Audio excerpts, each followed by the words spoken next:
is Julien Jean-Pierre from the Royal St.Lucian Seamoss Company, and I am live at the warehouse tonight. I'm going to do the live stream from here as I work and put together labels for packaging. And yeah, let's get in it and see what you guys want to talk about Seamoss tonight. I'm not doing Instagram because my account was hacked, unfortunately. So I'm on TikTok and I'm on Clubhouse and YouTube and Facebook. So definitely, if you guys want to catch me there, that's where you can catch me. I'm going to put a link into the chat. I think everybody should be able to see this. And this link, you can copy and paste it, and it should get you into the room. Hi, by boring, celebrating the fact that I'm not exactly sure what you mean, but yeah, sometimes these talks can get a little boring. You know what I mean? But I'm here to answer the questions, and hopefully people are interested in knowing more about Seamoss, because that's what the show's all about. It's, you know, and if you haven't heard about Seamoss, it is an amazing super algae that's found in the waters. You know, there's different types of algae, but the one for picking up of you, sorry to say that, no problem. I'm not even sure what you're saying, but yeah, so the algae comes from the water, and it's got lots of nutrients, and yeah, it's really good for you. Yeah, yeah, you sell it. But no, I'm here really more to answer people's questions because, you know a lot about Seamoss, but not everybody knows as much as I do. And in case anybody who doesn't know who I am, my name is Julien. I am one of the co-owners of St.Lucian Seamoss Company, which is a company that exports Seamoss from St. Lucia. We sell mainly Garcilaria and Echidna, and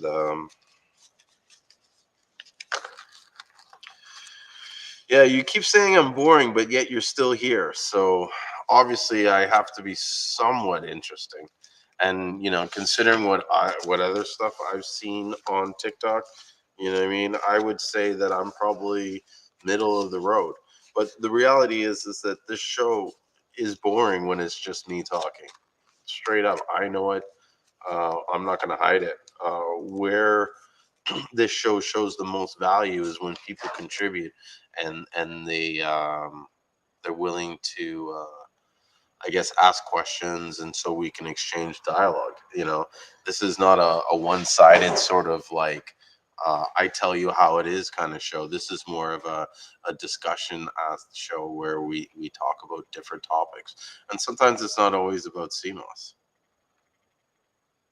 All right, you gotta go. Take care. Thanks. I appreciate you guys coming in to watch me. And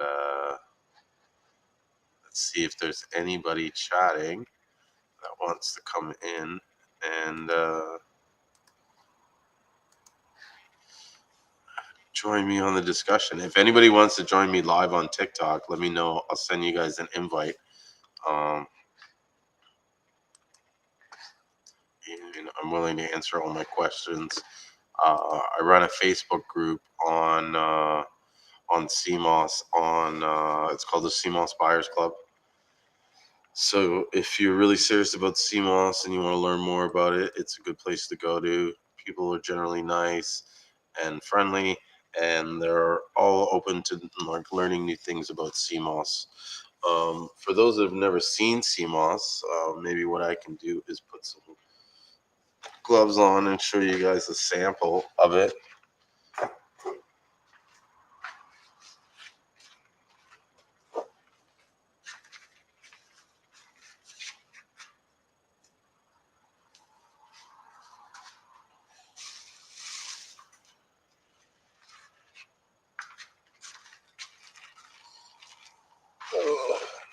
So this is the sea moss right here.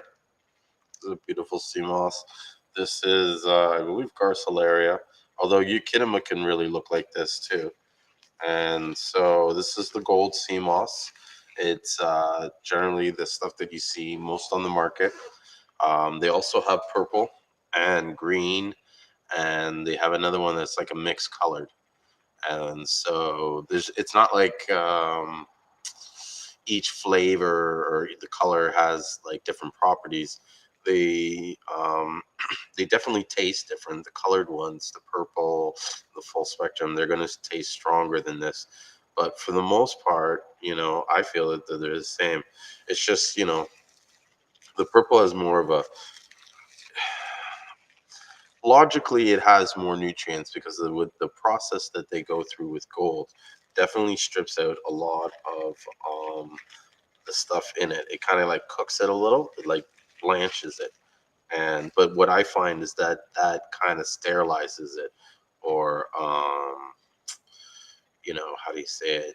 Disinfects it, because this is coming out of the ocean, and inside the ocean there's all these like microscopic critters and bacteria and stuff like that, and so that kills that all when they do the bleaching process. I mean, but purple is so beautiful. I can understand why people like it and want to buy it.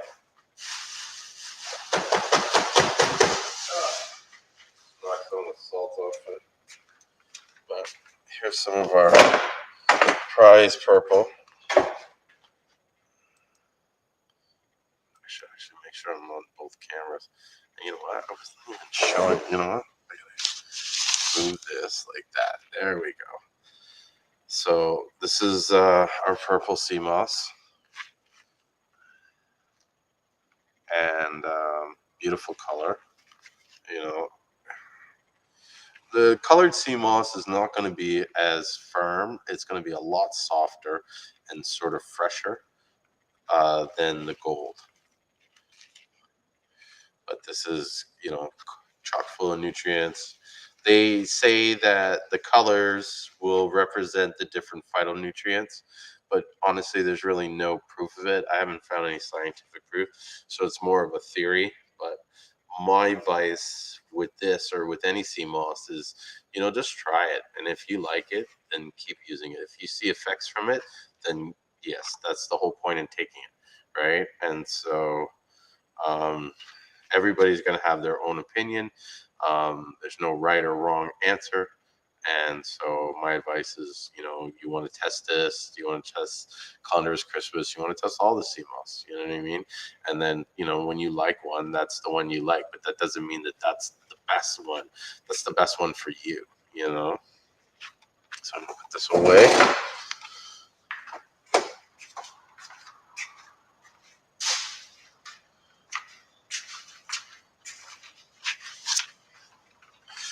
And so, yeah, if anybody has any questions, like, let me know.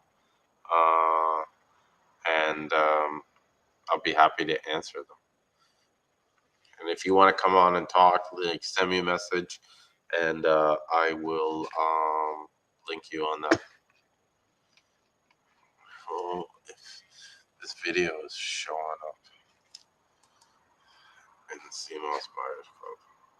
Yep, I see it there. No one's putting in comments. Been having a problem lately with seeing the comments. So, you know what I just realized? I'm logged in as a different user. I need to change that. I haven't changed that.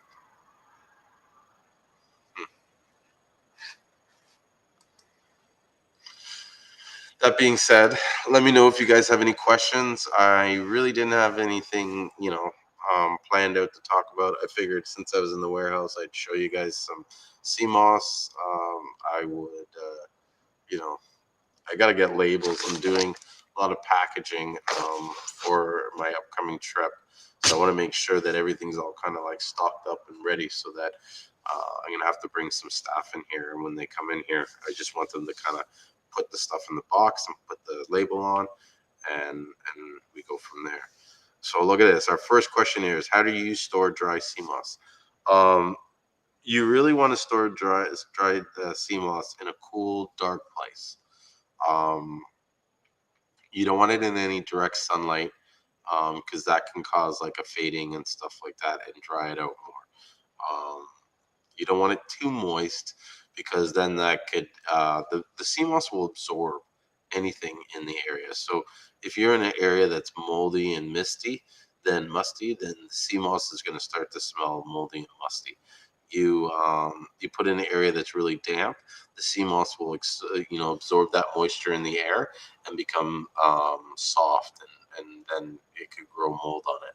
So, like I said, you want it in a cool, dark place. You don't want it in a tight, sealable bag. You want it to be able to breathe, but not too much, because if it breathes too much, then it can dry out faster than it needs to be. And I find that softer sea moss is better. It's not like the quality's down, because we sell a lot of dried sea moss, but I don't know, just appearance wise, preference, I find softer is better. But like other people will say, I like the hard stuff. And, let's go. I mean, that I'm not right, I'm not wrong. You know what I mean? That's what I like, and so everybody has to have their own choice. I hope that answered the question. I wasn't too rambled on. I have to jump off the camera real quick because I have to go and grab some bags.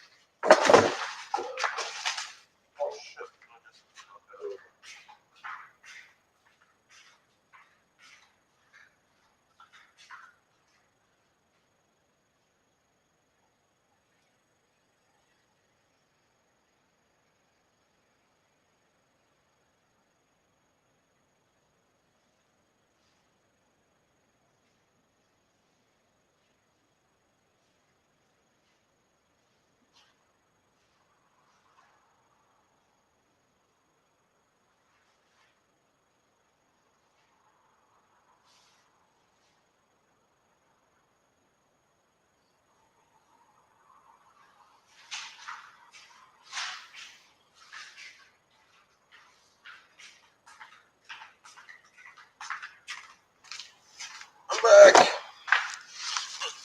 Did you miss me?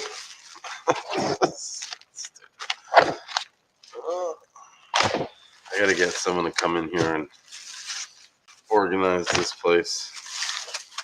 It's always like a one-man show here. And I do a lot of, besides selling sea moss, we sell a lot of, what's this stuff? What would you call it? Like liquidation stuff. Sell a lot of, we'll buy like closeouts. Like if a business is going out or places being liquidated, we'll come in and buy a bunch of that stuff, and then I'll flip it on Facebook Marketplace. Hey, what's up, King? Thanks for joining on this Facebook.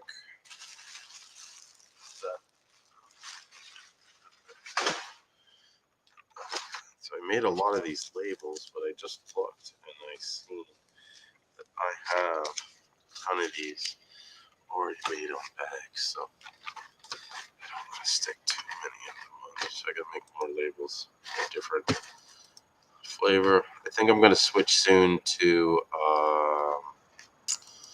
printed bags and get like either the sticker to put on the bag, or I'm gonna get the bags made. But I'm gonna get we're gonna go and get on it and get the logo and stuff. Because what's so funny is people spend all this time on logos and stuff, but like if you look at what we use as our logo, like this is our logo, you know. I don't know if I do it right. And then I'll just show you there. I think it's just the sun, the name, when we started, like people care a little bit of a logo, but in the end, like it's, I guess it's like kind of like this. You can focus on the logo, and then the logo selling your business, or you could focus on your service and your quality, and the logo That's what sells the business, and the logo doesn't matter. The logo could be anything, and people wouldn't care because that logo, whatever it was or whatever that symbol is, they would represent it with quality once they understand what your product is or what you're offering. And so I always tell people when they're starting businesses and stuff like that to not focus so much on the logo and focus more on the systems and the marketing. The marketing is key. You know what I mean? You have good marketing. Um, you get in the right people's faces.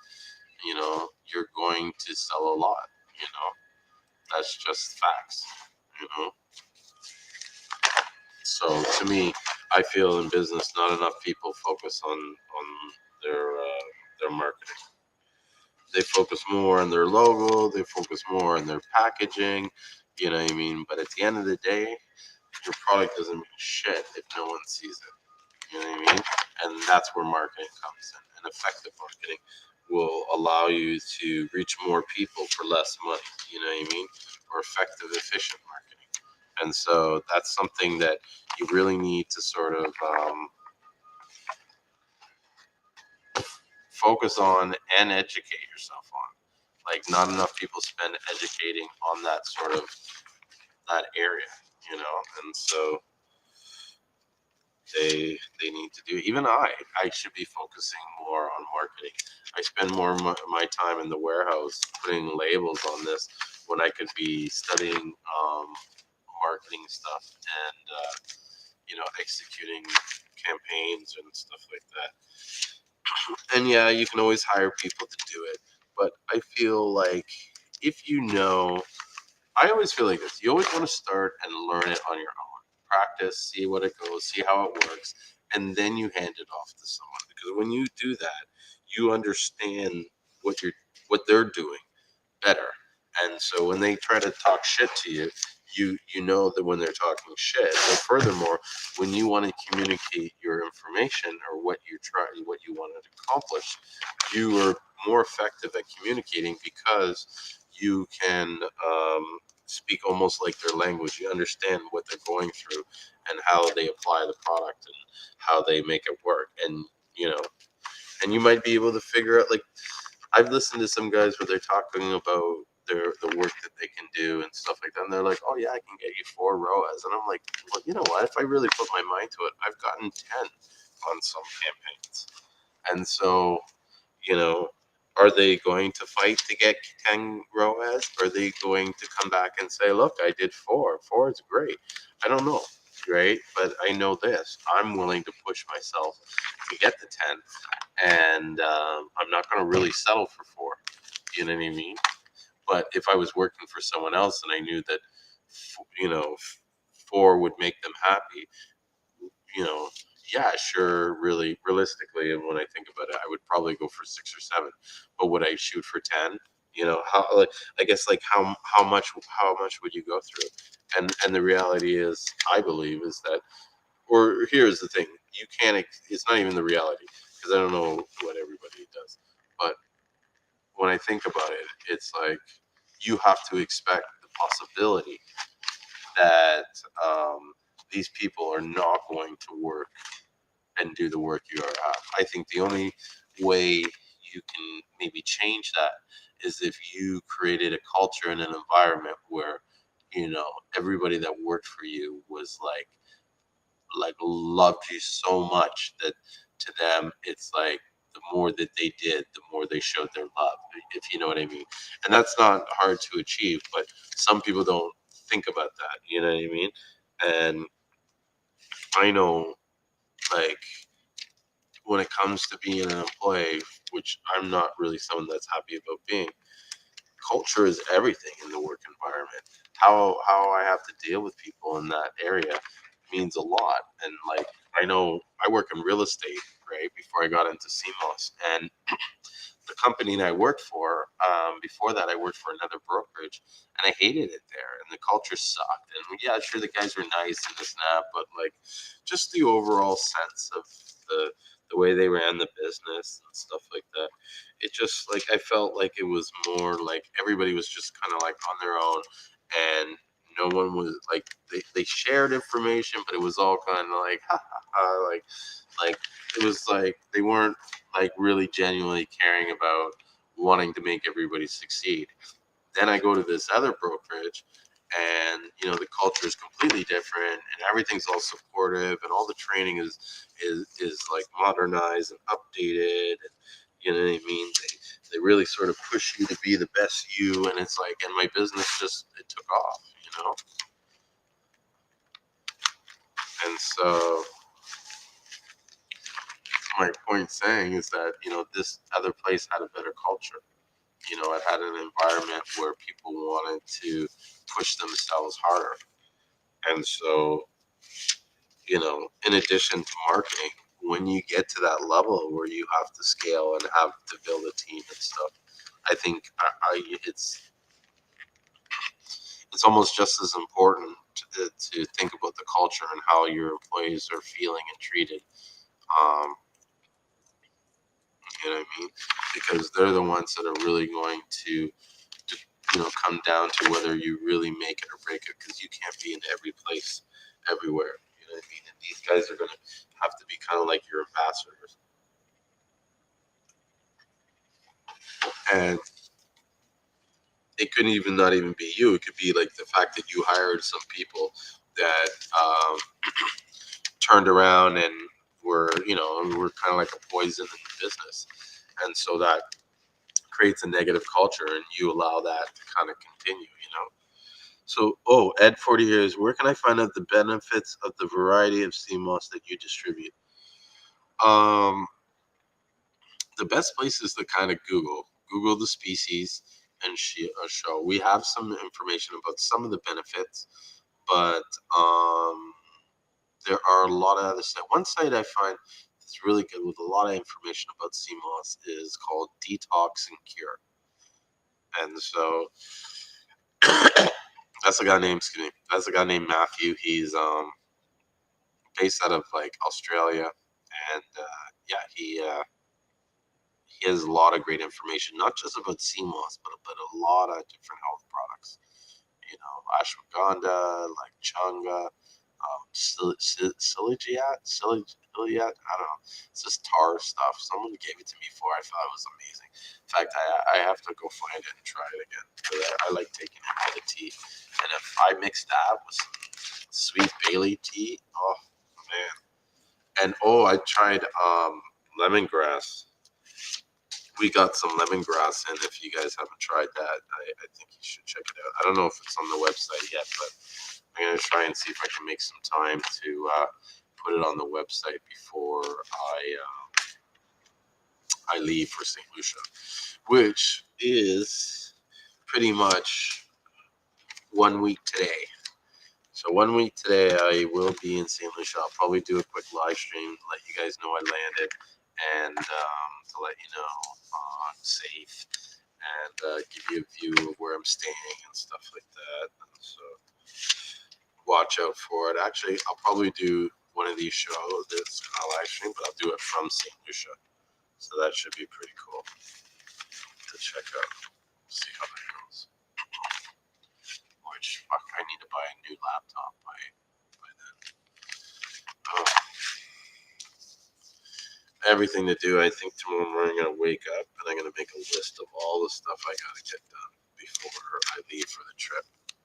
But it's pretty exciting and scary at the same time. Like, I'm going for a whole month. You know what I mean? I'm gonna have to leave everybody here in charge for a month while I relax. Well, actually, the first 2 weeks I'm gonna relax. The last 2 weeks I'm gonna be just hanging out, meeting with some old friends, different farmers. I'm a part of a CMOS association in the south end of the island, and so I'm going to meet up with a lot of those guys and discuss, because I think we're trying to get more organized so that we can then start getting into different various byproducts besides just selling dry CMOS, to get the association in getting into selling powdered CMOS. So Ed says, I'm in the US and I'm interested in selling CMOS movies. You know what? That's a good idea. I think one of the things that are really starting to pop off now is the whole CMOS drinks and the CMOS lemonades and stuff like that. I've seen a lot of people get started in it and they've really done well because, you know, it's the one space that like it's not to say that the CMOS gel space is saturated because I don't think it isn't, but I don't think that the drinks are being as exploited. And for many of the people that are getting new into CMOS and they're trying it for the first time, having a drink already made from you is a very low level of friction of entry. And so it's very easy for them to kind of try a CMOS smoothie or try a CMOS juice or lemonade or whatever, where the proper gel, amount is, there's a certain amount of anxiety that one goes through when they first try. Like, is it enough? Am I doing it right? Am I gonna die? You know what I mean? Like, you tell them, I'll just drink this, and you'll be fine. It's like, oh, okay, no problem. I can drink this. You know what I mean? And so, boom, bam. You, they take it one time, they like it, they go, and the drinks are great. They're probably a way better margin than doing the gel, you know. Although, depending on how you make the stuff, you probably have to invest in some good quality juices and stuff like that. Because if you really want your drinks to pop, you don't want to cut on the the products that are used to make it. You know what I mean? It's just gonna bring down the overall level of quality for the product.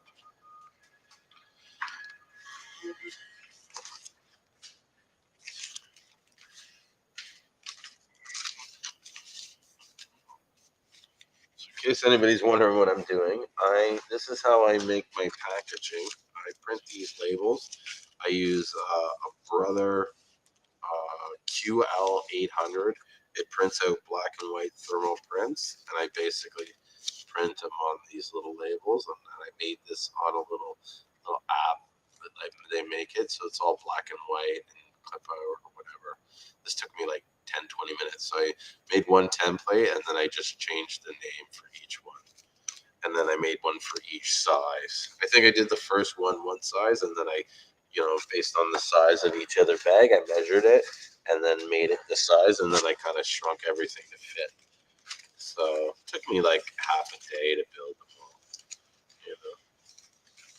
And I figured the reason why I kind of did it was I needed to do labels fast.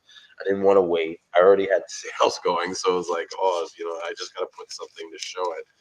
And yeah, I was like, I'll get to the labels later. 2 years later, I haven't got labels yet. You know what I mean? So I think I may even this trip in St. Lucian, I'm gonna go and get that done. Cause I'm gonna go hire some guy down there on the island and get them to whip something up for us. You know.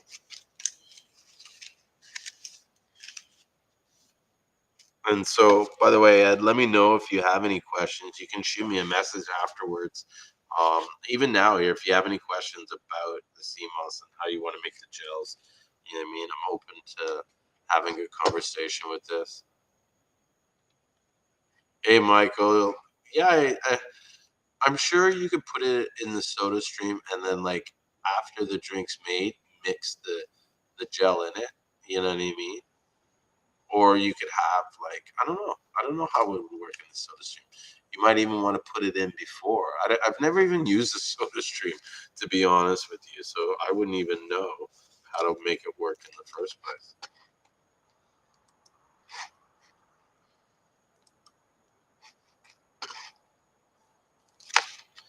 I gotta get this printer fixed. Sometimes because this printer is so old, I have to like unplug it and plug it in. So here I'll show you. This is the heart of the operation. This goes down. We're all going down. Okay, but yeah, this is the printer that I use, and it's simple. It's a QL700. They make a QL800, but I bought this like years ago. Years ago, I can't even remember why I bought it. I think it was making labels for different stuff. And when it came down to like, oh shit, I gotta make labels. What am I gonna make them of? I was like, well, wait a minute, I got that printer. I'll just make some quick labels, and at least it'll look better than just slapping it in a Ziploc bag or an empty bag.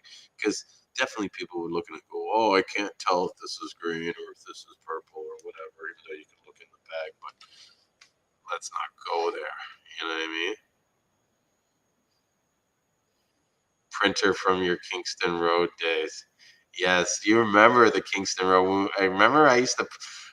So there's a guy on the line here named Michael Lee. He knows me from growing up in high school, and I used to throw parties. And I'm pretty sure when I used to throw the house parties, I would make flyers and print out. But I know I did a lot of like I would rent out banquet halls and do a lot of parties in the banquet halls. Those were good times. And I mean, I don't think you can do parties now like that anymore. Places get shot up and shit like that. But back then, everybody was all love, and there wasn't any issues like that for sure. For sure, for sure, for sure. Oh, what was they doing? Oh, I need to print more labels. Start the machine up. Let's go. There we go. And so while I print that, I want to put that. Look, I've had some pretty steady people on TikTok. I'm pretty amazed. Yeah, let me know. Definitely reach out to me. Let me know what questions you have about CMOS. I'm happy to answer anything, even like, give you some tips or advice on how to get started, where to go, especially in the marketing thing. Because you could have the best CMOS smoothie, but if no one knows where to buy your smoothie, or if you're telling all the people that don't care about a smoothie, then what I mean, you're gonna have a problem getting your business going. It's gonna be pretty tough. Pretty tough. So I don't know how many of these I should make up. Maybe I gotta make like at least 100.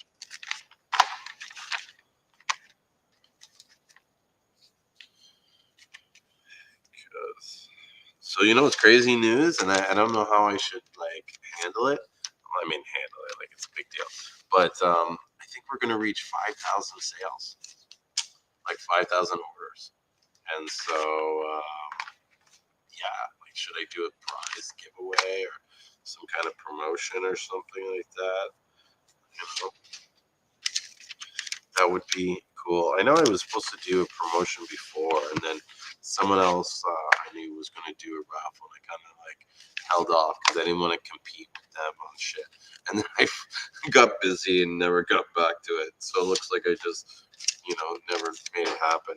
I should get back to that. I thought it was a cool idea. I was gonna like sell tickets basically to a raffle and raise money for the farmers to get them like different equipment and stuff that would help make their job easier and more manageable. I mean, some of these guys are going into the water for 8 to 10 hours with no wetsuit or no sort of protective clothing, and like it's cold in that water. In some of the areas, and not only that, but there's these things called sea lice, and so they feed on the sea moss and then around the sea moss, and so they'll tend to come out and start feeding on you.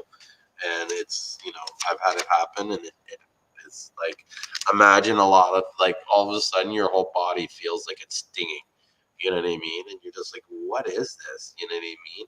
And then you move out of the area and it's gone. And so what it is they're all biting you. It's crazy. I remember when I first felt it, like, and it's so funny because I went with my buddy, right? This guy I knew, right? And we go on the farm, and he gets dressed in full gear, and I'm like, this guy's weird. Why is he going in with his pants? But I was like, whatever, must be a Lucian thing, right? So I get in there, and I start feeling these things eating at me. And so I was like, oh, is there something with the water? And he's like, oh, yeah, yeah, that's the sea lice, da, da, da, da, da. That's why I'm wearing the clothes, right? And I'm like, oh, well, you couldn't. He's like, it's big around this particular area. And I'm like, oh, well, you couldn't tell me, like, You're just like, oh, whatever. You know, you were in St. Lucia in May, beautiful island. People stayed in the south. Yes, that's where I'm from, the south. Like in Viewfort area, Viewfort, Opicon. There's also Mikud, and Savins Bay, and all those little areas up along the coast. That's where all the sea moss is. Pralin, Prale. I'm always pronouncing it wrong because it's Prale because there's no the N. I think is sound is silent for the I N because when you look at it, it sounds like Prale, but it's Prale. Well, whatever. Lotion. I can't wait. It still's not like really settling in. Like next week, a full month, I'll be there. Oh my gosh. Yes, I'm really excited, and I'm bringing down a drone. Even more excited because what I think I can do is I think I can fly the drone all the way from my my house all the way to the Seamoss farm. I think it has enough range that it will do that, and if I can do that, that'd be awesome. But what I'm worried about, I think if I fly it all the way there, it's almost like I might not be able to fly it all the way back because there's so much wind there. And when you're driving the drone, the wind is like not really good. Oh, so you stayed at the resort right by the airport. So you stayed at Coconut Bay. And you know what's crazy is the right by where Coconut Bay is where our sea moss, we have a sea moss farm right there. They farm a lot of sea moss just off to the side, out of the way of the hotel. And so you Michael, you got a Mavic Mini. Nice. I have I think they call it a Mavic Mini. I got the DJI Mini, the Mini 2. I got the second one. But they got this new one, a Mini 3. I wish I had waited. Got that one. Like it has so much new features. And I think it's for the same price as the old one, but I guess that means I gotta get two. So probably get a new one, and I'll leave that one down in St. Lucia. Probably when well, actually, fuck, I know that I'm not bringing it back, so I'll leave it down there for them, and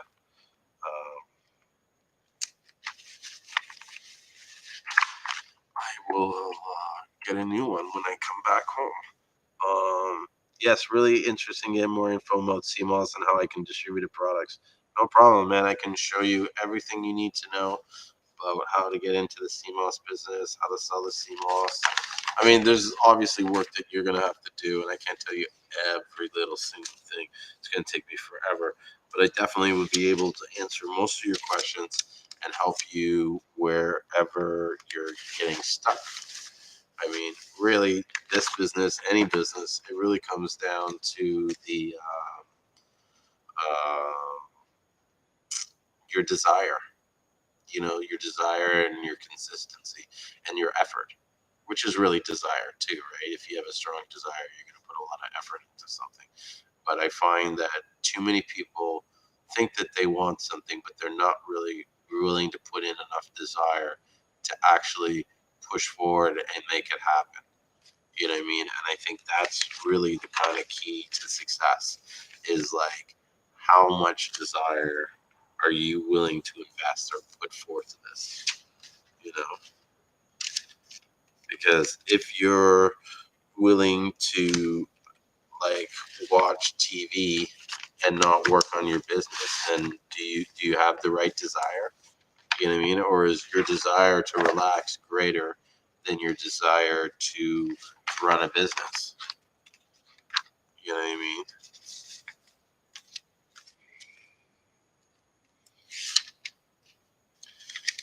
These are all questions we need to ask ourselves to understand ourselves better so we know what we want. Because I think too many times people don't know what they want and they think they want something, but they really want something else. And a lot of times they want something because what they think it will make them appear to other people and how they see. And really, it doesn't matter what people think if your happiness isn't important. You know what I mean? Like if you're not meeting your happiness. What's up, Yusuf? What's going on? What's happening? Chilling. Cool, cool.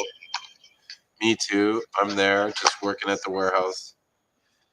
My Instagram got hacked. Oh, okay. I figured that. I was just about to ask you Yeah. that because I was like, nah, he wouldn't have been. He wouldn't have said that. He would have just said it all live. Well, what's funny, right? So the hacker guy is calling me, right? We've been fighting all since Thursday, back and forth. Like, give me my fucking account. Oh, give me my account. Because I'm doing stuff that's blocking him. And so he'll, like, right now he's messaged me telling me, look, I'll give you your account back. Just log back in and send me this code. I'm just like, no. Yeah. That code. When they send you that code, that give them access to your account. What you need to do if you have another phone, change the phone number on it once you get it back. And or if you can erase it, don't put a phone number on it because that's how they get you. They get you through a text message. Yeah, that's how they kind of got me. They got me through this text message, and I wasn't paying attention, and I was so fucking like, oh, what? It was one of those things where I was like, after it was done, I was like, wait a minute, what did I just do? You know what I mean? Because I was doing like 5 other things at the same time, right? So I wasn't paying attention, and then I realized that I was like, what? Why would I do? And then I was like, let me check my thing, and I go to change all this shit, and boom, bam, you know, he got me. Got me, man down. Yeah, that's crazy. Cause somebody else, one of my friends, his account got hacked. Another guy, and he was sending me stuff saying, yo, all you gotta do is put your number in the account, and then I'm gonna send you a text and give me that link. I was like, hell no. You know, I kept beating around the bush. I was like, nah, my partner don't even talk like that. So I went to like texting how we talk, like, you know, the slang, the New Orleans slang. And I can see now, like, now that person's too proper. You know, like that's not my partner. So I knew it was somebody trying to scam. Well, I even told the guy, I'm like, bro, you're wasting your time. Like, give me back my friggin' account. None of these guys will buy like anybody in my account. I go, none of these guys are even interested in Bitcoin. I go, they will not buy Bitcoin off me. So you're wasting your time. Because I got all these calls where they were like, what the who did you do this? And I'm like, no, blah blah blah. They're like, yeah, man. I'm like, I wanted to call you. I'm like, you know, I like you, but I'm not buying any of your Bitcoin. Get out of here. This and that. I'm like, no, man. You know what I mean? I'll tell you how to buy Bitcoin. I wouldn't show you all that shit. Come on. You know? Anybody can buy Bitcoin. You don't need all that help. That's what I always tell my person don't want to give you the account back. Bro, yeah. It's crazy. Yeah, send me the code and I'll do it. I was like, bro, just log yourself out, take your shit, and go. Like, you know what I mean? Like, I don't like.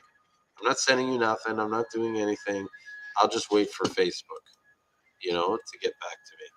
Because obviously it's doing something now. If he's out, you know what I mean. At least I said, at least you can't continue to message all these people with your stupid requests for buying Bitcoin, which is true, you know. Oh well. So what town are you in now? What state are you in?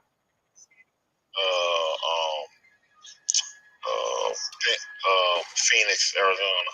Oh, nice. It's hot. Yes, indeed. Oh, it's hot. It's hot out there. I can't wait. I'm gonna be in the hot. And actually, I don't even know. It was like 112, 115, something like that. Mm-hmm. I gotta spend, I think, tomorrow night, all night, going through my stuff because I have like things everywhere, and I want to get all my stuff together for the trip. Like you gotta have all your flip flops and all your, summer shorts. I don't even think I've taken any of that out of storage or even know where it is because I've been moving around so much. But I plan to take 2 suitcases down, and then I'm gonna leave all the clothes there. And then I'm going to come back with Seamoss in my suitcase. Okay. So you about to go to St. Lucian? Yeah, oh, you didn't know that? I'm going next. I'm going next week. next Sunday. Okay. So this Sunday I will be in St. Lucia. All right. Yeah, and I'll probably do some live streams from there.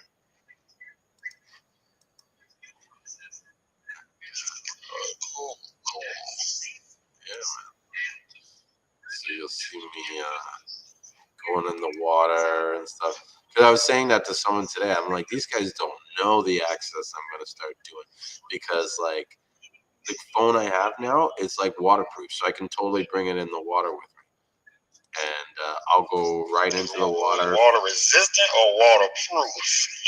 Well, it's water resistant till 30 meters for up to an hour. It's like the iPhone 12.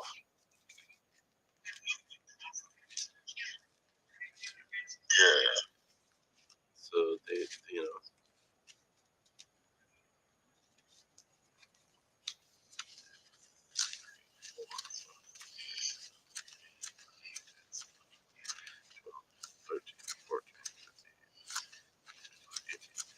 But yeah, that's cool though. That's cool that you going there because you actually can show way more than everybody else. Like everybody else can talk about it, but you can actually show them. Yeah, definitely. I don't think anybody really like now that we say it, I wonder. Like, I don't think people really have a comprehension about the level of access that I can get. So yeah, Michael, you do need to come down. Give me a shout. I can get a place. You know, even if you want to come down too, Yusuf. I have this like really amazing, cool ass. And actually, you know, now that I put it together, and we've been saying this for a while, I'm gonna look this up. I'm willing to put together a Seamoss retreat where you come down and I'll have a house together, and I'll show you the place that we'll rent, and it's like basically overlooking the the Seamoss farms. You know what I mean? And it's a beautiful house. And I can get like a cook to come in and cook all our meals and stuff like that. And then, you know what I mean? I'll come in and take everybody to the beach and stuff like that. And we'll go on the farms. Yeah. That's cool, man. Cause we did something like that when I went back to the Bahamas. We brought a lot of people with us to this guy up there that deal with herbs, New Life. And we stayed over there. And we was he was showing us all the herbs and all his products and stuff like that. So that was cool. That was like 2017 or something like that. Mm-hmm. It was a while back. Yeah, that was cool. I know people that do that. Fully go there. Mm-hmm. Got sidetracked. I'm looking up the place to show, but I just saw this warehouse space, and it's got like total area like for like doing either light manufacturing, wholesale, retail distribution, call center. Actually, St. Lucia is pretty big for call centers, but Yeah. people never knew that. But I'm looking not for Seamoss, but there's other businesses that I think we can run like an importing stuff onto the island. Yeah, y'all definitely need that. That would be something good. Yeah, totally. So I'm gonna pull up this listing and show everybody what I am talking about. Maybe I'll get some people excited about it. Those though, there's other people that can't see, which is unfortunate. But show it go. What am I doing here? Sharing the screen. There it is. Share screen. Chrome tab. Luxury villas.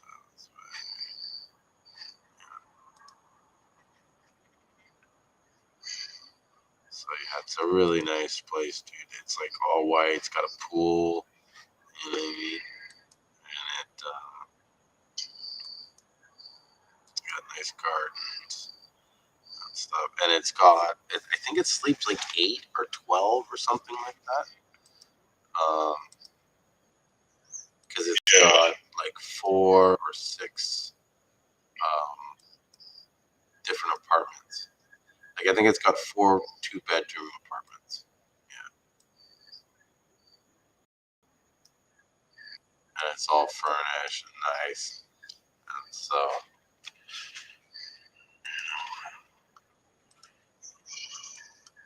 we could get a whole, I think that would be cool if there was like a group of maybe 10 people or 12 people that came down at one time and we all stayed. Yeah, that would be cool. Fuck yeah. Bro, the fun we would have, you don't understand. You know what I mean? And I would rent a bus. I'd have the bus like rented so that like every time we want to go places, I'll take you guys to the Friday night jump up. You know what I mean? We'll get different fish and shit. I'll just show you all like the different cultures of St. Lucia. Go to like the sulfur spring. Like it won't even just be just like, yeah, we'll do Seamoss, but I'll incorporate like so much other shit on top of that. Yeah, that would be cool to do. Yeah. And then have someone come and cook like all the meals. So everybody eats like all like traditional St. Lucian food or, you know, stuff that like the locals will eat. Fresh goodness and probably do, you know, like if you're a vegetarian, would have that kind of covered and stuff.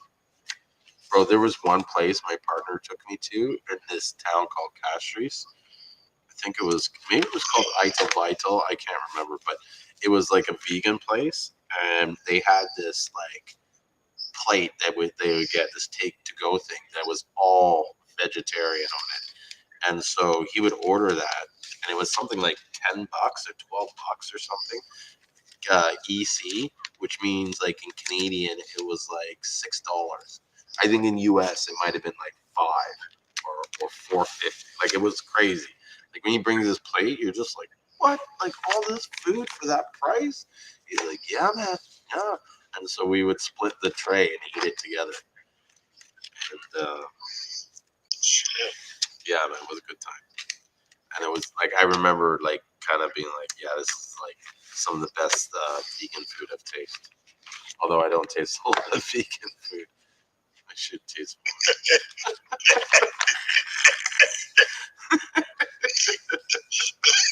Don't diss them too fast. Yeah, just keep it real. This is nice, pool, and you know, I think this would be a cool thing to do. Yeah, that would be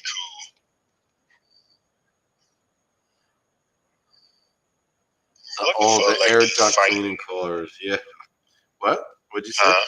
No, someone made a comment about the air duct cleaning collars. Oh, bro, those are the most.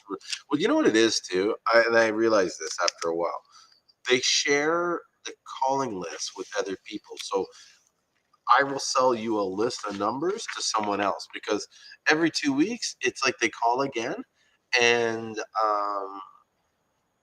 the guy will call me and pretend like he knows me, but I know he doesn't know me. You know what I mean? Because it's like, bro, how could you not like?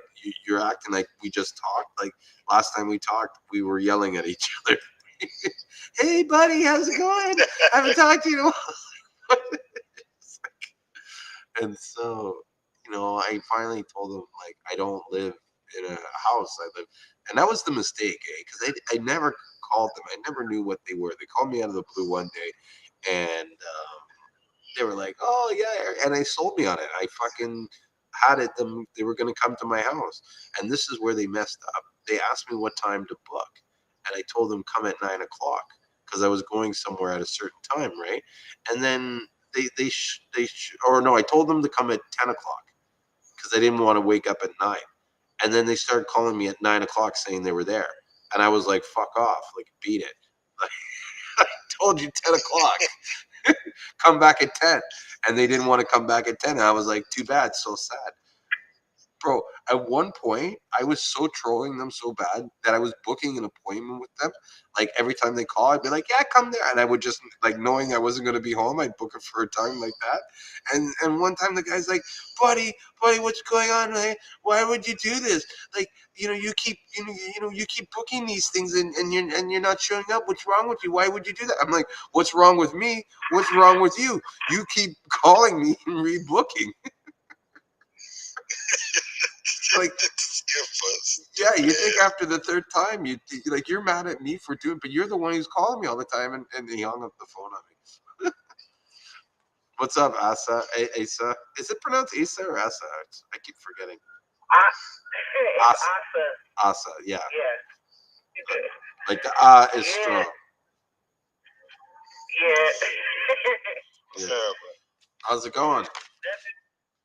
Nothing much. I was trying to tune in earlier. I think last week I hopped on super late and y'all was just like about to hang up. And I was like, damn, I missed the whole thing. Oh no. But yeah, nothing much. Just out here living it up. Living the Seamoss life. How's business going? Actually pretty good this last week. I was just getting sales like every day, and I wasn't even doing anything to attract that. It was, I guess, just around that time everybody's stocked up it. Mm-hmm. But I had one girl bought 2 jars, and then she liked the flavor so much that she bought 2 more, and she just bought another one today. And like her family like tearing it up. Nice. Yeah, which is good because I tell them like don't be like keeping the fruit ones for too long. Yeah, you want to kind of consume them quickly. Yeah, I think eventually I'm gonna branch away from that. Right now I get pretty good money from it, but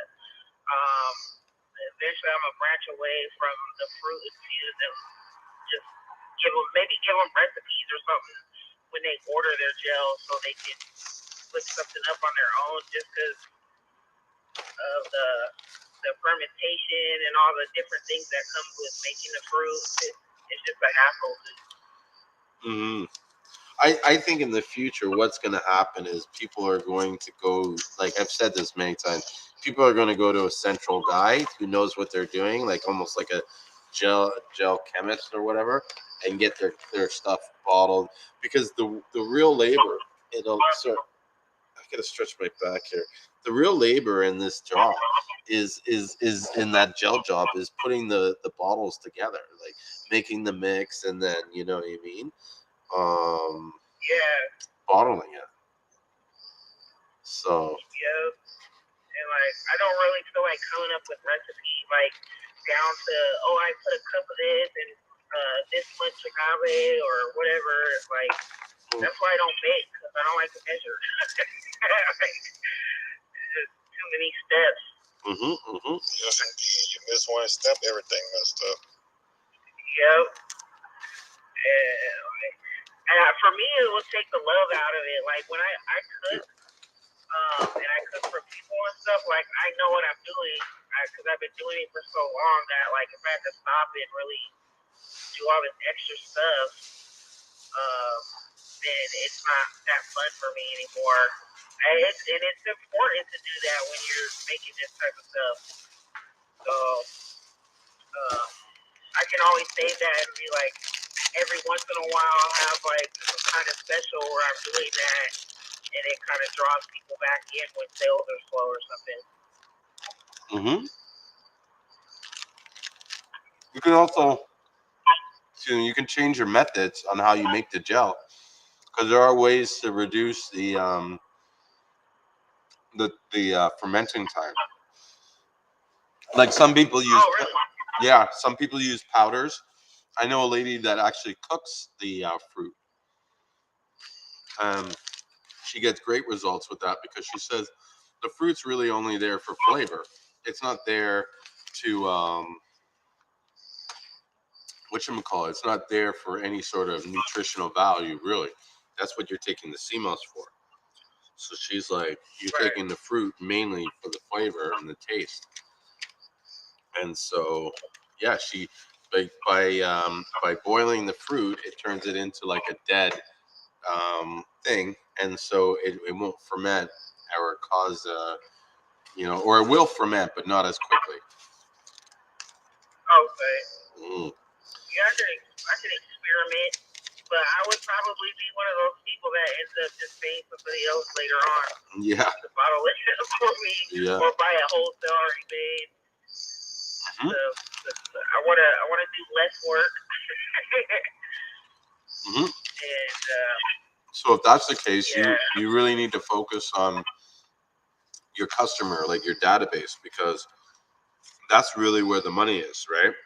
And so yep, if you can cultivate a good database or a good like client list, customer list, then when you switch to someone else doing it, it's just about you marketing that product and stuff.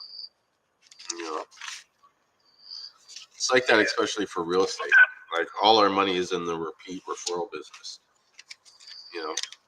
And I'm like at a point right now in the career where it's almost like I don't even market for real estate. I get all my people call me, and they're either like someone recommended them, or they're like, there's someone I did business with in the past, and they're calling me back to do more deals. yeah. You know what? If later on I might get into like the Airbnb stuff. So I was driving Lyft, Mhm. and there was a young lady who I started talking with about Seamoss, and she heard of it, so she's gonna order some. But she's actually like helps traveling. She works for an agency that helps traveling nurses get jobs and stuff. And she ended up, I guess, wanting to move out of her condo because she bought a home in LA. She's from Boston, Mhm. and she talked with her landlord into subleasing the condo, and she's been making money off of the condo for like 2 years doing Airbnb, and Mhm. now she has another property in Houston, and so I was like, I'm gonna look into that one and see how that goes. Let me know if you need any help. I used to do that. Absolutely. Yeah, That's why I mentioned it. I was like, I know you know something. I used to be paid by Airbnb. They used to pay me for every person that I would onboard as a host. So I would train people on how to be super hosts. Hmm. So here's the thing, though, in what she's kind of like not telling you is that in Airbnb, in any sort of VRBO or short term, what they call executive stay, there's ups and downs, and so there will be times where you might not be able to make the lease payment because there's no bookings, and so you still have to make that payment every month, and so it becomes really you need to really balance the cash flow. And in some ways, you can't take any money out of the business until closer to the end of the year when you have a better idea of how much return. You know what I mean? Like I've had clients that I was working for where they didn't rent the place for 2 months. You know what I mean? But in the last few months, they slam dunked it, had it all booked at high periods, and like you can make really good money, right? But you have to study the market that you're trying to get into. Make sure that you have a unit that is appealing. You know what I mean? And that people will want to book because there's 50 places, and if there's only so many places in there, and there's not enough people to fill all those places, they're all going to book the places that they see are the best fit. And sometimes it's not even the nicest looking one. Sometimes it could be the one that was priced properly based on the features and the amenities that it offers. Some people want to stay at a place that's $10 a night and not $200 a night. Right. Mhm. Yeah. That's what she was saying, that she's been booked except for in September. There was a few weeks where she wasn't. Mhm. So it was like a short car ride. So, I'm not going to get everything Mhm. out of 20 minutes, but it was appealing. Yeah. So yeah, I would definitely like look into it and like take my time. I'm not in a rush to like, oh, I got to get into this now, but I'm definitely trying to find ways to get that mailbox money where I don't have to touch it. I don't have to do much other than study. I can use my brain. Yeah, I hear you. Airbnb is good. It is still work, right? Because you're gonna have to deal with, unless you hire a service, you're gonna have to deal with the check-ins and checkouts. You're gonna have to deal with the post and pre-cleans. You know what I mean? Because those are gonna really determine whether you get a superhost status. And superhost status is like the shit. Like you need that in order to really make any money.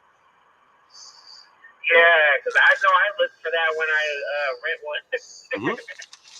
No, totally. I'm like, I want the best. Now the good. Pay $200-$300 a night. Gotta be good. Now the good thing is that there are other platforms besides Airbnb, and if you create a good enough business, you can basically leverage all the different platforms and stuff. You know, I was at a point where I was managing 15 doors, 15 different separate units, and I had them on, I think, like maybe 4 or 5 different platforms. So I had them on Airbnb, VRBO, right, which is Vacation Homes by Owner, Bookings.com, Roomarama, FlipKey, and then I think there was another one else. It was like booking. It was one. It wasn't Bookings.com, but Bookings.com owned them. It was some kind of like hotel booking thing. Like there's so many of these platforms, you know what I mean, that a lot of people use, and then on top of it, you can advertise in classifieds and stuff like that because a lot of these businesses, a lot of people are bringing people in for temporary locations, contract or whatever. They're looking for what they call executive stays, where you're booking for 1 or 2 months stuff, and those are the clients you really want because they stay there for an hour. Like, wow. I had one guy come and stay at one of my units for 9 months. He was studying English. He was taking a PhD in English. I was like, they make those?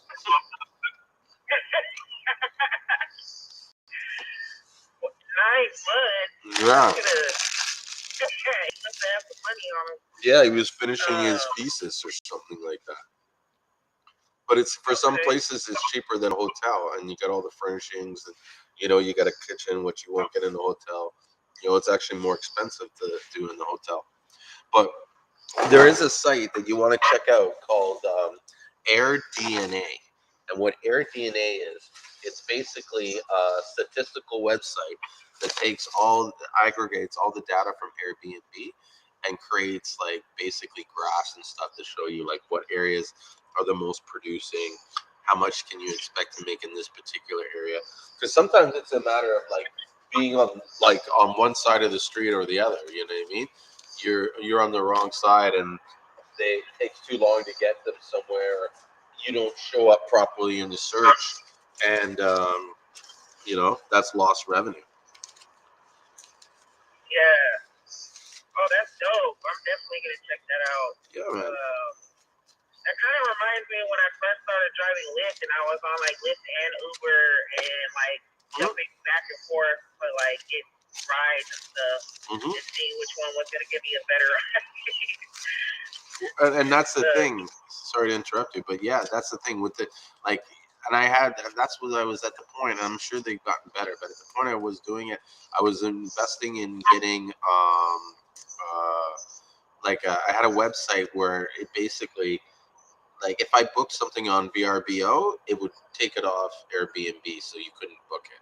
So it was like basically like a bookings manager, and then it handled multiple channels, which is like ill. So imagine like you're on Lyft and thing at the same time, you get a better deal on Lyft, and then automatically it shuts you off on Uber.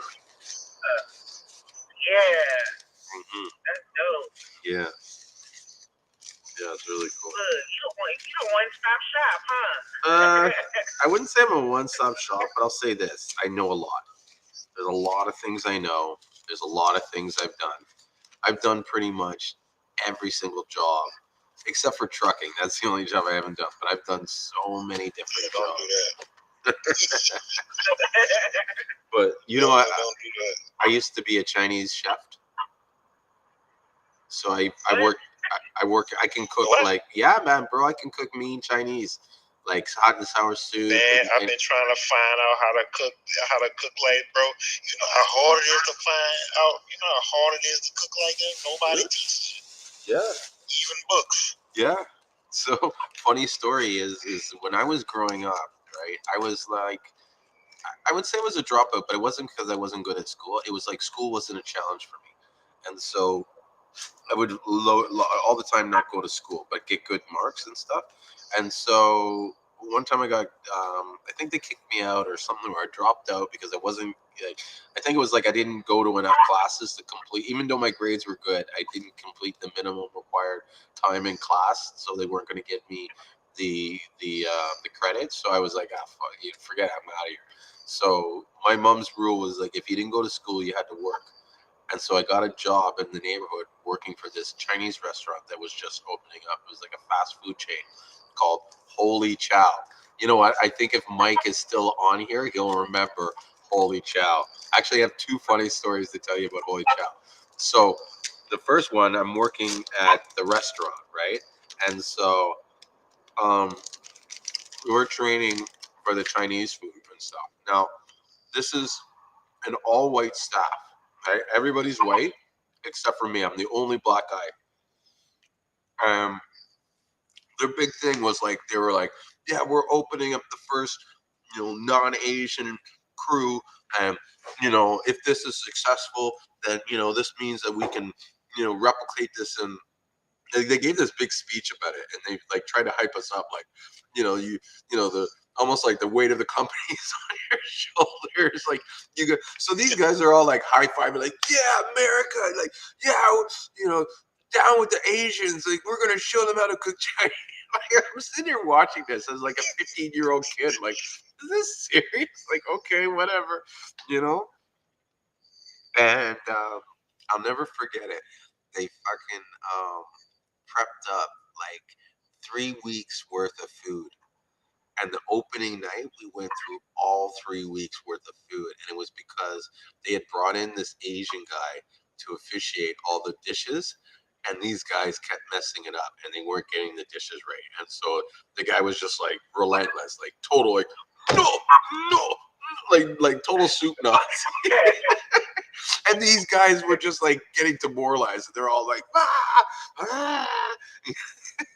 And so in the end, like, I ended up quitting the job because, in addition to being the only black kid, I was the only black guy in the thing. I was the youngest guy, so they were shitting on me like fucking left, right, and center. And the straw that broke the camel's back was when I was working, I think, 9 days straight, and I was supposed to get 2 days off.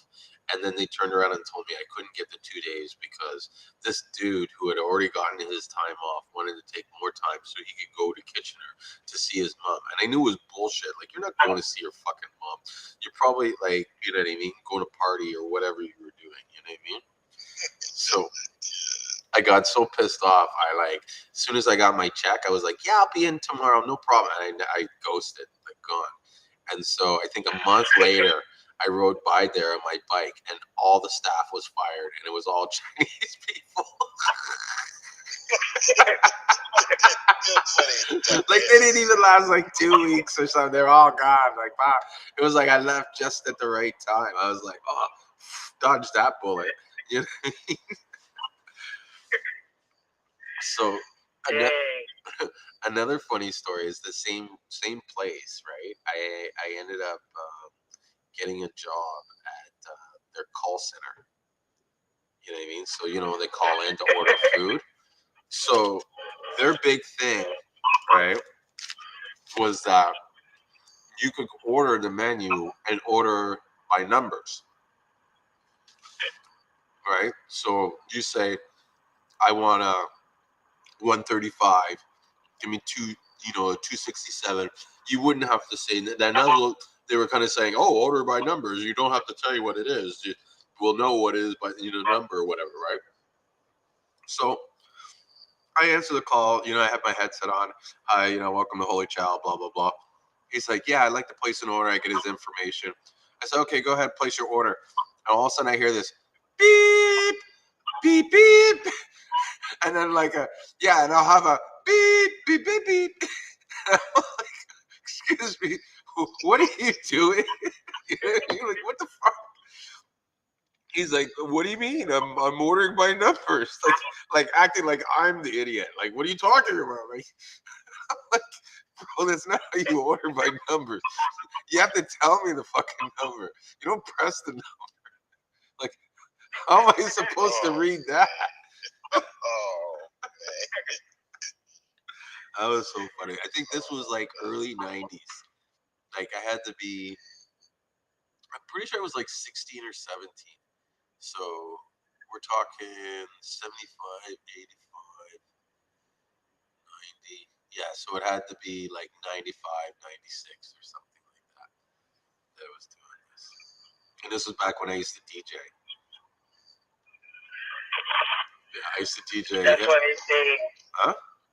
That's why they say common sense ain't so common. Yeah. Oh, bro, there's no common sense nowadays. Oh, not at all. They put something in the water, I swear. Like, you know what I'm talking about too. Like, there is not a lot of common sense. I think too that it comes down to like the people watching too much TV. You know what I mean? And I think a lot of the people that are like sort of like lacking the common sense, they've just been like, they're usually people I know that watch copious amounts of television, and those that don't watch TV, they tend to be saved. You know? Oh, trust me.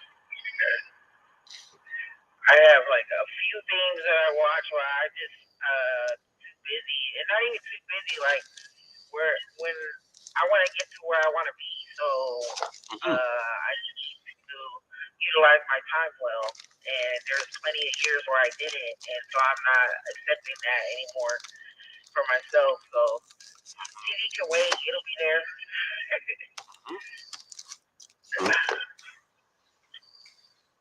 Yeah. But no, you can record it too nowadays. Always reruns. Yeah. No, I realized that one day I found myself looking for something to watch on TV. I'm like, I have other things I could be doing. Like, why am I looking for something to watch? Like, I'm avoiding doing what I have to really do. You know, what I want. So. Yep. So, like, for real, like, if I'm watching something, I could really be reading into business or whatever it is that's going to help me get somewhere versus feeling like I'm being entertained. When really, I'm not being entertained. It's just something to have on. And I'm not even really into it for the most part, unless it's like a documentary on something I'm interested in. That's all I really watch nowadays are documentaries or educational shows.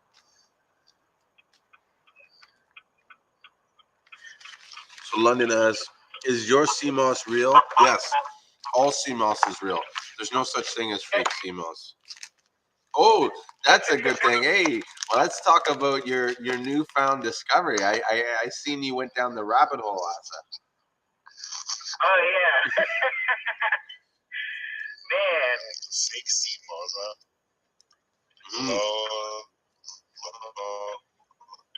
Well, yeah. I don't understand why people say it's fake. I know. Fake? Like, what do you mean? Because I'm like, what is fake? What does fake mean? Is plastic? Like, what does that mean? Yeah, well, must mean it's plastic or something. Well, this is the thing.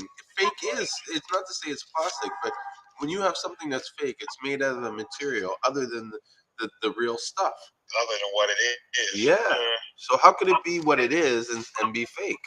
It's not like these guys put some fucking chemical soup into the ocean and all of a sudden this like simulated Seamoss forms. You know? It's like people saying the fruits in are still fake. You're like, no, they're not fake just because some GMOs don't make it fake. It's just genetically modified.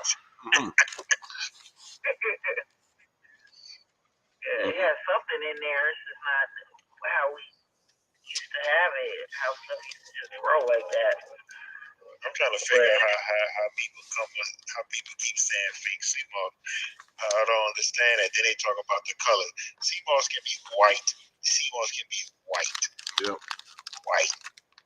So I don't understand why people keep talking about gold, beige. It comes in so many different colors. It's a shame. So, you know. Hold on. 1 second. Please. You're breaking up. In the Matrix, man. Yeah, you're breaking up. GPS. 1 moment. No problem. We will wait. No problem. I got all night to make labels. Because I can't wait till I'm relaxed. I think the first 2 days I'm gonna like sleep like a baby because I'll have nothing to do. That's what's gonna be crazy. The first few days where it's like I have, you know, I want to do a bunch of stuff but have nothing to really do.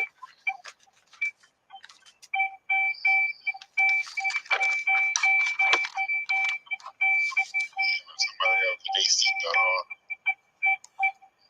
That reminds me, I gotta call tomorrow and set up the phone, turn on the electricity and all that shit.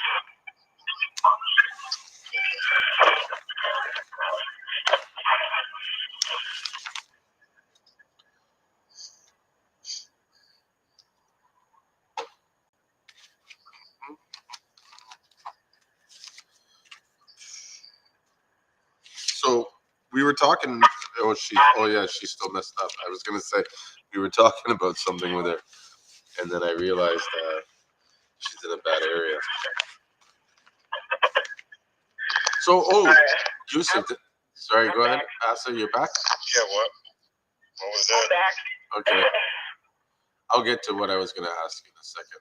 Now that Asa's back, then we can go continue about. Tell us about your Seamoss research journey. Oh,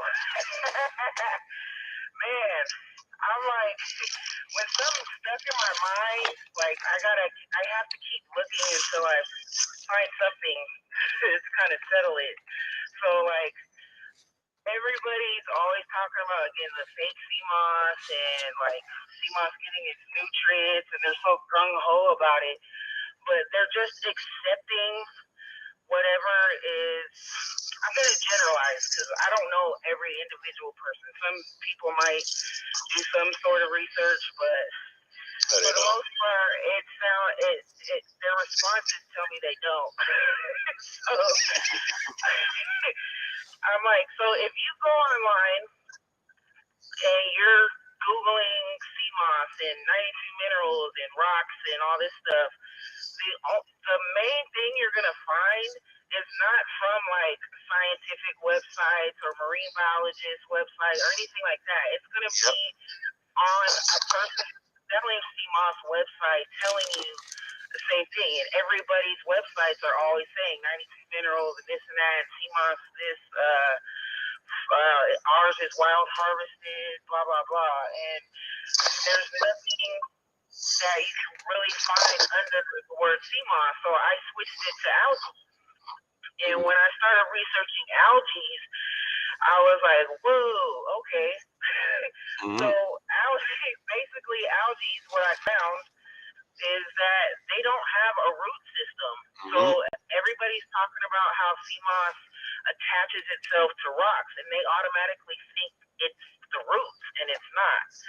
So it's basically its body parts are called like the thallus, and Dr. Sebi has mentioned this word thallus. I just saw a video earlier, but the thallus is every part of the body, these little cells or whatever that absorb nutrients directly from its environment. And so it's different from a land plant where they actually do have roots that go into the soil, and they don't get the nutrients from the soil, they get the nutrients from the water in the soil. So plants live basically off of water. And algae just get it directly from its environment. And so then they want to talk talk about it attaching itself to the rock. Well, that's called hold fasting, and it's just anchoring itself so it doesn't travel. Yep. And so I've read several different articles, and it's saying it's not for it to get nutrients, it's just to anchor. Now, I will say that if it can get nutrients from every part of its body, that it is very possible that it's getting some sort of nutrients from the rocks. So, but it doesn't mean that anchoring itself so it doesn't travel. Attached to it is bad. So there was that part, and then sea moss attached to the side of boats too. Yeah, I was like, if you're down there long enough, it's gonna attach to you too. Like, it's a living thing, and shit, it likes to hug. But then the other thing was like people being so against farm sea moss. And I will admit, when I first started selling sea moss, I only had so much information to go off of. So I was always asking for, does your sea moss come off the rocks? Is it coming out the ocean? And like trying to act like I knew something. And not act like it, but just going off of what I knew. And so then I found out, actually watched a video of a guy that was attaching the sea moss to a rope. And he didn't do anything but anchor it to the rope. And sea moss already anchors itself. It wants to like chill out somewhere. So sea moss regenerates itself. And not just sea moss, but algae, period. So if one piece of it breaks off, then that piece will grow into a whole other batch of sea moss. And the part that broke off will heal itself and continue to do its thing. And so people that are farming are not doing a disservice or taking any minerals or anything from the sea moss. Now, there may be some that are doing something extra that we don't know about, but for the most part, that extra is just speculation. So there's no extra. And we have no evidence of it. So I've been there. Trust me, if they were doing anything extra, I would have seen it. There's no way. There's nothing extra you can do. Like, what else extra you can do? Like, what is nothing extra you can do? And the thing about getting some form raised like that is more conducive. It's healthy. At least you know where it comes from, the water it comes from, everything like that. Instead of getting some stuff that come out the gutter. So you have to think about that. And you can't Google sea moss. You have to actually go buy books. That's what I've been learning. But I wanted to do that part because the average person is doing that. So I wanted to see what they were seeing. And I'm like, okay. And even today, I was like, damn, I need some books. And I think Julien may have sent a link with some information to me or in an email. I'm not sure. I'll have to check. One of the best ones for you to look into is called, let me see, because I have so many of them. One is called Sea Moss Edible, Available, Sustainable. That's what the book is called. Okay. So look that book up. They also have one. They also have one. The book is basically about the seaweed and mushrooms, because they're both somewhat similar. So as far as how they spread in spores, let me see if I can find that book, because I actually think I have the book, but I don't think I have it on this phone. I have a new phone. Yeah, I don't have it on here. That reminds me, that's what I'm gonna do. And when I do go on my trip, I'm gonna go and download a bunch of those PDFs, and I'm gonna read them on the plane, because I usually can't sleep on the plane. And although I think I'm gonna get wasted this time, because this is how like life works and how God is amazing. So since day one, we've been running everything off a credit card, and so we have collected a lot of points. So I used the points to go and book the flight. And so what my wife was able to do was find these tickets for these prices that basically you could buy first class, and it came under the cross. Like they give you a credit, right? So they'll give you a credit up to I think $900 for the flight. This flight came under $900, and it was first class, and so I'm flying first class, me and my dad, and we didn't pay for the tickets. They all came on the points.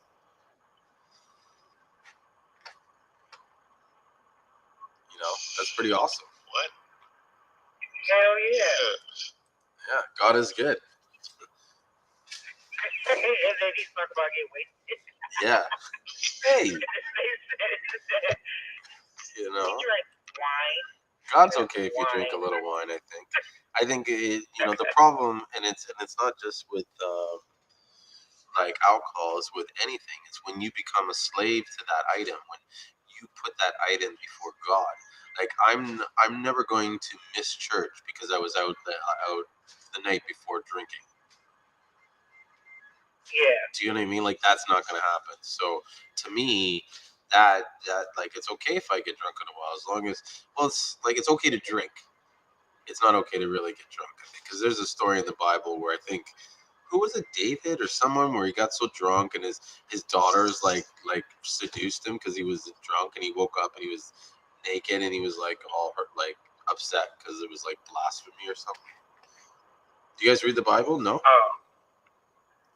I mean, not so. Yeah, me too. Hence why I don't remember the exact story. Have you read the Bible? That's a big book. You know what? I said it's crazy to me when people say, "Have you read the Bible?" Like that's a lot of books. But you know what? No. But it is something good to ask people. But at the same, because everybody don't follow the same religion, so people don't. A lot of people don't like me. But I think this. I think there's power in just reading the book, even if you're not a believer. Yeah, it is. Yeah, you read the book, you listen. A lot of wisdom. Yeah, not only just that, but even just the way the language is, like opening your mind to be able to follow the flow of the text with the grammar. It takes, you have to be certain open minded, and I think that opens your how do you say it? It opens. It kind of like levels up your frequency. You know what I mean? So by reading this book, it unlocks things in your mind. Yeah. That's what I believe. I have to get back into it. It's been years. Because I live in. Sorry? I was just gonna say no particular reason why. I just fell off. Mm-hmm. But I have a completely different life than my brother and my sister, and like, if I had to look at one thing that really differentiates us and our way of thinking, it's I read the Bible and they don't. They're very, like, not to say anti-God, but they're just kind of like, they're not religious at all. Yeah. Where I that's kind of like me as well. Yeah. Like where I walk with a Bible everywhere I go, and I'll be honest, I haven't been reading it in a while, but especially when I was in St. Lucia, I read it like almost every day. I made it a point to read at least 2 pages a day, and I felt like there was a lot of power and stuff like that, and I even fasted while I was down there and stuff. So, Oh, when I go, I can't do that. I gotta get all the lobsters and scrimps. Oh, I can't wait to get some rock lobster. Down there, you could get the lobster is like they say $4 a lobster, $3.50 a lobster US. What? Yeah, for a rock lobster fresh. Because I got what was it? I got 10 of them for 90 EC, which is 45 Canadian, and that's like probably a little bit less US. Dang. And they were fresh, like all live and everything. He had just like captured it that day or something. I actually will fast when I go. So I actually messaged Janine today because I don't know if I told you I was thinking about going to Puerto Vallarta for like 3 to 6 months with a friend of mine to just work on like my personal health and all that before I like really get my business going. And I was like, you know what? It would be a better idea to get out to St. Lucian because then I can learn the business while I am doing my thing. And so I messaged her about like maybe get them hosting me while I'm there and like maybe working for them while I'm there so I can just kind of like maintain for a few months. So I am gonna plan on doing some like fasting and health stuff. But I think like the first couple days, I'm for sure gonna try some stuff out there. Oh, that's awesome. So you're gonna go down there and stay for a bit and kind of like work and help them? Well, I just touched got in touch with them today. And she mentioned that they're possibly going on vacation in July. So I told her, I was like, I'm in no rush, whatever, like, in divine timing, however it works out, but it would be amazing. And she said that she's going to look into it. So I'm just grateful for the thought or for them thinking about it. So, but that's the idea, to like go work for them.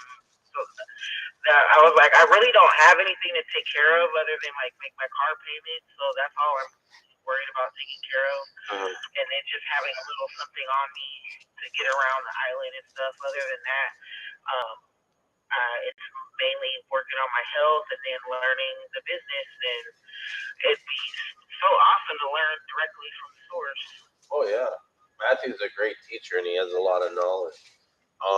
I think it's a great idea for you to do that, and I don't think you'll need much to just survive while down there. It's like the cost of living is not that expensive. You know what I mean? Yeah, and plus it's like a slower life. Like I feel like when you go to the islands, it reminds you of how stressless life can be. When you live out here and you just allow yourself to like succumb to, aka the real world or whatever you want to call it, this type of world in the U.S. You forget that like life isn't meant to be lived that way. Yeah. I'm gonna go out there and do my thing and come back popping and ready to go. Yeah, get all it. I know. I'm sorry. I want to tell you about the book. The other seaweed book is called New England Seaweed Culture Handbook, Nursery System. I actually have the whole book on my Instagram page, like every page of it. So. Oh, what's your Instagram? Shit. I am _ Mr. _ YOUSSEF.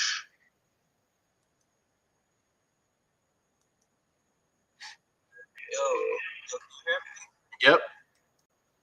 okay. Julien, I see your ad on it popped up for me. So let me tell you. First off, I didn't know it was your ad, right? Yeah. So this music playing and all that, right? I'm like, it grabbed me because it's like you don't want to get scammed. Okay. Yes. That's yeah. see what you gotta say. And then it's the angle. Okay, first off, it looks okay. I'm gonna tell you, it looked a little like almost like retro, right? Yep. So it looks like you recorded it off an old camera. So I'm like, what? And I was like, this. Okay, so I'm like, okay, cool. And then it had the music going, and it had me just because I wanted to see where it was going. Yeah. And then you hit it with the Raw Seamoss Company. I'm like, nah. Yeah. I was like, all right. Thank you. I'm glad you liked it, and that's the thing. It's the marketing. You know what I mean? You have to pull them in, and I'm glad it worked because I've never had someone describe to me the ad. Like I always think that that's the intention that I'm going for, but like, does it really work. You know what I mean? And so, Yeah, it got me to the point where I seen the name, and then I'll probably but when I watched it until I watched the whole thing after I seen the name, but I seen when I got me to the point when I seen the Russ, I was like, what the? I was like, oh man, you got me. Because usually I skip them joints. I didn't skip it. I had the point to skip it, but I don't know if you had it at the 5-second mark when you got it in before it can skip. oh, I think I don't know. I think as long as you watch the first, the first 30 seconds or so, it's like as long as you do within the first second. But if not, dude, don't worry about it. It's like it's not no. It's not that. It's not that. I was trying to figure out to the point where you had my attention all the way to the name. What I'm trying to say, because when I was conscious of what I was watching, I was like, this fool got me, because you got me, because I watched it all the way until so I probably watched it past the skip part, but I don't know if I did or not. I'm just saying, like, usually I skip those ads. I'm just saying you actually got me, because how it was angled, how it was drifting. It was drifting, angle, and all that, and it got me like, you don't want to get scammed. Like, yeah, I was like, what? yeah. I'm gonna play it now for everybody so that they can see it. And it's the song, the music too gets you. You know what I mean? Like it. The music got me too. I can't lie, the music got me. It got me too. You pleased my ears, my eyes, the visuals, and all that. So, and my curiosity, grabbed my curiosity for sure. Is that you that just sent me the request? Yeah. From Nature's Club, I think. I think so. Yeah, my page has the profile as a dog on it. Yeah.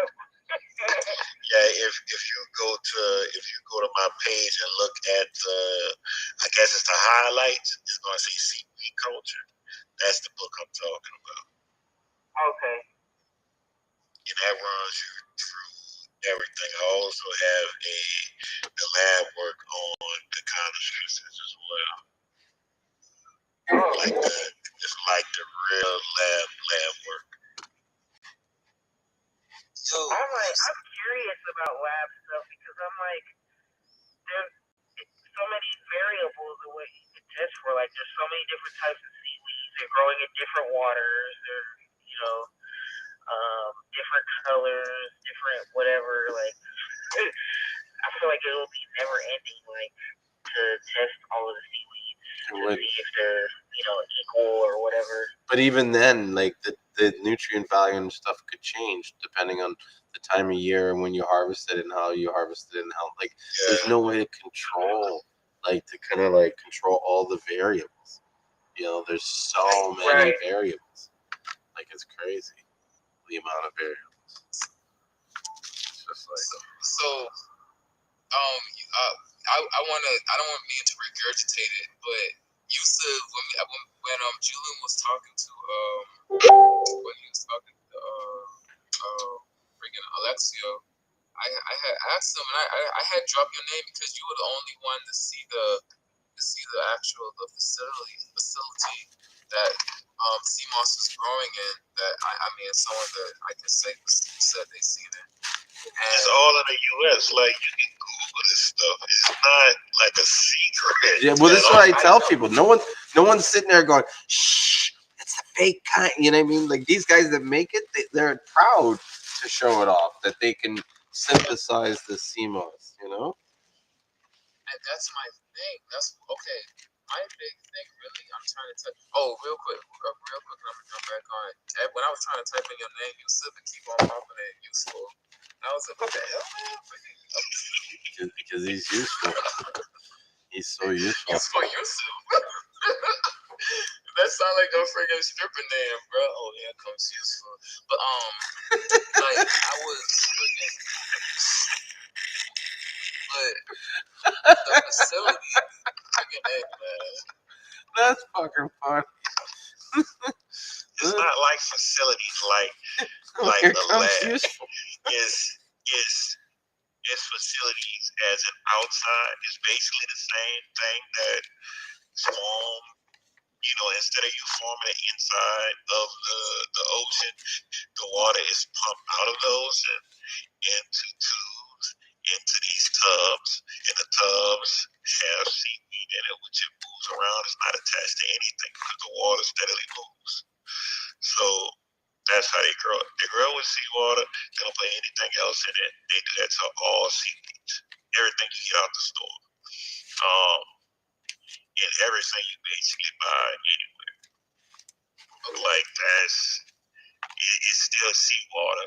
It's nothing added. It's not taken away from it. So it's a cleaner way of doing it, and it's an easier way instead of going back and forth in the water. Plus, it's safe.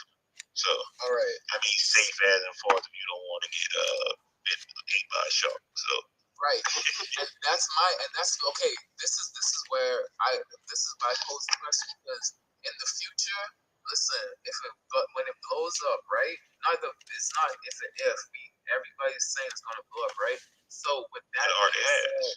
Okay, and it's going to go even more. So when the money comes pouring in, like when everybody starts putting their anchor down and they start to pour in, like for real, right? It's gonna be a time when they're gonna try to make it. They're gonna try to facilitize and get it when it's more easier, way more cleaner. They're gonna want basically.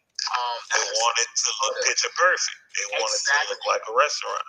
So with the best stuff you can ever get, if you want everything to look the same, is from those people because it all looks the same. The closest to that, no lie, is what Julien has. I know it. Yeah, the look of it is picture perfect. So if you want something that's all, you're gonna get the same product all the time. Those people that grows it, they grow it all offshore, but onshore. Those people product is gonna always look the same, like identical. So check me out. Hear me out on this one. This is my thing. What I think in the future might happen, right, is they're going to go ahead. They're going to go to St. Lucia or the Bahamas or wherever they want to go, Jamaica, Trinidad, right? Where they can go to St. Lucia, bro, and they can buy some land. Let me finish they don't have to do that. I know, but no. Let me finish this so we can hear what I'm trying to say. If they consider using, it's not that, it's the waters. If they can say this is coming out, we're using St. Lucia waters, that's the difference. They could differentiate themselves, just like you can, man, friggin' A, man, when you drinking Fiji water, or what's that one, you think Fiji water actually come from Fiji? But it doesn't matter, it's the name, exactly. That's the point I'm trying to prove. That's what I'm saying. They're not going to go to St. Lucia just to do that. But it's not just but they have to. And they're not going to build tanks when they can get the stuff in the ocean. Like the water's free. No, they need the base there. Look what I'm trying to say though. No, I get what you're saying. Is they're not going to do that. Okay. Because it won't be smart for them to do that. Because you already have China and the Philippines. They are the main source of that stuff coming to the U.S.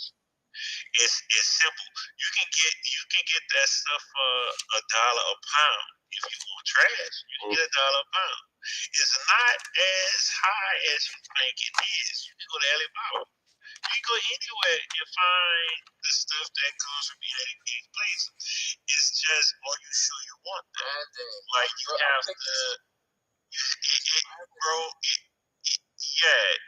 you have everybody saying this stuff from this is wild harvested. No, it's not, because if you wild harvested it, it would be way higher. It would be super high, and you don't have people diving like that all day 24/7. But if they can prove it, but if they can look, but you said if they prove it, if they prove that, right? Look, check me out though. If they prove that they wild harvested, their price is gonna boom. And they can keep that price that they have because they prove that doesn't matter though. That doesn't matter. No, I get what you're saying, but okay. If Julien was an asshole, Julien can actually do the same thing. Hey, I have wild harvested and I have farm raised. And guess what? He still can. What do you mean? I have it. I have it. Rocks in the box to see that you. Some extra dirt, some sand. Yeah, exactly. No. Like, that's funny. Throw some rocks. Yeah, some seashells. I'll go to the dollar store and get a bunch of like seashells and just smash them up and like there. Now you like put some hot glue. What's that? You see the seashells in that? Oh, Yeah. Now you know it's real. Here's the funny talk. Even the stuff that's farmed has seashells and all that shit in it. Okay, and little crabs and stuff. But they're told to clean it out. That's what they clean it. That's part of the training. I read a manual that shows like all step on step about how they do farming. I have it here, and I was going to show it, but then I was like, you know what? This is pretty top secret shit. I don't even want anybody to know I have this book. If you knew all the information on this book, it's crazy. You could literally start your own Seamoss industry. So, okay, you talking about a book? Mm-hmm. What is the book? Is it a book that's telling you how everything started? No, it's called. I'll give you the title of the book. It's called. Let me just go to the front. And what's insane? This is how connected my partner is in Seamoss. Not only did he give me this book, which is called. I'll just share the screen here. Seamoss Farming in the Caribbean: A Practical Guide. Thank you. Yes, I have that book, and I have the one that's from Africa as well. Yeah. So it's simple. So just to tell you, so in that front cover, the guy that's on that front cover, that's my friend. He's no longer here. His name's Jason. He passed away last year. Which rest in peace, Jason. So I know that guy, and the guy who wrote the book, I have his personal number. I called him and talked to him. He told me so much shit about Seamoss, like insane stuff. So you want to know where Seamoss gets its nutrients from? This is how the Seamoss gets its nutrients. The rain falls on the soil up in the heights or wherever. That water percolates and comes down and feeds into the rivers and goes out to the ocean. That's what the Seamoss eats off. It eats off nitrates. And so its job is to really, as the fresh water is coming out of the in and entering the ocean, it cleans up those nitrates that would cause like an algae bloom or an unset balance of the chemicals in the environment. So it's like we've always known it's a filter, but that's what it's kind of filtering out. And so the reason why you see a lot of the Seamoss farms closer to shore is that as the water comes off the soil, it permeates into the land, and you know what I mean. The closer you are to the shoreline, the higher concentration that is. Now, that being said, sorry, I was going to just finish off this point. That being said, St. Lucia has one of the most fertile soils in all of the Caribbean, and I think that now, knowing this information, that is probably why our Seamoss is regarded as higher quality. So it's not just the nutrients in the water, but it's also the nutrients that are running into the water. And this is through the volcanic soil and stuff like that. Okay, go ahead, Yusuf. Yeah. They have another book. The other book is called Tropical Seaweed Farming, Trends, Problems, and Opportunities. I think I've seen that. Yeah. I haven't read it, but I've seen the title. Look that book up. And I have most of those books. I have the one, I have the, let me see, this is the United Republic of Tanzania. It's basically a book showing you how to farm it. It goes through everything, the harvest and everything. Like it's a lot of books. A lot of people just don't want to really get into the books. They'd rather Google something to try to learn, but Google, you're really not gonna learn anything. I basically have all the signs, but I be trying to tell people where to go to get the stuff from. Like they'll be listening to them. Oh, he's black. What are you talking about? You don't know what you're talking about. But Yeah, man, it's so many different books. I'm actually taking screenshots. I'm gonna put them up. You know, but most people are not gonna look at it because they're like, "Oh, Dr. Sebi said," so they're not gonna look at them anyway. That's what's crazy, and I wonder how many people actually see like the posts that I make when I'm going these live streams, because you'd think with a group of 9,000 plus that there would be more people watching these live streams, but I do realize that like a large portion of the people that are in that group are Dr. Sebi fanatics, because when you post something from it, it's like you all of a sudden you see all these users that you didn't even know were users in the group because they've never talked or contributed. There are so many leeches in there. It's not funny. All right. If you, Julie, if you really wanna, I can't lie, if you really wanna get the algorithm to go crazy for you, do exactly what you're doing. But you can just make conflict. You know, like even though I know it's messed up, but that's how. If you do just like basically go hard on basically just basically just I'm gonna prove Dr. Sebi wrong, and you kind of ranting about it, and you're just gonna get basically the white knights to come defend it, which is okay, but with that conflict, even though it's gonna, I don't know how you can take it, but that will make the algorithm go crazy on your behalf because everybody's gonna share. And especially if they listen, even sometimes you're gonna have to lose some battles. Like not saying in the fake, not the war, but talking the war. But real at the end. Listen. I don't want to interrupt you, but here's the thing. My goal is not to get as many people in this room. Do you know what I mean? My goal is not to kind of go viral and stuff like that. To me is I have zero interest in that. My goal is to share information for those that want to learn. And so if I have to manipulate the algorithm to get more people going, I don't think it is. People see it. People know it. You put a post up on speaking negatively of Dr. Sebi, and all of a sudden there's hundreds of people coming and talking and making comments about it. You know what I mean? Sometimes I'll put posts in that group just to see what people's reaction is. And this is the funny thing is if you know me, then you know this. I can't hate someone I don't know. Okay, so I have no issue with Dr. Sebi at all. You know what I mean? And that's never been my problem. My problem is, and what I've been doing is trying to make people aware of what the truth really is and what's going on. You know what I mean? And because at the end of the day, this misinformation is more than just misinformation. It's affecting people's livelihoods. Think about that. There's people that would be getting paid more money and selling more Seamoss if it wasn't for the fact that this well-crafted farm bullshit. And it's bullshit.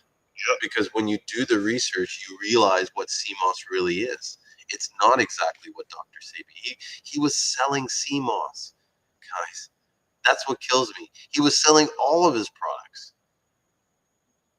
Do you know what I'm saying? And it's not to say that just because he was selling it was wrong, but just because he says it doesn't mean it's true. People make it seem like all he was freely giving this stuff out. No, he wasn't. He was charging money. Every time you see these videos, they were saying that this is part, I think, of the reason why you only really hear about him now, is because now that he's passed away, it's the information he used to charge for can be freely given. And when you give it out freely, that's when it kind of goes viral. That's the whole reason why the Seamoss Buyers Club is so busy, is because it's a free open space platform that people can buy and sell Seamoss. Unlike any of the other groups that they have on Facebook. Not one of those groups does that.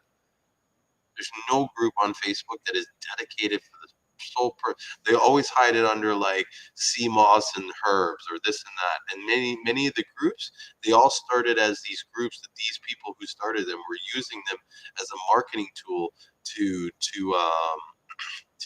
basically control their sales and stuff like that. And they limited who bought them and stuff like that. But what they missed is that the true marketing tool is to allow it to dictate the market. Do you know what I mean? Like to allow this to be, to be open. And the only reason why CMOS, thing is successful is because I gave it free. Not only that, but a lot of people don't realize this, right? But this thing is linked to my Facebook group, my Facebook page. So many of the business that I run ads to and I capture business on my Facebook, like on my business page, they end up finding this group, and I'm sure I'm losing business. Do you know what I mean? Or potential. To me, it's not even business, because that's what I was saying to someone the other day. It's like, if you come to me and you drop me because there's, someone else was selling the same CMOS for 50 cents less a pound, were you really my customer? Was it really business? Do you know what I mean? Like, I can't rely on you or count on you. So you were never really my customer. So I don't know. I don't know where I'm going with that kind of ranting.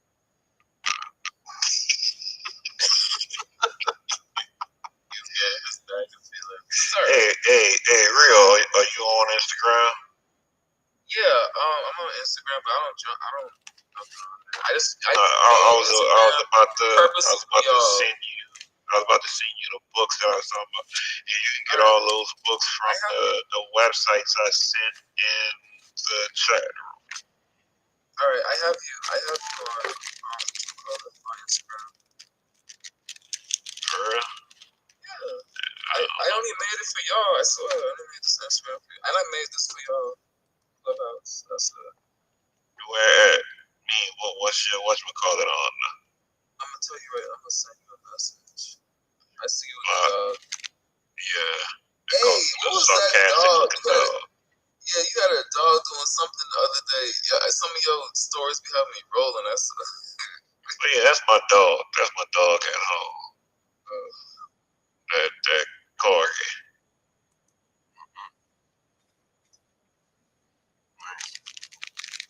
Congratulations on Marvin. He just sold 425 pounds. Oh, good job. Yeah, Marvin's in a great group. He just showed out a message thanking everybody. Oh, someone asked earlier what I spend on my ads.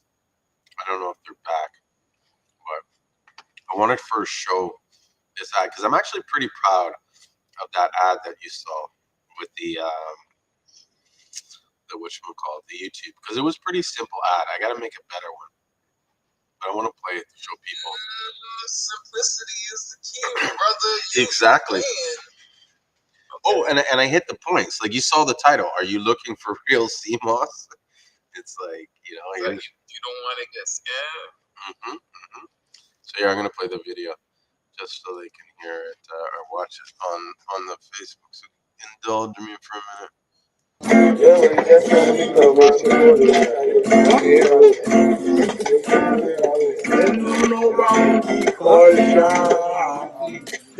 So what I did was that's why me a study agriculture. That's why me a study agriculture. Stop killing your children. So I took one video that had music, and I lifted that audio, right? So that's the guy singing. And then I took a bunch of old clips, but I cut them in different angles, and then sort of like scaled them so that they were more closer. That's why it seems sort of like it's an old quality, because that's actually like pixelated from the CMOS being from it being all close up. But then when you superimpose the text on it, the text is all crisp and clean on it. So it gives it a really kind of look. But what it's meant to give is this, like, we're natural from the resort, from the island. This is real, Wicked man. Remember the farming in Egypt. And so the song, yeah, and then it ends with the title and the company. I love my the ending of like all my videos where I bring in the St.Lucian Seamoss together in these different words, and then it says the world's best sea moss. Love that. So Oh yeah. When I seen the world's best sea moss, I was like, this man's bold. He looking for all the smoke. Yeah, he's bossy. All of it. He's bossy. Oh, Yeah. Man, fuck. This is my view of it. No one knows who's the best sea moss, world's best sea moss. Like, that's subjective. Everybody has the best sea moss. You know what I mean? Who has the best? No one really knows. Like that's for certain. Yeah, no, but it's not even that. Like from in the hip hop, like even though it's very competitive, but one thing I do know, I know from that genre or that art is the people who speak and they talk like they are the best and all that. Everybody, like, you feel me? They go with it because they be like, okay, you think you're the best? Kind of like prove it. So that's just gonna be like, okay. They don't go with it. They don't go with it. You know who they You say don't the think best. so? Okay. Oh, when Kendrick jumped on that, you know who they say the best right now? Kendrick. Why? Because he's the best that's out in the limelight right now. No, listen, no. When he dropped that Control verse and he was, "I'm the king of New York," he's, "I'm the best." When he did that, bro, he stirred up. When that happened, a whole bunch of rappers people started talking. People just started making freestyle. He shook stuff up. You remember when that was a while ago? But when he did that, it shook it up. It shook it up. It hit a hard step. But that's only in the industry people, because you have people that's probably 13 years old that'll tell him a new asshole. So when you underground, when you actually know the stuff, then everybody not saying it. You looking at it from a commercial standpoint. So it's not people not saying it. It's only people that's in the industry saying it. So people that know quality, they know quality. Like that's with anything. Crystal can say they been saying they the best forever, and they not. It tastes like shit. But Ace, what you think about Ace? Same thing. Look at who make it. You gotta understand who make the thing. You gotta understand who make Douce. The same people make Douce is same people that make what? Hennessy or is it Patron? Like it's all the same stuff. It's all the same stuff. Don't get it twisted. Like it's like when you go in the store and you buy milk, you actually think you buying different brands of milk. Like you actually think that's different milk. Some people say Barbados, whatever it is sweeter. And I'm like, no, it's not. Why? How I know? Because I actually bottled all of the milk. Great Value is the exact same milk like the rest of the milk in the store. I actually worked for the company that bottles the milk. It's all the same. It's just the mind thing. You're playing tricks on you. Oh, ours is sweet. And then you go, oh, it is. No, it's not. It's the same stuff. Yeah. But that's what I'm trying to say. That's exactly what I'm trying to say is. But I don't know what I'm trying to say is people that know quality, they know quality. People that get mind fucked, that's all they know. Is I'm gonna look to the commercial because it says it's good and cruelty free because it's on the bottle. So people that know quality. That's plain and simple. People that's into TV know TV. You're not a consumer, Yusuf. That's what I'm No, trying to say. you're not a consumer of the industry of a commercial. But what I'm trying to say is if you try stuff, you will pick quality over what somebody says. You just have to try it. No, it's not. You don't think he's the best? You don't think he wants in the industry? Commercial, yes. Industry? Mainstream. Who, Kendrick? I would say that's in the industry, him and J. Cole. But Big Sean too.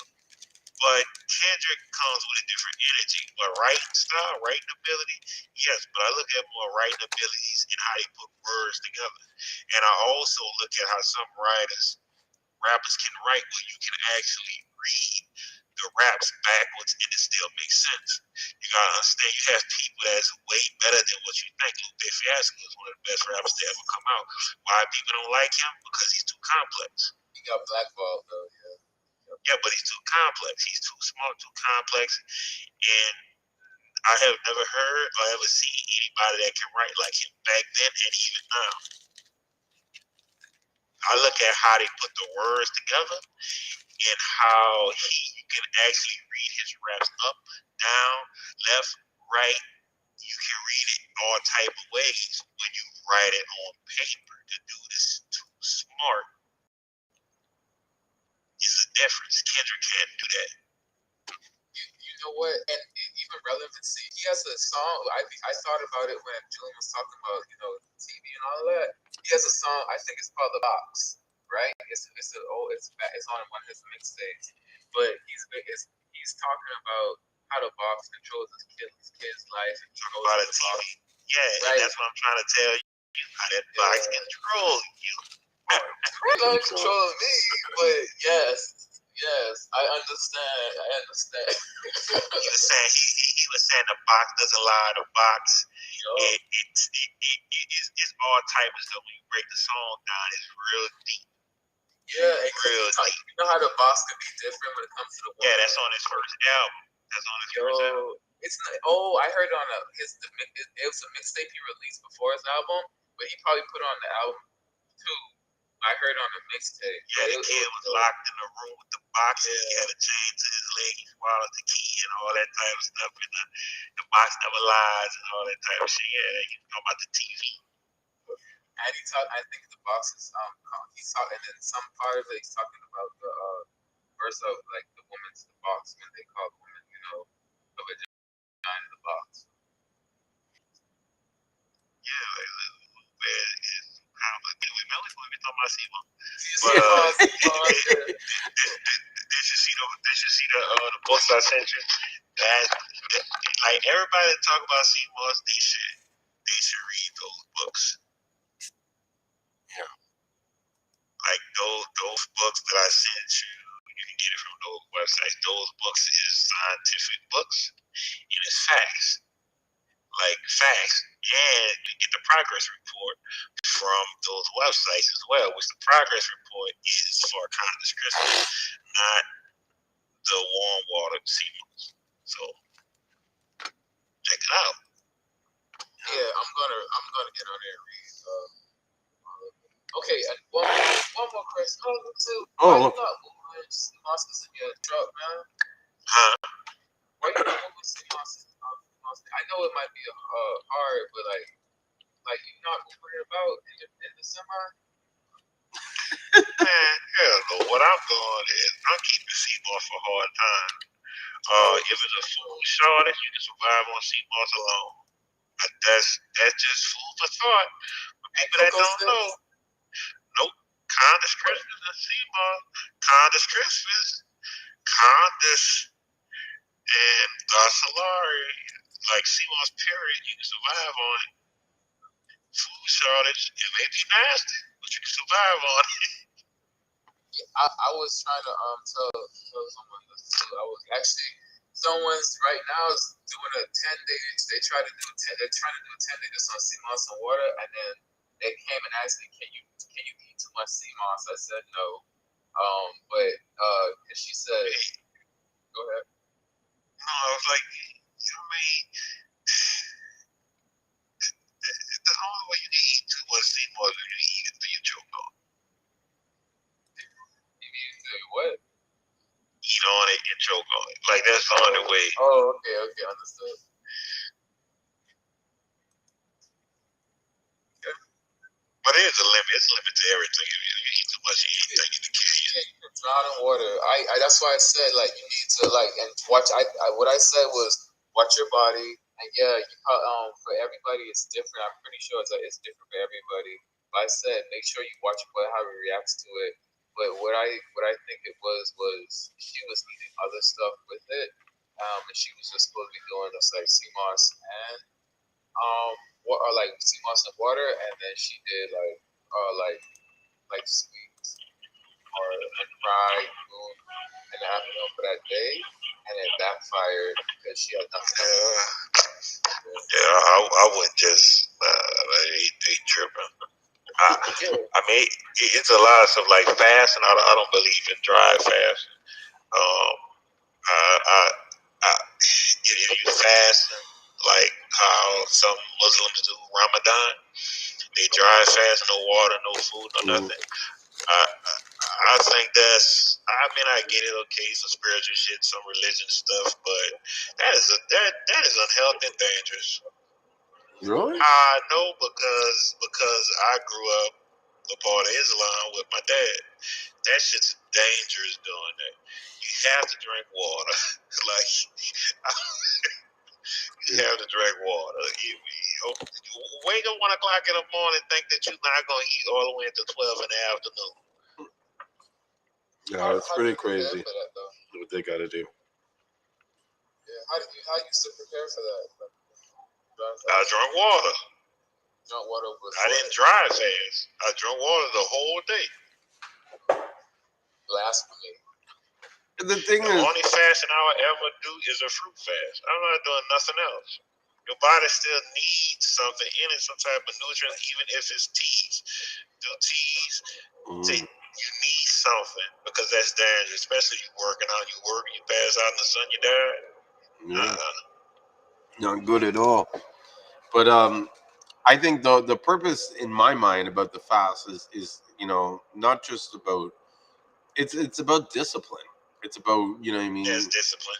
controlling your stuff, knowing that you could have this, and what I mean, you say no. So whether you fast from cigarettes or whether you fast from this or that, you're making a mindful decision to control and abstain from something. It helps, in my belief, it helps separate the spirit from the body, so that I feel like it's a spiritual thing. the spirit is in constant control of your body, and I mean your body is in constant battle with your spirit. And when you be able to live in the presence of your spirit, that has control over your body, it unlocks, in my belief, a lot of powers and abilities that you don't have when you're living. Too many people are living in the physical world, and they're not really elevating themselves to which they can live into the spiritual world. Yeah, like the best to me, the best way to do that type of stuff is, I mean, Buddhist monks, the elevation where they're at, like the areas, you can do that. It's more conducive to do it where they're at. But trying to do that here, oh no. like some stuff is just not conducive in a certain area. So like monks fast for a long time. But you have to understand where they fasting at and how they're sustainable, how it's sustainable up there. It has a lot to do with the air. Both moisture. It has a lot to do with the air up there. So you can't do that everywhere. Like you can't fast in the desert. You know what I'm saying? That's a good point. Jesus all right, brother. All right. But you have to understand the environment you're in plays a big part. Buddhists amongst, they have nothing that's stopping them. They have fresh air. They're all the way up, elevated. So it's different. It's different for them. The air is thicker. It's actually breathing in stuff. Unlike here, we're actually breathing in tailpipe.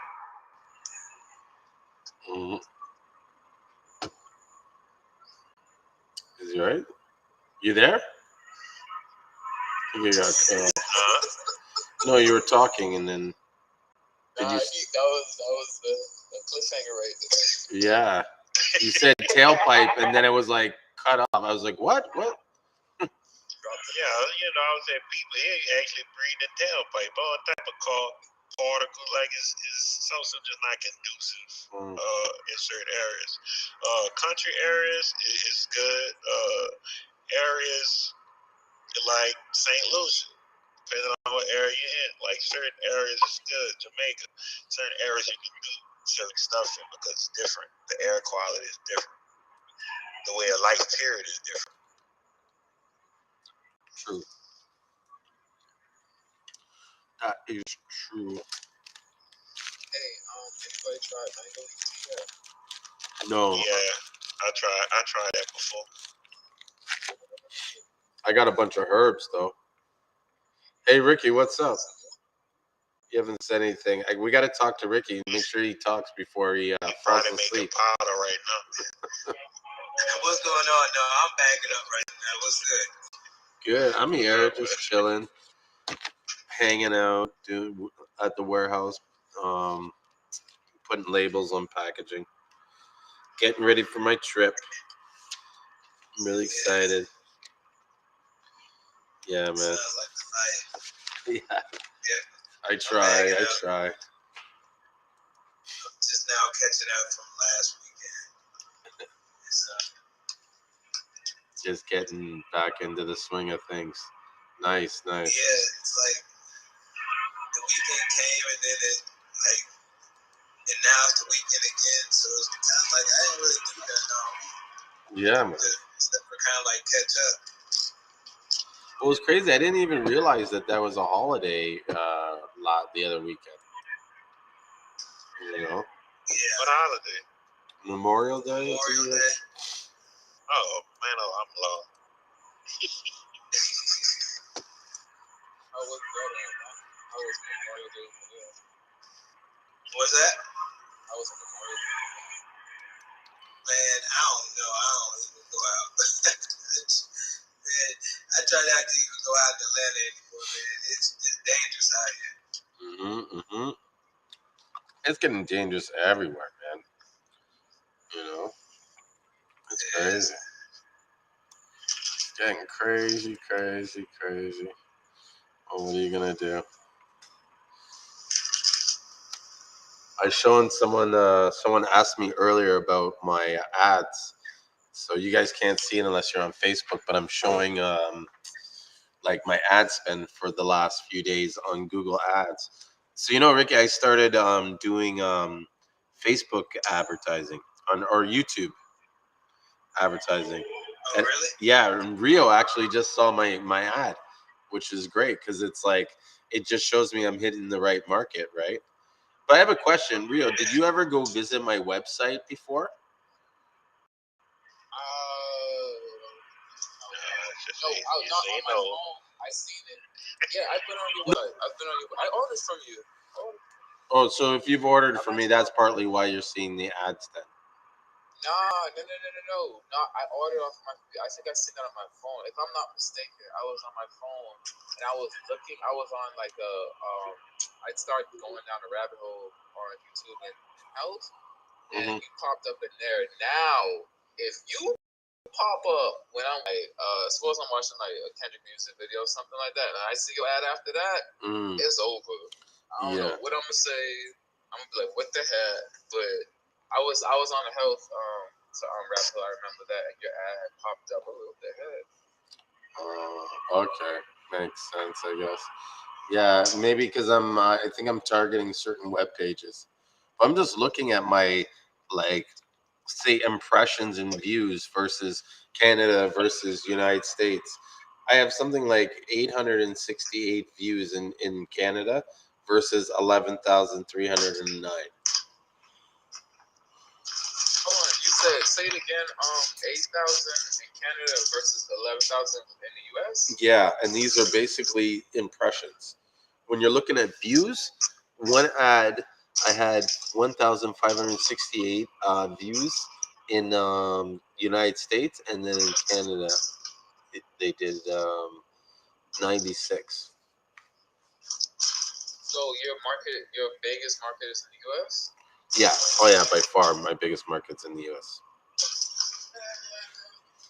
But it just shows you like how big the market is. Is that like my market doesn't even really I can sell all the Seamoss and other people still have room to sell theirs. You know what I mean? Like it's So a would lot it of make it space. easy if you had a base in the U.S.? Would it make it easier on your half? On your I have one. I have people helping me in the U.S. Okay, never mind. Yeah, Ricky actually. Ricky does my drop shipping. Okay. You know what I mean? That's the big That's why I'm always like an advocate. Sorry, go ahead. No, I said that's great because if you doing exactly you pumping money, you put it at it's making like how I always see is like a pipe and you just opening up the pipe just so the water can just flow through. It's like because everybody's not getting hit with it. So if you get hit with it, but yeah. Mm-hmm. And so that's why I'm always like an advocate of drop shipping and stuff because it saves so much time and energy and stuff to have someone else kind of be able to package it up and go. And I feel like as his business grows longer, like the longer he's doing it, the more cost effective the whole service will be because then he can streamline a lot of those costs to get reductions. You know.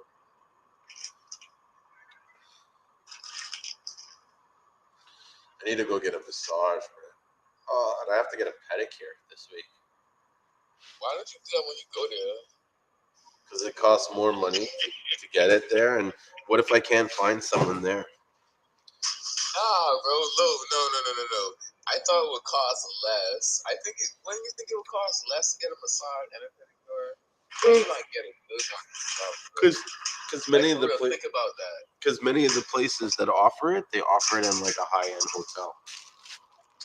Yeah, no, you can ask call your partner and be like, you know anybody, or be like, ask your wife who does her feet, and do they do a good job?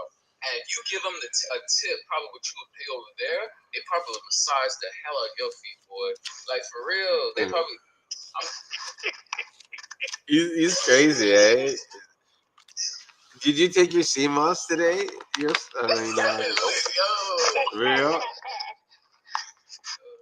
Yeah, man. Yeah, right.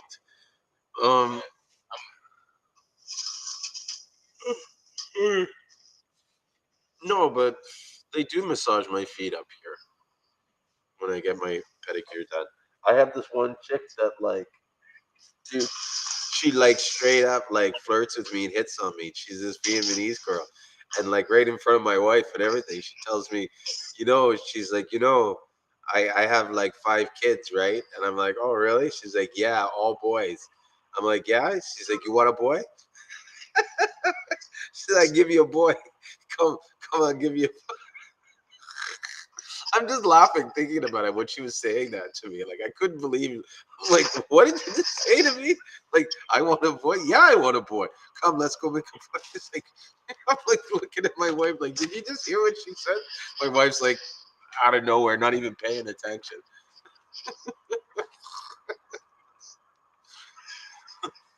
I remember one time I was shopping in a store, and I think it was like we weren't married yet, but we were dating, and these girls came up and asked my now wife if I was dating the girl that was like I was with, which was my sister, because they wanted to hook up, because they were like, is he with him? We want to go talk to him, but we want to know if he's with him. And she's like, he's with me.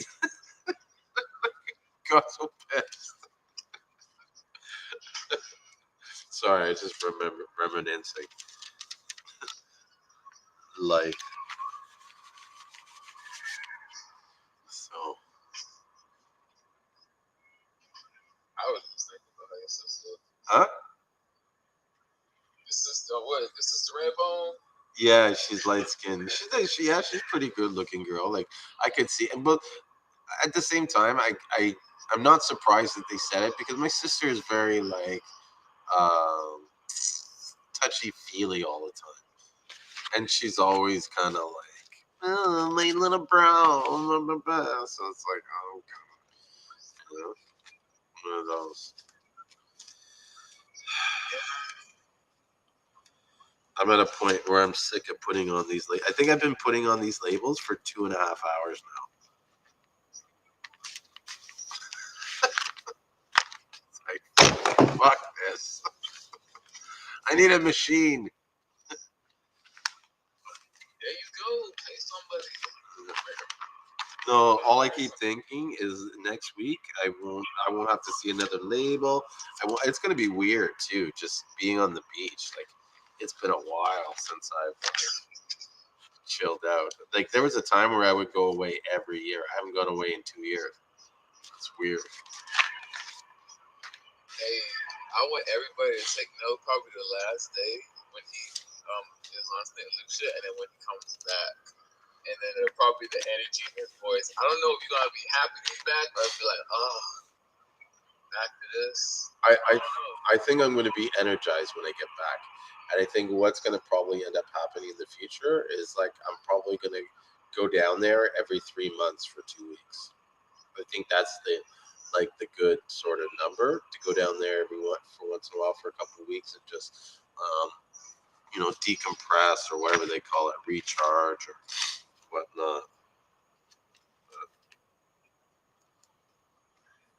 Certain points when I used to like go on vacation, when I would come back afterwards, it was getting back to reality. It feels like you somewhere like it's a whole different bubble. Everything is good when you come back. It's like you have to have a vacation from your vacation. Is that what you're talking about? Having a vacation from your vacation?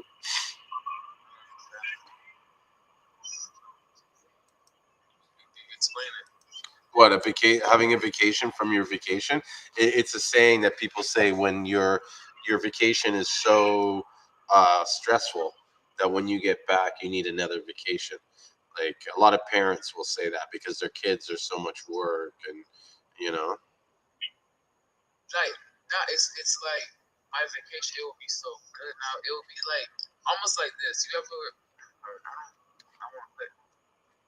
The best way I can put it is like when if you leave a situation and you go into better, like it's just when you go on vacation, everything's gonna be nice and ladder kind of deal.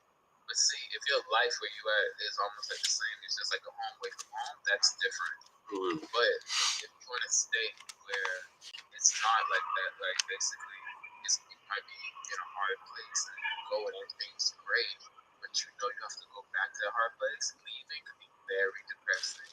It could be like your last days could be bad because you're just thinking about going back. Sure. So that's what I'm trying to say. Like, I mean, but see, if you're not worried about that, that's a good thing. That's a great thing.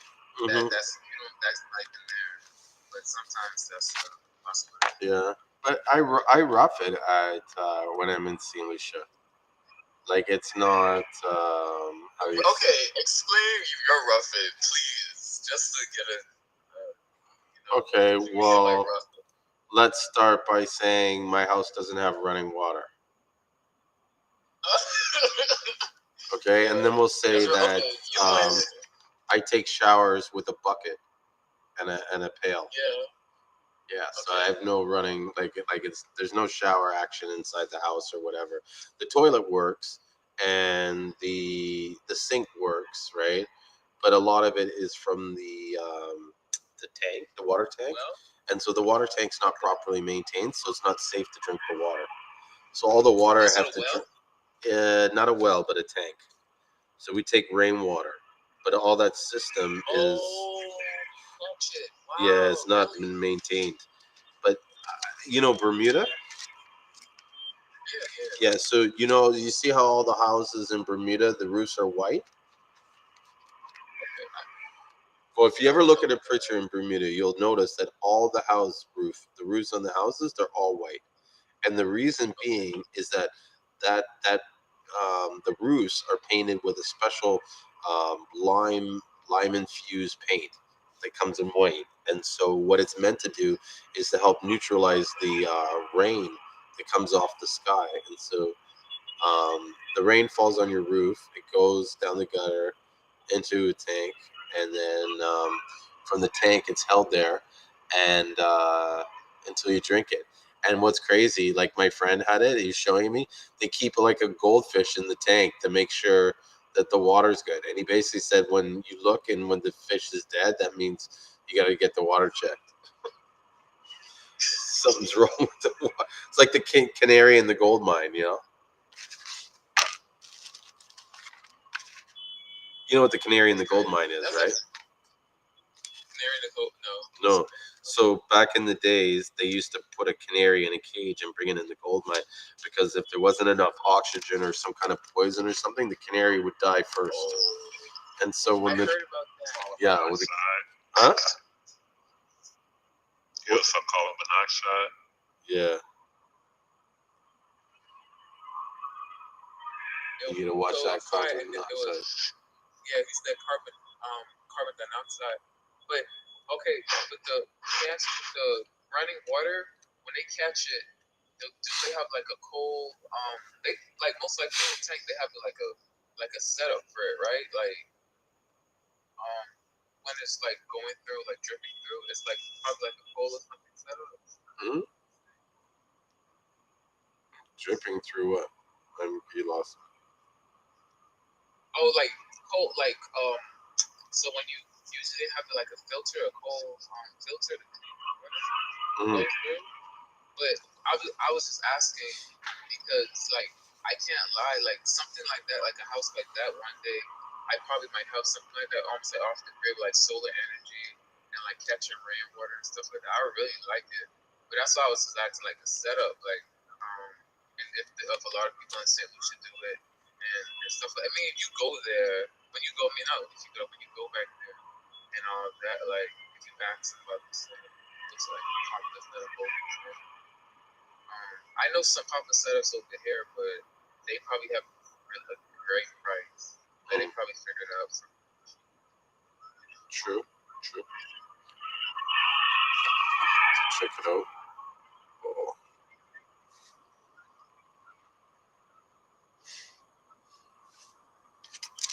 Back to labels. Oh, my bum hurts. Because I've been sitting in this chair for so long, I just moved.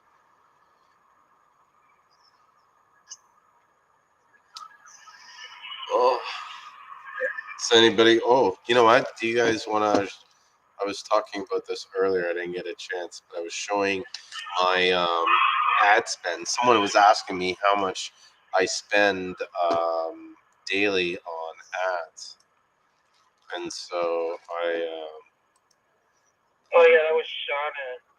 Yeah. How much I spend. See if there's more comments. I don't even know if she's still here, but to answer her question, on Google AdWords, I spend about $100 on day on average, and so on that, I have I think 3 ads going in the Google ad campaigns. So I have one video ad campaign that I run for $60 a day, and then I have two whatchamacallit, text ad link ones that I run for $20 a day. One's Canada, US, and Australia, and I think the other one's just Canada. And then it shows the different like engagements that I'm getting and the percentage. 22 induction rate.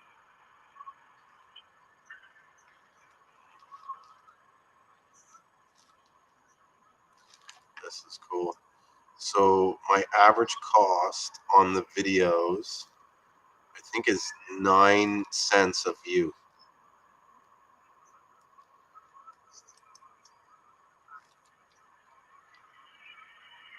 That's how much you get. That's how much it's costing me. So it's about 9 cents a view. My conversion rate is it's low, 0.39. Right. My conversions on this one ad for the last 5 days, I did 15 conversions.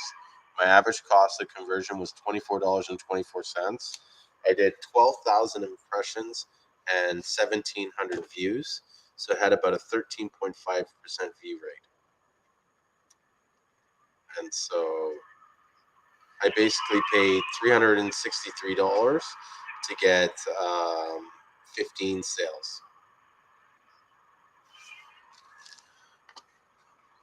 But if those 15 sales hit my average order rate, that would be 15 times, I think it's 149. Let's just go with that.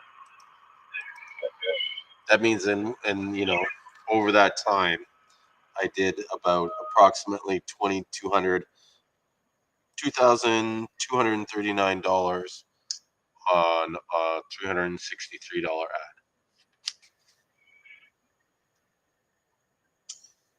How much you think it would cost for you to get like Kim Kardashian and St. Lucian?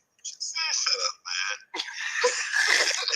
You love to like daydream these hypothetical scenarios that never really have any chance of happening. You know that, right? Julie, Yeah? you know how much things we said in here that happened came to pass? I swear to God. It's so many things that came to That's pass true. that we said before. For real. What? Okay, watch this freaking collective. Watch the collective of like the whole thing that we had, like the counseling thing of the St. Lucian, the grades. Watch that junk happen. That's so realistic. And Kim Kardashian is probably gonna say something about Seamoss. She already has said something about Seamoss. What do you mean? She puts it in her Oh smoothie. yeah, she did. Yeah, a long Okay, time ago. but okay, exactly. So how hard would it be for her to say Ross St. Lucian Seamoss Company? Yeah. As hard as it was for her to say that she eats placenta. Oh, she said That's nasty. That's some nasty what, shit. what, That I seen that stuff they before, say, eh? and they say what? What they say about that? What? Eat a placenta. No, I didn't They eat say a placenta. I've that's a seen it. lot. I've seen it. Like I was showing a house, and I went to Oh, open the fridge to like show the person that like they asked to see the fridge. I opened inside, and in the freezer there was this like placenta, and it had it like baby's placenta. I was like, "Ugh," you know, like whatever. Yeah, they what? kept it in their fridge. I don't know. You want to hear the funniest story that happened to me in real estate? It's so funny. So I'm showing this house with this client. Now we walk in the house, and the house is supposed to be vacant. All the lights are off. It's dead dark, so dark. Okay, we have nobody. So we get into the basement, right? And I'm looking for the light and stuff, and it's all dark everywhere. And I open this room that looks like it's some room, like a closet or something like that. It was a bathroom, and there was a man in there taking a shit. And when I opened the door, he screamed, and I screamed, and it was just like ah, ah! And then my client comes running down, like what the hell? And it's like, what the fuck are you doing in this bathroom in the dark, taking a shit? I like taking shit. Right. What? That's funny as hell. Yeah, it was like the most random, most fucked up thing I've ever seen in my life. Oh my god. Yeah, I've seen some crazy things though. I We went. should actually try to take the company. Sorry, just saying. Then we can go ahead.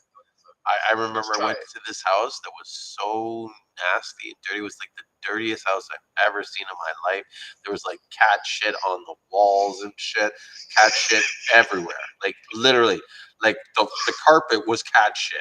And I remember my client took one look at me, and like the homeowner was there, like lived there. She was like a hoarder or something. She's like, come in," and like. Like fucking can't. So I had to go in on my own, and because like part of our rules is like if you book a showing, you have to show up and you have to put your business card in. So I had to come into the place, put my business card, and she's like, "Oh, you want to take a look around?" I'm like, I didn't want to embarrass her, like right in her face and be like, "Yo, this is like nasty. Take your shoes off." What the? Should have. Oh my god. Oh, oh, and I remember just like as soon as I opened the door, I was like, and I walked out, I was like, like imagine you had to hold your breath the whole time you're there. And my client was like, dude, you are one soldier. Like for you to, she was like, there's no way I was going in that house. Hell no. I don't care how much that price was, because it was one of those things where she was like, "Oh, this is a good deal," and I was like, "I don't know if you really want to see this house." You know what I mean? Because you sometimes when you're working in the business, you can look at a listing and you know that there's problems with it, that they're not showing you. Like agents are very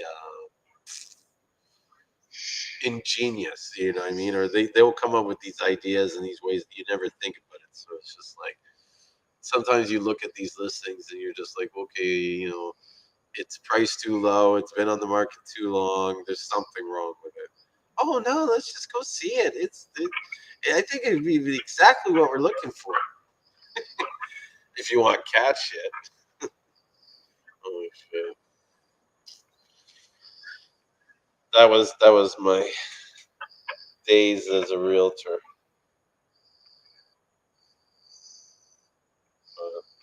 Oh my gosh. The Seamoss life. I can't wait. Can't wait. Yo, I forgot to mention when I was back to the farming thing. That guy was like, "Do you want me to tell you what Dr. Sebi said?" Hey, no, sir.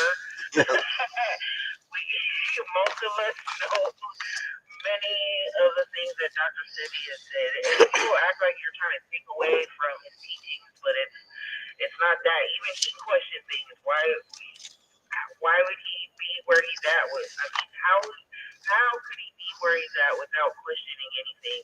But so I went to like YouTube to try to find some videos about him talking about the rocks and stuff, getting the minerals from the rocks, and he was saying how that people. He never says who he's talking about. He just generalizes and says, yeah, they say, you know, they laughed at me and said, how can a plant get minerals from a rock?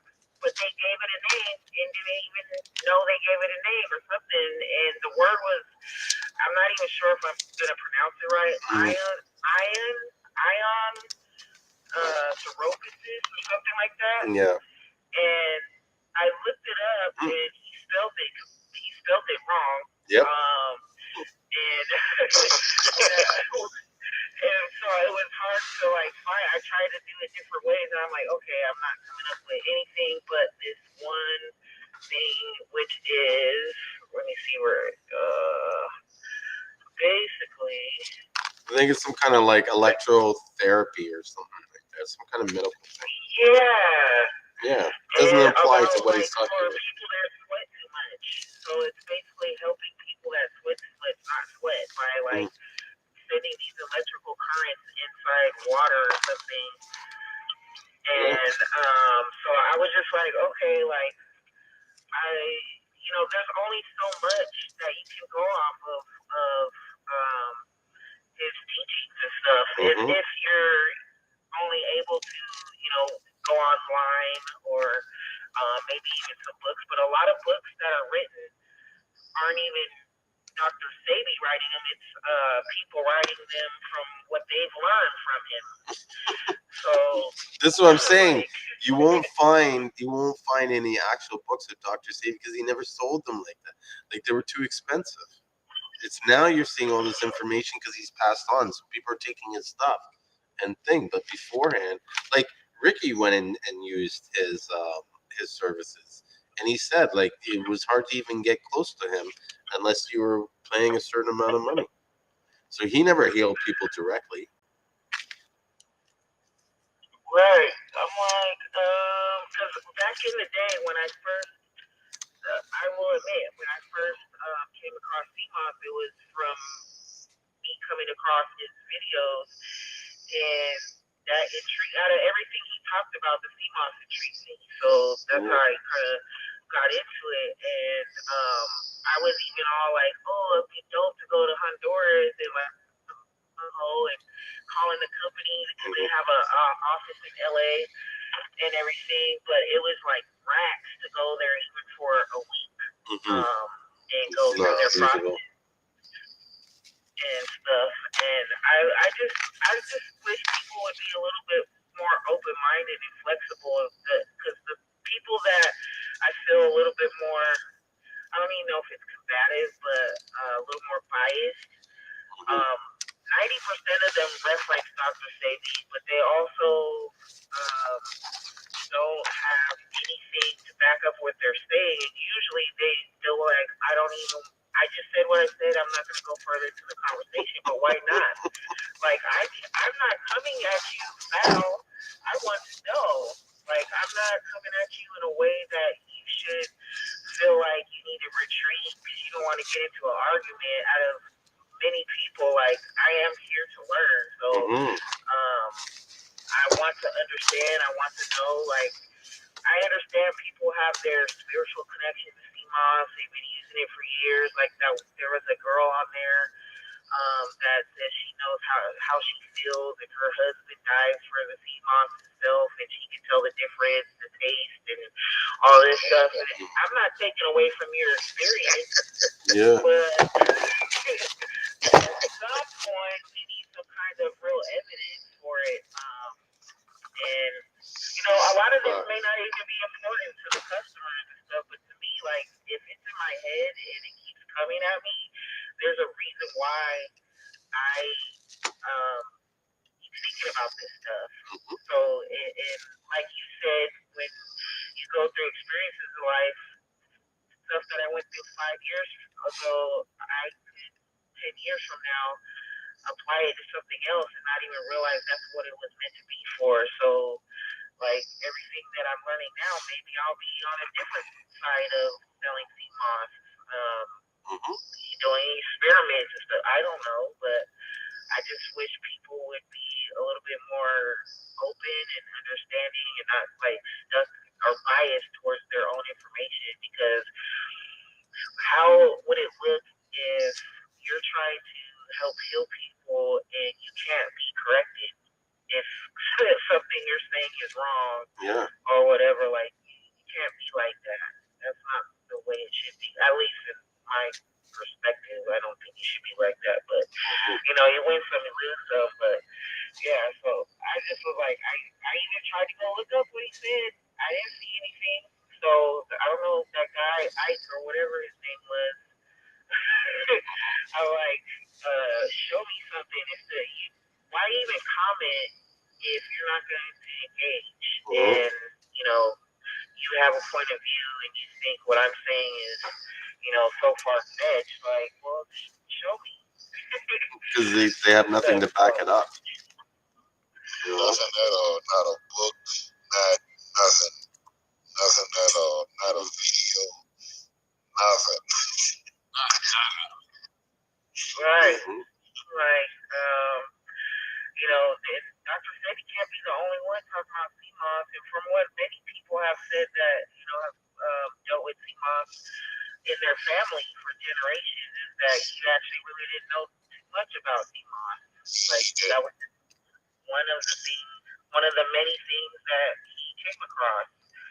So, you know, for people that his for generations. His wife was the smart one. His wife was the chemist. His wife was the bio chemist. Not him. Not him at all. He was just the person in front. His wife is the smart one. His wife is still alive. His wife is the one that made the herbs and stuff. Because he couldn't. Is she the one that I know there was like a couple of things. There was that were saying they're Dr. Stella's wife. Like, one was an ex. No, my aunt. It's the one with the bald head. My aunt. She has a bald head. Okay. Not the one with the dreads? No, man. I just said bald head, man. I know. This one with the dreads say. She has a bald head. But the other one is his wife too. But his first wife is the one that created everything. Okay. Her name is my aunt. She's still alive. My aunt. What's the Instagram person? She has an Instagram? And that's an old woman. You ain't gonna find her on. She probably had one, but I doubt it. Okay. My aunt. Okay. My aunt. My aunt. Spell it. I don't know how to spell it. Amba. The way you were saying it. It's usually M-A''A'. Yeah, like my aunt from Africa. So yeah, I'm over here trying to look up this hard ass word, and it's like he spelled it all the way wrong, and yeah. And I just feel like sometimes people you in motion and get you to start, looking into stuff. It's not necessarily just go off of every word they said.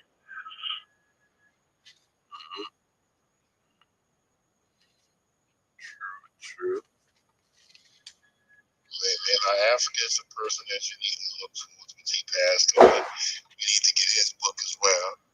Africa is a person that was actually a scientist, was actually a smart person, and he has books. Don't ask me how to spell his name. Don't ask me, please. And that's Layla Africa.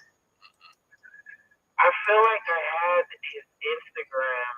I followed him right. He was on at one time. Yeah, his wife still does and stuff, but his books, you need to get his book before they stop selling it. But his books is legit, like all the way around the board. His books is legit. I have a few of them.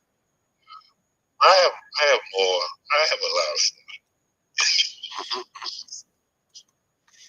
Like the thing about being like someone like those people's positions, like you just talk about like Africa and even Dr. Sebi, when it comes to their words, like suppose he was allowed to talk in the chat right now, it's hard for certain people, especially scientists, to be so free talking and can voice their opinions because if they do mess up and like suppose they want to talk about something metaphysical, it can everybody start judging everything else that they had based hard facts on, and if they could throw the how to the old saying, throw the baby out with the bathwater, and that's like I understand points. Talk about what metaphysics? What you said? Yeah, metaphysics. Like if they were supposed to suppose they talk about something spiritual, it wasn't based. When they talk about vibration. No, vibration. No, but you could base vibrations on facts.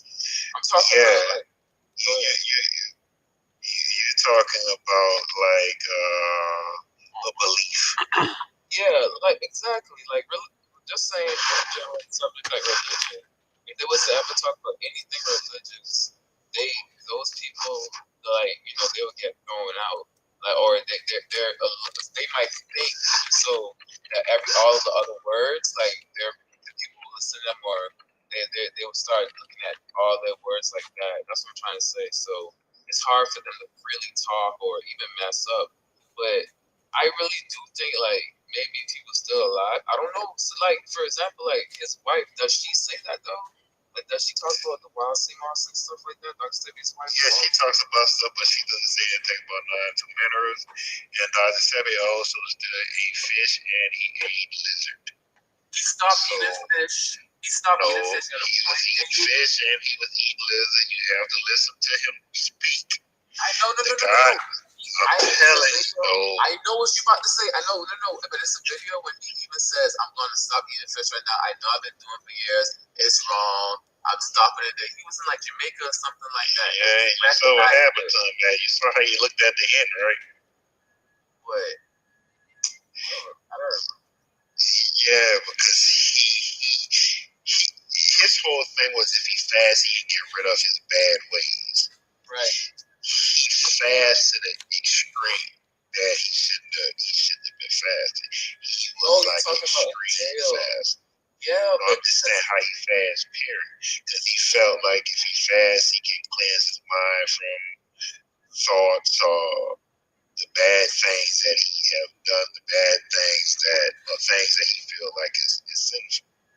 So it's a lot, like when you really get into what he was doing and how he looked and how he viewed things. Because he didn't even like mixed people. Like it's a lot of things he didn't like. Like when you go through his whole journey, you see how he was. The dude had certain viewpoints on things that were just like, damn, bro, like that's how you think? Like a lot of stuff with him, you have to read his books, bro. Like he have one book, which a lot of the pages are taken out now, but it's a lot of things he said and mentioned is like, even in videos, some stuff he said was like ridiculous. But in the sense of fasting and to actually get those thoughts such experience like doing. It's almost like going like when you went vegan, you went cold turkey, right? It's so much more easier just to cut it off, and that's in a way what fasting is doing, and how June was saying, and all y'all saying, like discipline, but the fasting of it, like just breaking it off and cutting it off and seeing you can do it, is just to show yourself that you know at any time, you know, even if I slip up again, if I slip up again, I know I have a chance of starving. So like, Yeah, but you can't fast your mind state, man. The state of mind, you can't fast. why you say they put people in? Well, I don't agree with prisons. I know what they're for. I hope one day we can find out a better way. I get it, but I hope we can find a better way. But nah, man, like yeah, you can do that in your mind state. It's like nah, listen, no, I'm not talking about freaking mentally. Yeah, like that's like that's different. That's different. But we're talking about a habit. We're talking about habits. That's eating is a habit. We're not gonna. It's not a habit, Playboy. It's a must. Yeah. It's a once a day. No, the things It's what you eat on a regular as a habit. I'm saying, but the things we eat that we know. Like, man, come on, we all slip up and eat that thing that jacked us up and make us feel like crap. And we don't want to say it does make us feel like crap. Old lady, what are you talking about? No, so, you got no guilty pleasures? You got no guilty pleasures? Come on, now. No, I was just saying, you were saying that one thing that everybody, you know, that get the old lady. Ouch. Ouch.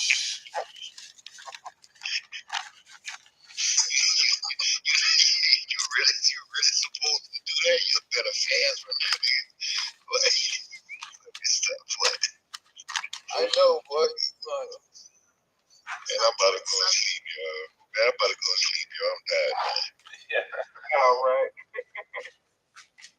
I'm getting there soon, I'm sure. I think I got a few more labels I'll do, and then, you know, I got so much. How many more labels you gotta print up?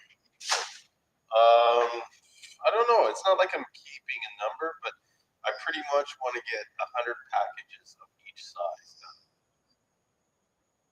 So, like, I want 101 pounds of gold, 101 pounds of purple, 101 pounds of this, and then another 108 ounces, 104 ounces, 102 ounces. So I'll probably be doing that every day this week from like morning till close. I got to get some, but now I don't remember. Hey, Yusuf, you know I got some herbs too, eh? Did I tell you about that?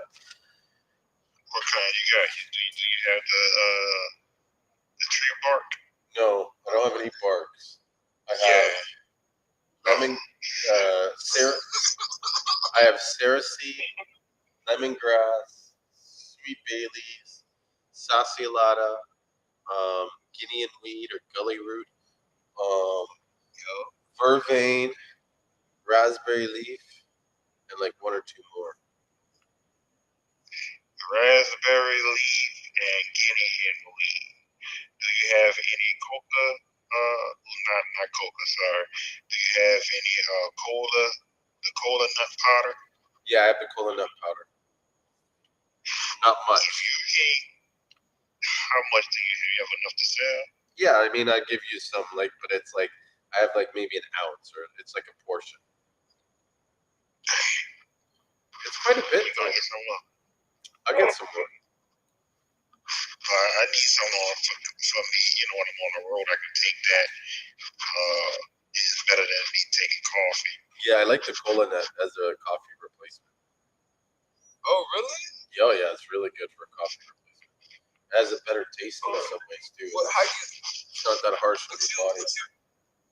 What, like, okay, give me like a recipe, but like agave and cola nut powder. No, man. No. Hey, bro. Sell me the cola nut powder. I'll buy that from you and guinea hen weed. Just buy the guinea hen weed, and I'll throw you some of the cola nut powder for free because I don't even know what the price is. All right. Oh no, man, you gotta take that by itself, man. I guess I don't know, man. That's how you take it. You just chug it. Yeah, I do a Seamoss.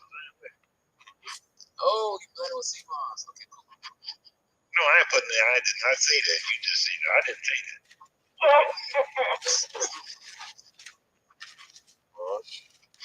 But yeah, I guess I'll holler at you tomorrow. I'm gonna literally, man. All right. Cool. Yeah. All right, man. All right, man. Good night. I just looked it up and they use it as a rub too on chicken and stuff. What, coal on that? Pulling up. Oh. Yeah.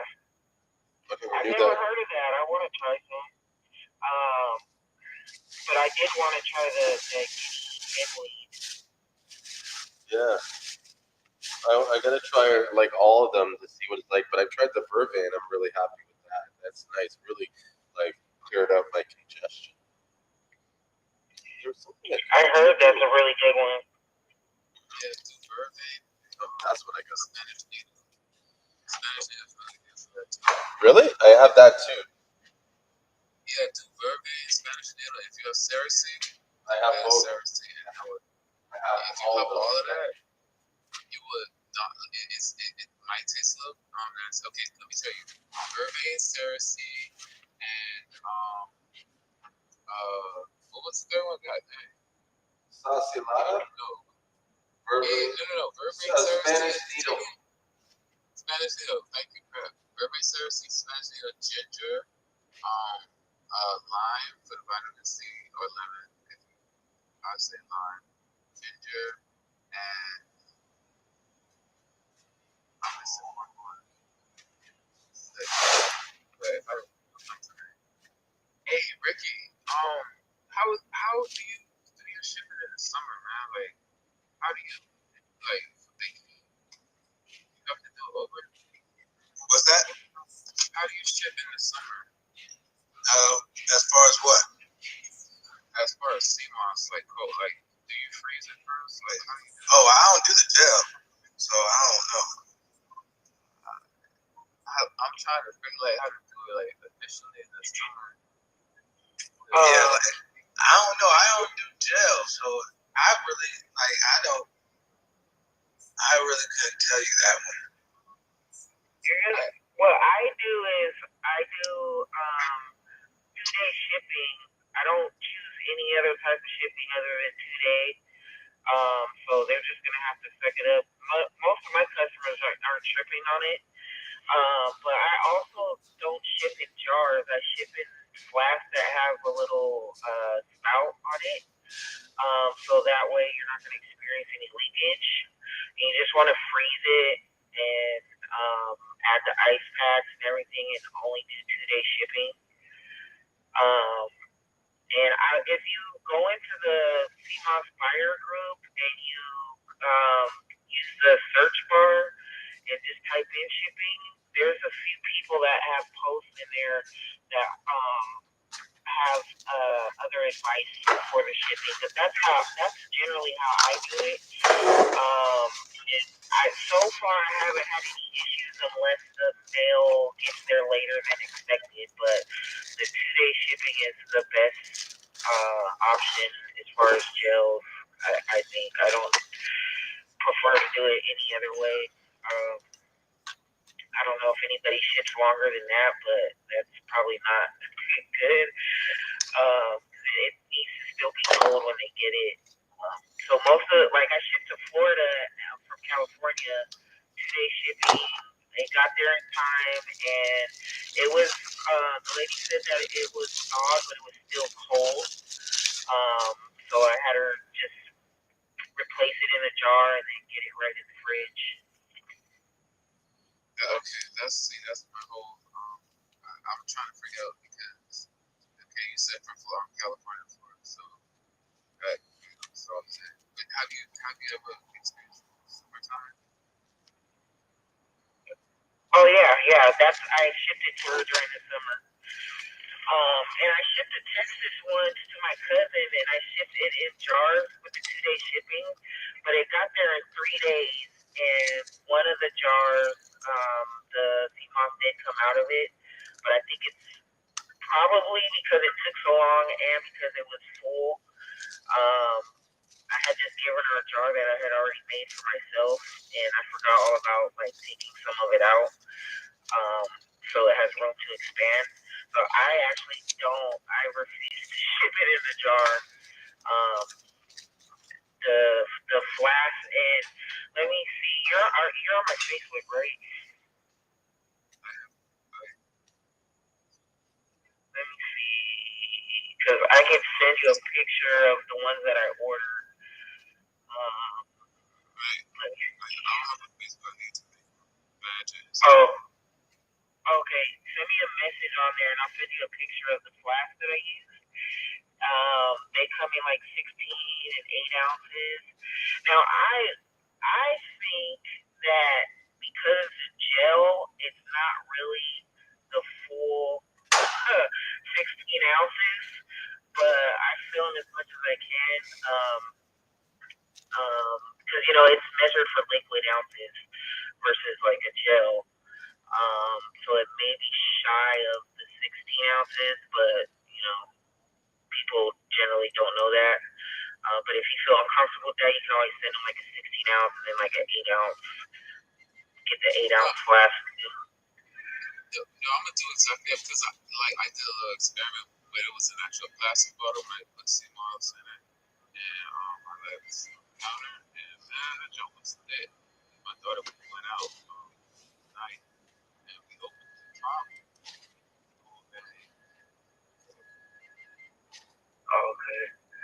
Yeah, but those work the best for me during the summer, and that's why eventually I kind of want to get away from the gels unless I'm doing maybe like a farmer's market or event, just because it's just easy to be compromised.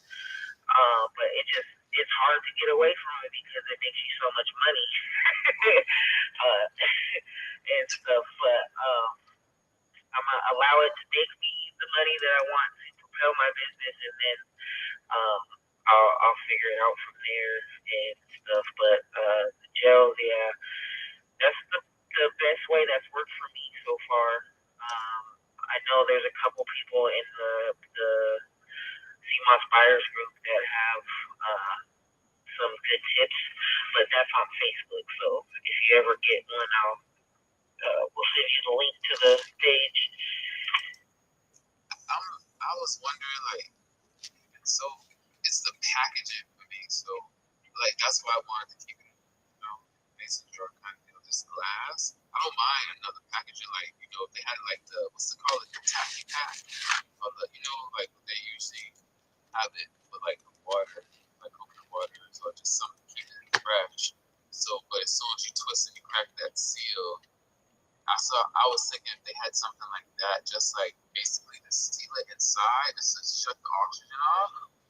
But I think that will work. I really do think it will work, and it wouldn't expand because when it gets cold and frozen, once the oxygen is shut off, actually stuck in there when it gets frozen, it'll be fine. But that expansion, I can say, I don't know. Now there are companies that sell the supplement packaging, if that's what you're talking about. Like how Gatorade has the little gels in the pack, and you just rip the top off and then you take it like that. I actually was wanting to look into those for samples at events, but there's companies that make that, and if you're on a larger scale where you can afford it, they'll even package your product for you too. But that's a whole other situation. That's on another level. I get that's what doing it for what you just said, out of just giving out the samples. Yeah, you should do that. That's real good. Yeah, I was just needing to know the food science behind it. Is it gonna? Of course, I'll keep it in the ice chest, but I was just trying to see how it's gonna affect it, how long it can be like that, and that packaging and everything. So I reached out to a company. I forgot the name of them, but they sent me an email, so I need to set up a call and ask them about stuff like that. That would be my Because there's a concern. company. So I was gonna say that would be my concern. Would be the shelf life once you package it. Yeah, there's a company called Nautica. Yeah. They have like a teal color, and they have those. And I'm not sure if they'd be open to letting me know. I don't. I say I was gonna say I don't think that's real Seamoss. You know what I mean? I think they did something to make it so that it was shelf stable, so it can stay in that package.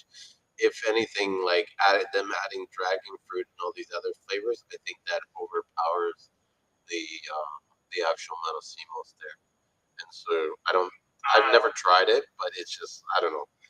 Those guys kind of like turn me off. You know what I mean? And I'm worried that would be sort of like the new standard of what's you know what I mean? Because they operate on this like multi-level marketing thing where you know what I mean? It's like airborne. Yeah. I was watching their little video and showing themselves surfing and all this other stuff, and I was just like, oh, okay. So, but I just was like, I had thought about that idea a while ago, and next thing you know, I saw their package, and I was like, what the hell? So yeah, that's the only thing is, like it's awesome, but it would be like I would have to tell people, this is a sample for you to take right now. Like, don't let it sit and stuff. And most people will, but there's some that, I'll have to be like, I'll only give you one sample because, people get greedy and want to take a few, and then they'll probably have a bad experience. Yeah, it's possible. So, but a lot of times those that take this free samples, they're usually not the like if they're taking more than one, like beyond what they need, they never really planned on buying them in the first place. Right. Because for now, when I do samples, I'll pre-make those condiment cups, like you put ketchup and stuff in with gel. Yeah, like the like little 2-ounce, 1-ounce, 2-ounce ones, and then when I do my juices, I'll just take a jug of juice and take those same little cups and just pour a little juice in there for people to try at the event. Yeah. If you ever wanted to do that though with the little packets that you say you can fill up, hey man, if you wanted to, try, I'll even if you have to tell me how much you expect, stuff like that, like fill up, get some, and then just like take one for 30 days, or fill up 30 of them, have them sit in a cold spot, or you can do both without taking 6 of them. Anyways, for 30 days, and just take one each day in a situation you run a trial like that, even though it's like that would be a pure test trial, don't get twisted, but we're just almost like concerns running on you, and when you can control the temperature and stuff like that. Because I'm down for like doing stuff like that, just so you can collect data on inline sense, and if you can't get it from someone else. Yeah. Oh no, for sure. Like I want to get that done because I just feel like it'll be more convenient than filling up those. I mean, you still have to fill them up, but it'd just be easier than those little cups because sometimes they pop open, get messy, and all that stuff. So I have to be very careful how I put them in the ice chest. I usually have them on the top and like try to secure them in there, but that's the fun life of Seamoss, figuring shit out the hard way. Seamoss life. If there's one thing it teaches you is how to solve problems. You know what I mean? Yeah. Like we're always solving problems in this business. Always putting out fires and stuff. So I think that's like really cool about what we do. Do what we do. Oh, such a busy week this week. I still can't believe I'm going. And in some ways, I feel like I'm not fully prepared. But I think what I'll do is, like I said, tomorrow I'm going to make a list of all the stuff I want to do, bring, and whatever. And then I'm going to put the list together. Actually, you know what? I got to also make sure that all the stuff that I want to bring, I put aside because I have some things that I have to bring in that Bill should. Actually, I'll show you guys some of the stuff that I'm bringing now.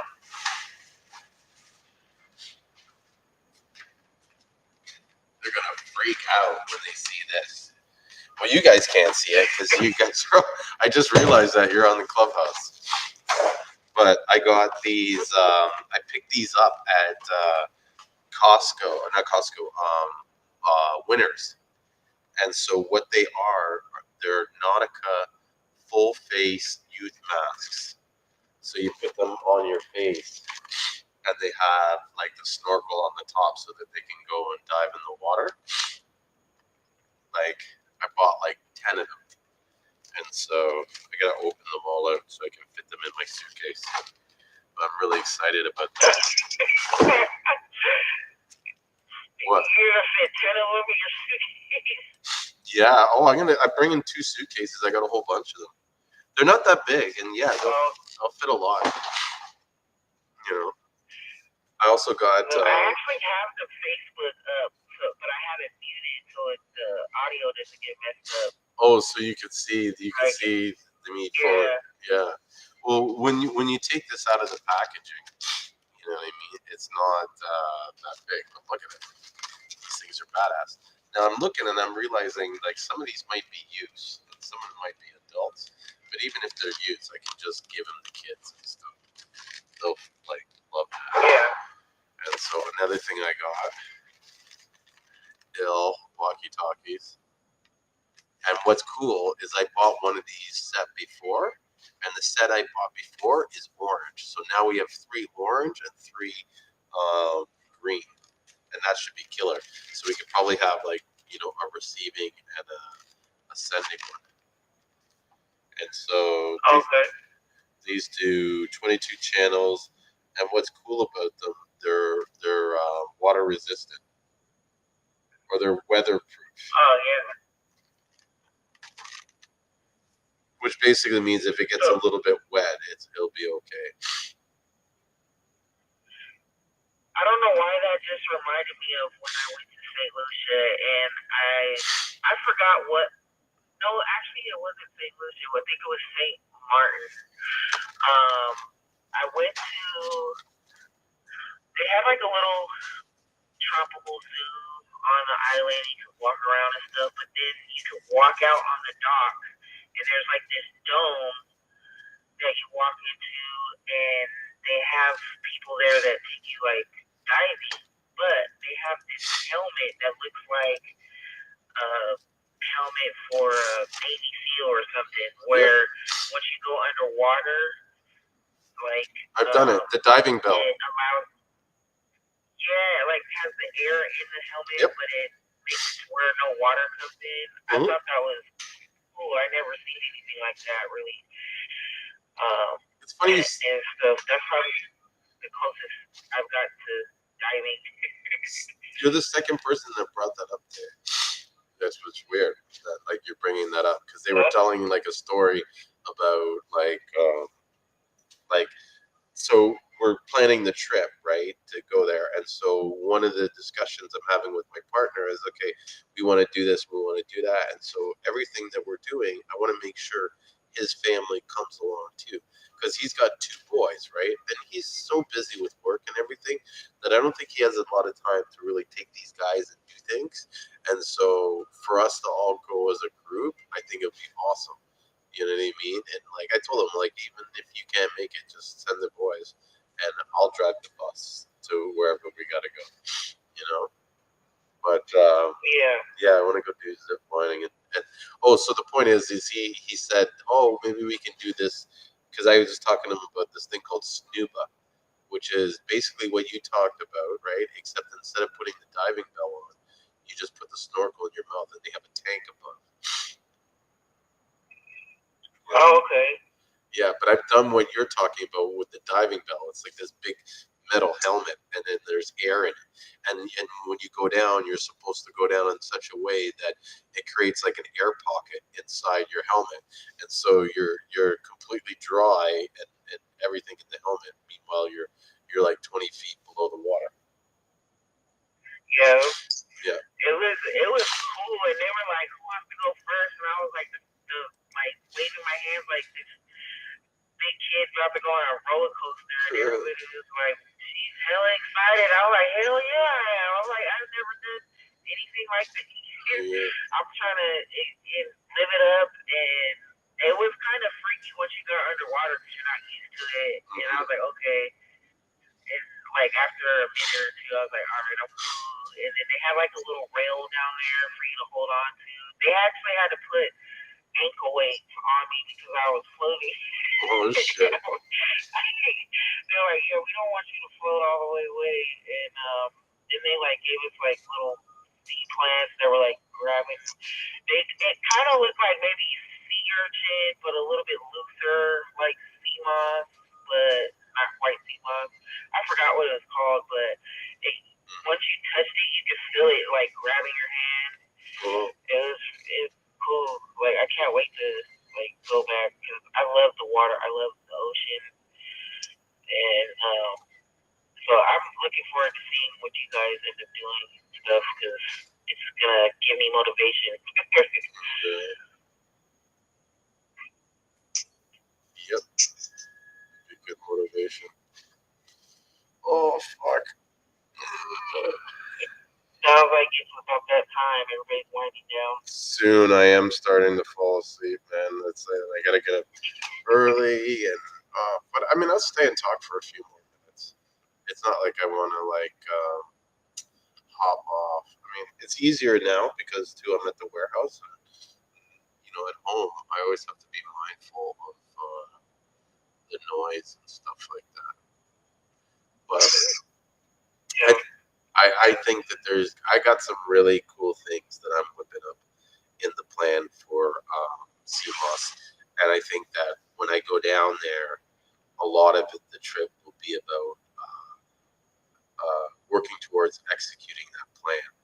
And if I can do what I think that I'm going to do or that I want to do, it's really going to help create a lot more quality Seamoss available. It's not to throw shade on like other Seamosses, but there is a limit to the top quality that's available, and it's usually limited by the available space to process it. Dry it and that kind of stuff. So, if there's ways for these guys to work better collectively, then that's a win.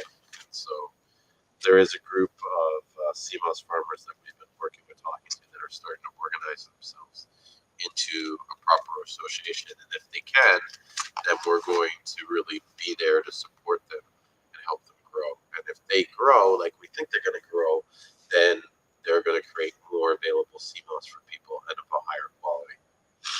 So, really excited about that. Yep. And I'm excited about the herbs too. I think that's another thing I got to put on. Sorry? I was going to say, I'm going to get some maybe when you get back. Yeah, I was going to say that. But I don't know about all the herbs that I have, but pretty much most of them, if you ask Matthew and those guys, they either can get it, they either have it or they can get it. Okay, so someone just messaged here, and I didn't see that they were asking, so I apologize. So his question is, can you, is your CMOS certified organic? So the answer to that question is all CMOS is certified organic. I don't think it's possible to have inorganic CMOS. So I guess the short answer of it is yes. Yes, my CMOS is organic. But, how do I say it? You could pay a company to certify it, but really all they're doing is telling you something that you already know. And so rather than add that money into the like that adds just to the cost of producing that product. And so rather than add that to the cost of the product that which you ultimately pay for, we just don't do it. Because I mean, all CMOS. Like how do you what's the question I'm looking for? How do you determine whether or not a CMOS is organic or inorganic? Right. You know what I mean? Like how is that determined? Because it all grows the same. You know what I mean? It all it requires the same. It's not like one we use pesticides on and the other one we don't. Like there's no pesticides. There's nothing that's used to sort of do any sort of pest management or anything like that. Like you were saying earlier, Asa, the CMOS is added to a line and a rope, and that's it. Like you leave it till you're ready. Yeah, I think probably a better question would be like, what is in the water that it's growing in? Thank you. Because as I kept looking into it, and obviously I'm gonna look into St. Lucia. That's where I'm getting it from. Like I was like, wow, St. Lucia has like these clean, protected waters. Like I think what is there like a treaty or something to protect the marine life and stuff, and not to mention like the volcanic series of volcanoes there. So it has tons of extra added minerals in the water, including sulfur was one of the main ones that popped out to me because that actually like really repairs your DNA and stuff. So I think that would be a better question to ask is what's the environment it's growing in. And what's even another thing that's important, and I think I touched on earlier, is the soil conditions of the area surrounding the CMOS. And so, like, if you rain, the rain goes through the soil, and as it goes through the soil, it gets kind of filtered, and it gets enriched with these minerals, and then that pours out in the ocean, and the CMOS takes that in, and that's where it gets its nutrient. It doesn't come from a rock. You know what I mean? And even that theory, like guys, when you really start like digging deep into that theory, you realize that in order for that to work, the rock that the CMOS is attached to has to be a particular type of rock with enough minerals to support the plant. Right. Yeah. Or to support the algae. No, like coral has benefits and stuff like that, and I'm pretty sure that I don't know, it's like those imagine it's like it's a biological like the coral is breaking down really, really, really small with sea moss to actually grab it. But so I mean this sorry to interrupt you, but this is what I learned from talking to the technical guy, the guy that does the CMOS, and that is that CMOS doesn't grow in around areas of coral, and the reason being is that coral can't grow in areas of high nitrates, right? And so wherever there's coral around, they know that it's less likely for CMOS to grow there because there won't be a high level of nitrates. But it's a big body of water. Like I'm trying to say like pieces of coral has to break off and be in the water like that. I get it. Like that. But that's what I'm trying to say like. But the CMOS is an algae, right? And so what it needs to function and grow is the nitrates, nitrogen or whatever. They use that for the building of the photosynthesis. Now it probably absorbs other minerals in the process, but that's the main component that causes it to grow and to replicate on itself. And so with a lack of nitrates, like the guy was saying to me, the areas that you should be looking to plant for and stuff is areas where there's like seagrass on the bottom. And he said that's an indication that because the grass is growing there, there's enough nitrogen to support that area in future growth. And that's usually close to the shallowish area. Yeah, which is near rocks. You know what I mean? So someone may think that it's the rocks that's actually doing it, but I don't think it's the rocks. I think that the nutrients are coming from the runoff from the soil. And the rocks just happen to be next to the soil. That makes sense. Yeah. Makes a lot of sense. I even hit up a friend of mine I went to high school with, and I remember she initially started, when she started college, she was going for marine biology, but she told me she had changed that up. But I was asking her about the minerals and all that, and I guess her wife or somebody still is a marine biologist or something, and she's gonna get back to me. She's like, "Do you know the scientific name?" I'm like, "Well, there's a few." Yeah, there's a whole bunch. I gave her stuff. So just see, she's like, "Yeah, if she doesn't know, she can most likely point you in the right direction and stuff." And I'm like, it's almost like even if you get these people that have studied marine biology, the sea plants, even technically they're not plants, but like it's just easy to call them that. Even if you get all this data and stuff, there's still gonna be those people that's like bullshit. Always. They don't want to hear it. They do not want to hear it. I'm like, oh my gosh. They're like, yeah. They're like, you just want to support big pharma. You want big pharma to win. It's like, no. Where are you getting this from? You know. This one guy told me I sound indoctrinated. Well, he said indoctrinated. I told him that's not a word. Yeah. Like, it's indoctrinated. Yeah. And I was just like, well, anybody who studies anything is going to have some of that, a little bit of that, but it's not like I'm biased towards anything that I'm finding. It's just what I found. And if you have something different, then come on with it. Yeah. But nobody's really come. I get more out of like talking on here than the people responding that way and stuff. Now I just kind of like laugh about it because it's just like it doesn't make sense to me for you to even comment if you're not going to participate in. Because a lot of us have the same goal, and that's just to provide a quality product that's healing the world. And just making sure that, we're making sure that it stays a quality product. For me, that's the point is like, I'm not trying to, for me, like in the beginning, I was the same, like anybody else was like, oh, there's full grown and there's farm. I'm like, well, I don't even know that.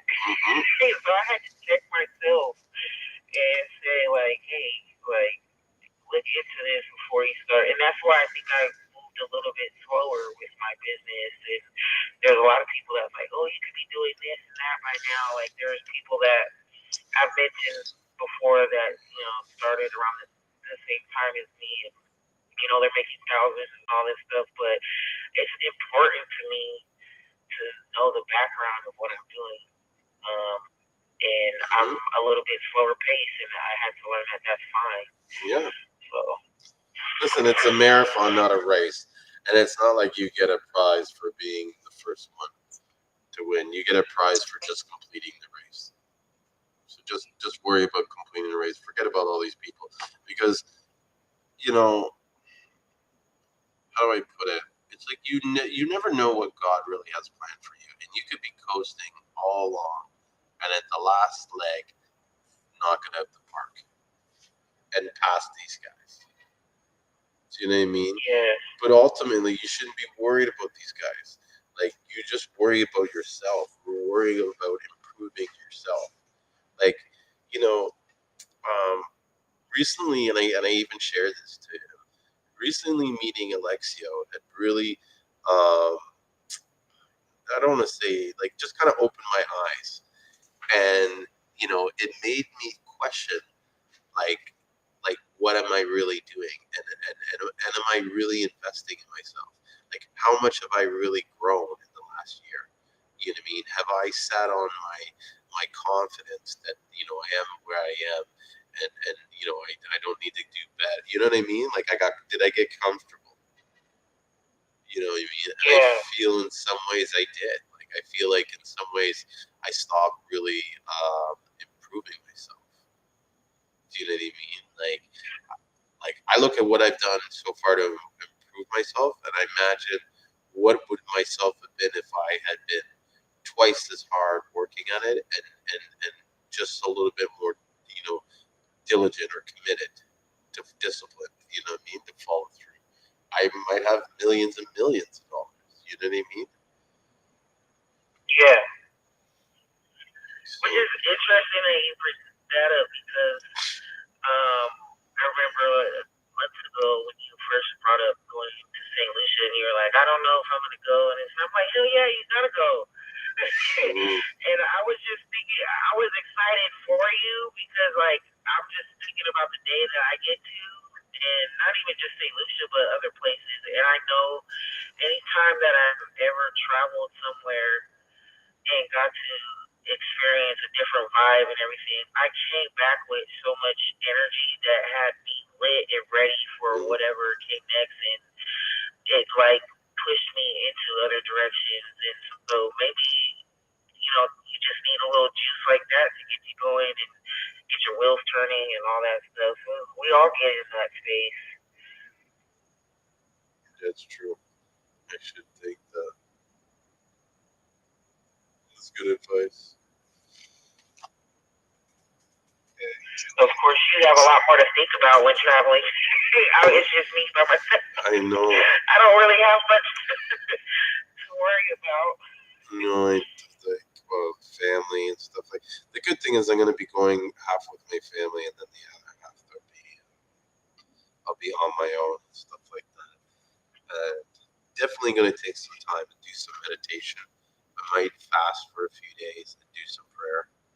I really want to try and do my best to kind of like reconnect with God in a way that I can better understand what my purpose in all of this is and what I should be doing. But I think I have an idea. But it'd just be nice, you know what I mean, to get, I don't know. Sometimes, like, I just like connecting with God just to feel the pleasure. Yeah. Do you know what I mean? And like, I remember having this like experience when I was like up there. So there's a spot like I live like in the St. Lucia. There's by the airport. There's this big mountain area range, and I live at the top of that. Right, it overlooks all over the community and stuff. But where I am, you can go even higher. And where it is, it's like where this lighthouse is, and it's the elevation is really high up, and it's far. You can see all of St. Lucia. You can see the pitons. You can see the farms and everything.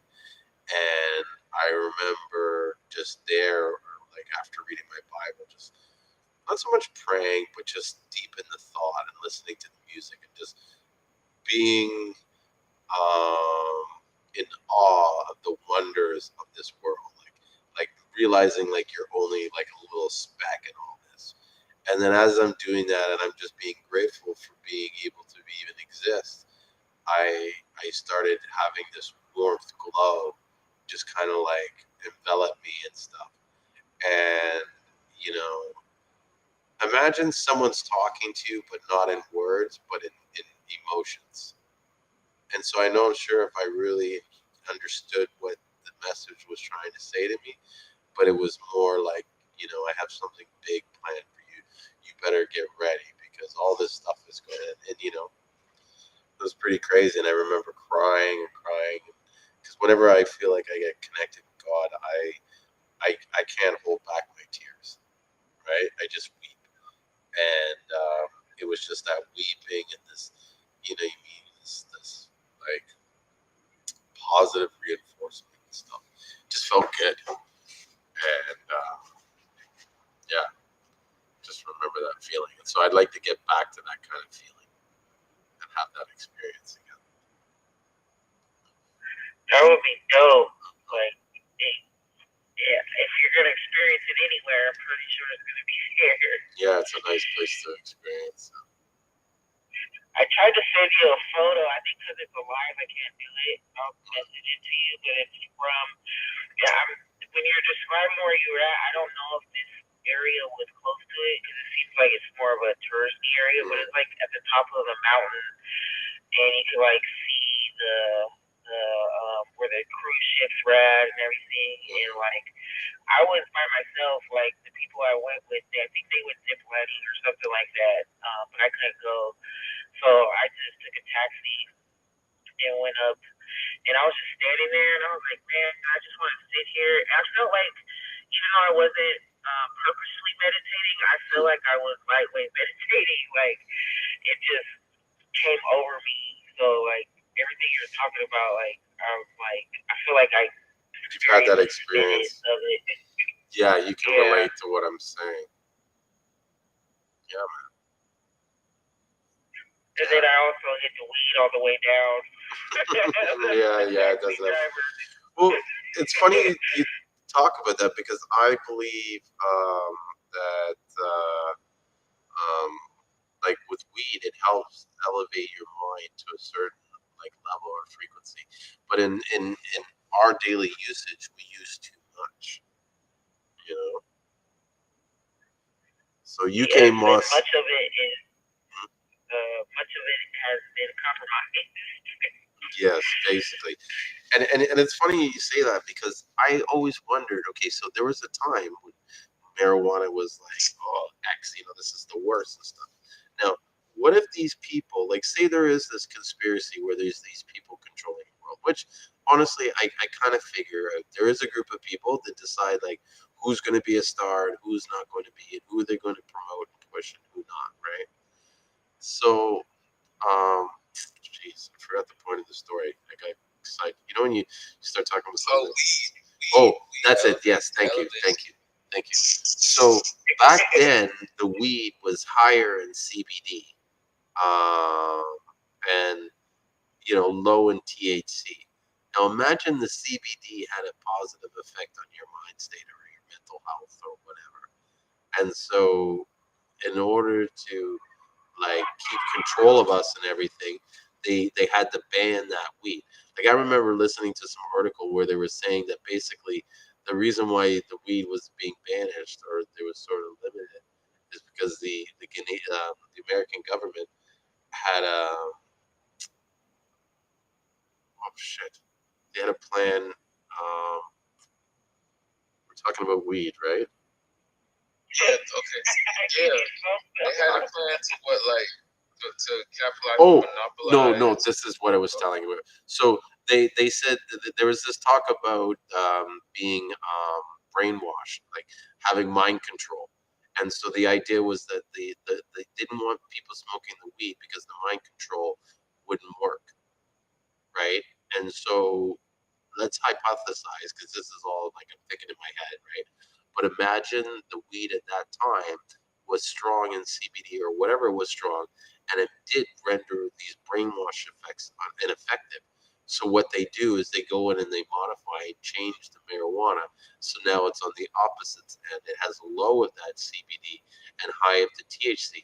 And what if that's stuff that just makes us like complacent or whatever? And so now that they got the weed, it's a formula that they really want.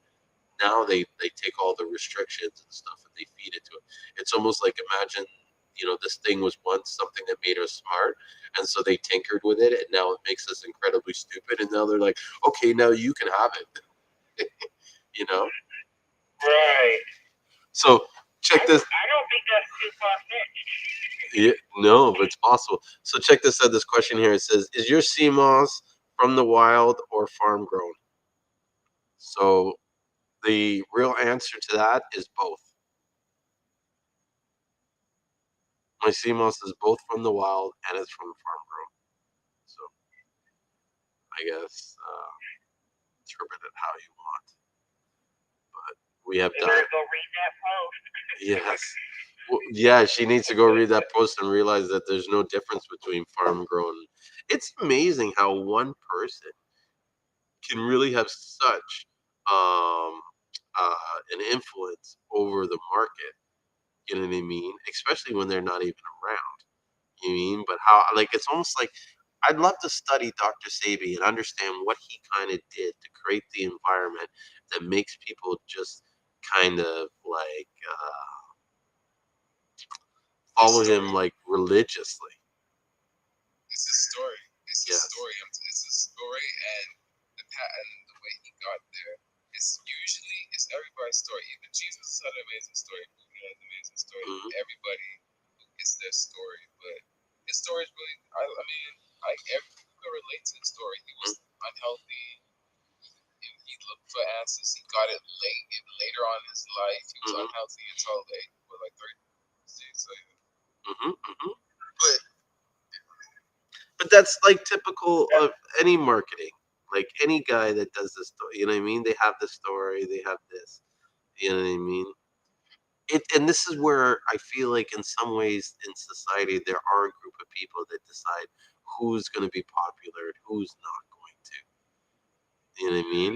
And all of a sudden they're like, let's make Doctor say, let's blow up Seamoss. You know? but he helped celebrities too. So just like so he helped someone that was close to Michael Jackson. Michael Jackson told that story. He helped out Left Eye. So you have to understand, like the people he was touching, he kind of and the things that he was doing too, like to go against the court and say, I cure AIDS, and then get in trouble for that, and it made it to the newspaper, but they didn't blow it up. And just to say he had the paperwork to say he did it. Now, if he did do that, or if his wife, whoever, but if they did that at that time, that's amazing. That is because people are dying left and right, center, and at that time, that's amazing. That's amazing. So it's just certain things and how he got there, but how with the Seamoss, he could have been wrong on certain things, but I don't know. We don't know if he will come back and he will be talking to us right now, saying, "You know what, Julien, you are right." I don't see us far off. You feel me? I don't see that to be far off. If he was that type of person, we don't know. But if he was a healer type and he really was a man of science, he could have been a little bit wrong. And he said, "You are right." Yeah. But we don't know that. I know. You probably keep that in mind too. Like, but that's kind of the problem. These people don't know that, but yet they love to say what they think Dr. Sabi would have said or would have done or this and this and that. This is like kind of like how the Bible is and Jesus and how everybody has their own interpretation of what God is supposed to mean. Like, I now, how do I put it, from being in the church for as long as I have been in this particular church, I now realize how so many people, like I understand why people feel like the church has misled them because there are so many churches where they were teaching you how this and that, and it really wasn't like, it wasn't fault. Like too many of the churches follow the rule of law when we should be following the rule of grace because of Jesus dying on our sins. And a lot of people don't even understand what that means. You know what I mean?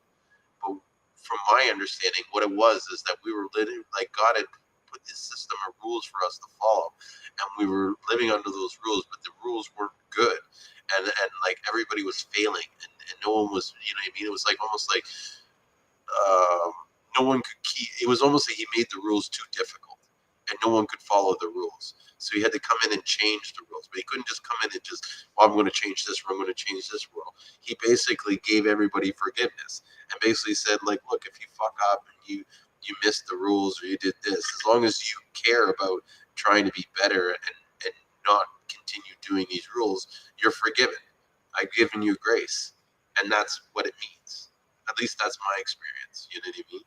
But people forget and they start realizing, and you know what I mean, they start following these laws, and this is where sometimes people talk about the religion controlling you. Like, God doesn't want to control you, he wants you to serve him. Do you know what I mean? And how you serve him is by being good to other men. How is that wrong? Do you know what I mean? Like, can you imagine all of us were Christian, we all cared about like our fellow man, and we all went out of our way to help each other? what the world would be like? Like, forget about God, just us helping each other. And we made it a point, like, that's our culture. Like, we need to do this. This is part, like, it's your duty to serve each other, That's what I try to convey when I respond to people is like I'm coming at you with compassion and understanding and like the grace is such a huge word for being such a small word. And that's actually been a big theme for me this past year and a half or so is grace. And a lot of my personal experiences. And so like I was very intentionally listening right now because that's come up so many times. It's grace and gratitude. And it's just it's like you said, it is interesting how he has like this following, but it's the interesting part is the people that just hang on to the bits and pieces that they know of it and blow it up and aren't willing to open their mind and realize there's a vast amount of knowledge and stuff and information out there that they have yet to acquire when it comes to Seamoss, let alone anything else in life. I had a girl who responded, and I saw it late. She posted it earlier today to that post. And she said, I just want to say two things. Thank you for bringing light to this highly debated topic, not just based off opinion, but facts and scientific research.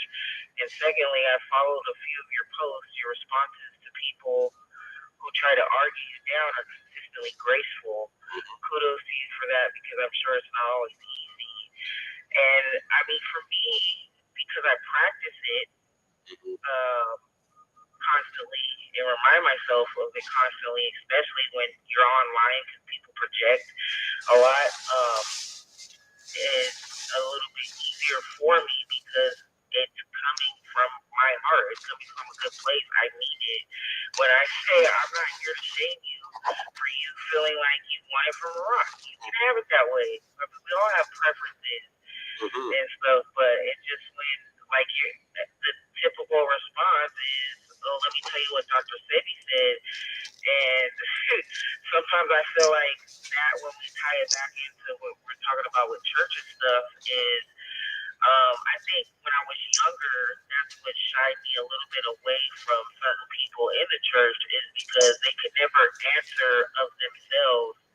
If God is, spirit, energy, and life source in you, and you are made in his image, then you don't have to necessarily always refer to the Bible. It'll be so easy to argue with people because you just memorize the Bible, you'll memorize everything, and then when somebody brings something up, you just go back to what was said in there. But what do you think? Yeah. And what do you feel? And what's in your heart to say to me outside of that? And I'm not doubting the Bible or anything. Because like you said, there's tons of information, life lessons, and things that you can learn from it. And other religions as well. But it's just like, when are we start thinking for ourselves? Because if religion wasn't here, there would still be that life source within us. Well, yes, that is true. And here's the thing, like, religion is not of God, it's of man. Like, a lot of the stuff that religion says that we're supposed to, that's not what God wants. God wants us to live, he wants to live on earth as if it was in heaven. He wants us to use the keys that he's given us, these rules that help us control and manipulate our world. And when I say our world, your world, my world, we all have our own worlds. And this is my belief, at least, that we have our own worlds and it all intersects. But my world is based on what my beliefs are and what my thoughts are and what my feelings are. I attract all the stuff to make all the things happen in my world. So I can bring things with my mind and I can take things away. Do you know what I mean? Like, with my thoughts, I can, you know what I mean, make things that were there not happen anymore. You know what I mean? I think the problem is that we as humans, we don't understand the control and the ability that we have. You know what I mean? but it's Yes. religion is something that man created, and maybe that's why. How do you say it? They say like religion is controlling and stuff, because you know, to me, it's like this: your most important thing is to have your relationship with God. That is first. That is number one, right? And then the church, in my view, it serves the purpose for people to gather together of like-minded ideas, to share those ideas, to learn from each other, to grow. Do you know what I mean? And that's it. And to serve God, to go out and assemble ourselves, to go out and do like charity work, other work, help these people talk and stuff like that, and just be available to do the assignments that He sends them. Like, I truly believe that God sends me on many assignments. He sent me multiple times. You know what I mean? Where, and some of them are even continuously ongoing. Like, I have an assignment with this kid who lives around the corner of my house, and my job is to kind of like look after him and make sure that he's okay. Do you know what I mean? Because when I first met him, when he was like, say, 5 years old, I took one look at him and God spoke to me. The Spirit spoke to me and said, this kid is either going to be incredibly smart and amazing or incredibly evil. And it's kind of like up to you to sort of help guide him. And this is a kid who lives with his grandma. He has never met his parents, or he hasn't seen them. He has no idea where they are, what they do. His grandma is crazy. She won't tell him the truth, right? Which I don't want to get into it because it's a personal story, but like, part of his problem, and like now as I see him getting older and the things that he's getting into, it's like, it was almost like I saw the future before it happened, because now I see the kid, he's getting older, he's like massively tall, you know what I mean? He's getting very sort of aggressive. He wants to join the army. He's talking about like inventing like mass destruction weapons. Do you know what I mean? And so Yeah. he has no father figure. He has no guy to kind of like guide him and teach him how to be a man and stuff. And I believe that that's my role in his life, is to kind of be not really his dad, but a male figure. You know what I mean? To kind of keep him from turning down the wrong path, because I know how easy that is to happen. Because like growing up, I will never say that I was from the streets, but I hung out in the streets. Do you know what I mean? And so I would watch people, and some of my friends were some very violent people, and even having conversations with them and just seeing how, these guys could have been different people, and like they get on the wrong train and the wrong track, and it happens. You know what I mean? Like, I had a friend this guy. Sorry? I was just gonna say I can relate to that experience. Yeah, I have a friend of mine who's interesting because his dad was never around. He was East Indian, and he lived like, he told me like how he lived when he was growing up, where he like lived in a mansion and he had servants and all this stuff. And then they came to Canada, and his whole life changed. And then something happened between his mom and the dad, and he was just like on his own, and he never saw his dad. And his dad like went on to be like this rich millionaire. Because I remember he took me once to meet, and this guy was like fucking straight up hood criminal. Like, I'm telling you, this guy was a gangster. Like he was like gangsters.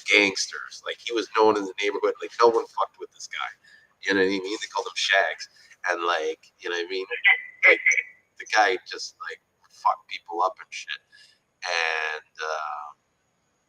he was my friend because back in the days I used to hustle laptops, and that's how I knew him. He used to like, this guy used to boost so much shit. Like, he would come in with like 20 brand new computers, and brand new in the boxes and stuff, and just like insane things that this guy would do. And then he takes me to meet his dad, and it's like his dad is in this like super rich area, massive house, and this and this and that. And like, his dad ran a company who basically what they did is they ran a company that he was he was like a third-party manufacturer for all his cereals. So like every cereal product that you had, they made the cereal. They were the factory that made the cereal to put in the boxes. Remember how Yusuf earlier was saying, like, you see how there's one milk, and you think that everybody has their own brand of milk? He's totally right. There's one company that makes they'll make no name like cornflakes. They'll make Kellogg's cornflakes. They'll make this cornflake. It's all the fucking same cornflakes. They just put it in a different box. You know? So you're trying to tell me flakes of frosted and golden frosted are all the same? Potentially. I don't know. I'd have to look, but that was no. They probably are. yeah. Well, that was the business because the guy, when the father met me, he like freaked out because I was probably like, and I'm not saying this to be conceited or anything, but like out of all his friends, I was the most civilized. So imagine he brings me over and I'm like, I totally understand what the guy's saying. I can talk business. The guy, his dad fell in love with me. You know what I mean? And so yeah, he was showing me all that stuff. But it's just amazing, like how like your life can change from a few different, you know what I mean? And I was always kind of wondering, like, what the fuck? Like, what is wrong with this guy's dad? Like, he knows his son is problems.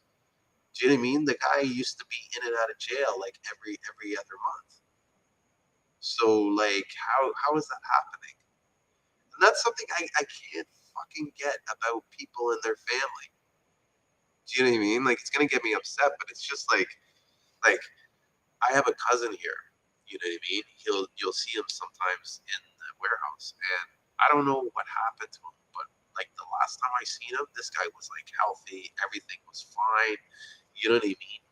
And the next time I seen him, this guy looked like he was addicted to something. Now I find out I think it's just depression and shit like that because he lives alone and stuff. But hell yeah, I started hanging out with that guy and following him around and this and that. And I think it got kind of like, out that he was kind of like, what the fuck, you know what I mean? And I told him straight because he was like, oh, people, because I talked to a couple of my other cousins to find out what's going on. And I guess they went back and told him. So he confronts me and is like, oh, people are saying that you think I'm on drugs. And I said, listen, bro, I don't know what the fuck you're on, but you're not on something normal. You know what I mean? So, and I said, and as far as I'm concerned, I'm going to hang out with you until I figure out what it is. Right. So it's like, and that's to me is like, that's family. Like, I could not sit and sleep and knowing that my cousin is going through something and he needs help, even just to have someone talk to, which I realized that's what it was. It wasn't the drugs. It was just COVID, mentally fucked up a lot of people. Yeah. Do you know what I'm saying? And so this is a guy who I think for like a year, a guy who used to see his mom like every other week couldn't see his mom for a year. Do you know what I mean? It was because he was against the COVID vaccination. He didn't want to take it.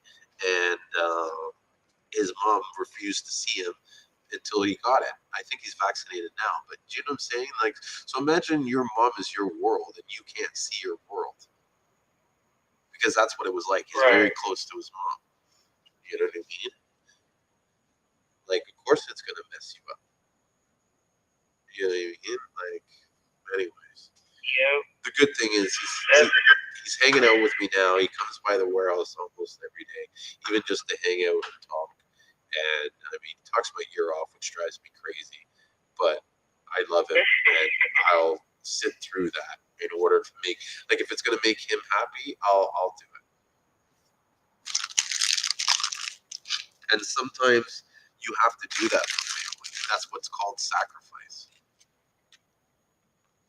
Oh, shit. Thing charged.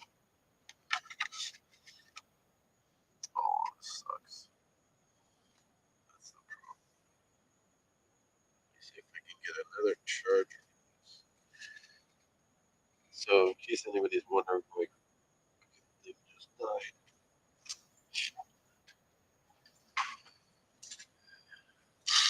The charger for the iPad. I gotta make sure I charge.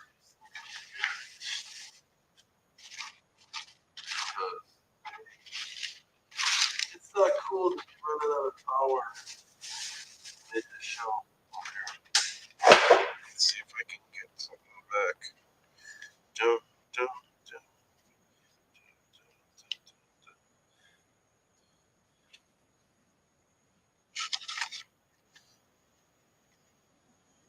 So your question is, how do I purchase wild grown? You can't. There's no such thing as wild grown. All the sea moss is wild. You've been tricked. You were lied to. Even the people that think their sea moss is wild, it's not that wild. It's all farmed. It's all grown on one big giant plantation.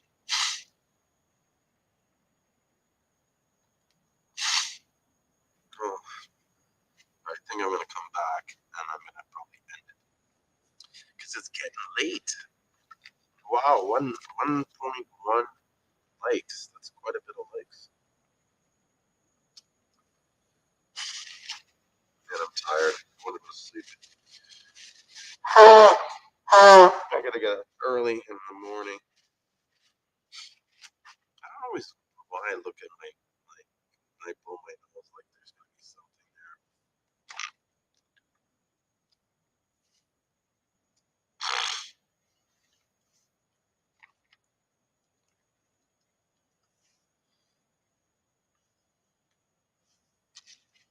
Is anybody watching?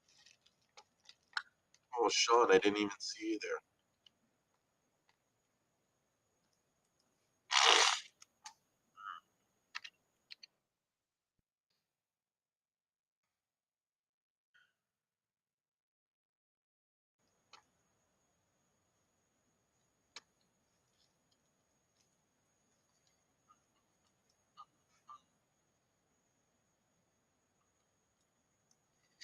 I think one day I might go through this thing.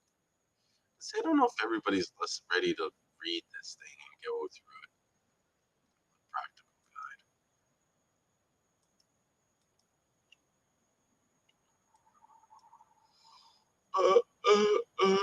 Oh, wait, here. You know what? I'm tired. I don't want to wait this thing to charge. I think it's going to take forever to charge. So I'm going to close this out. Let's consider Clubhouse done. And oh wait, the phone it is charging. So maybe I'll come back enough just to say bye to everybody.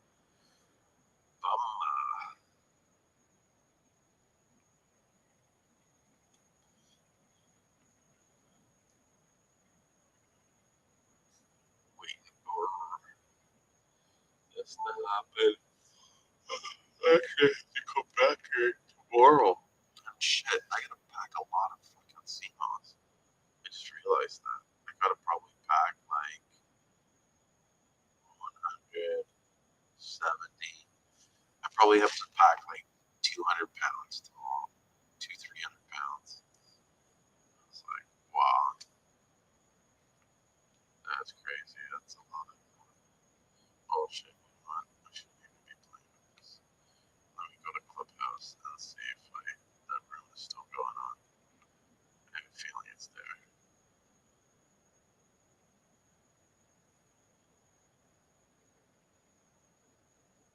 Or maybe I closed the room because I left.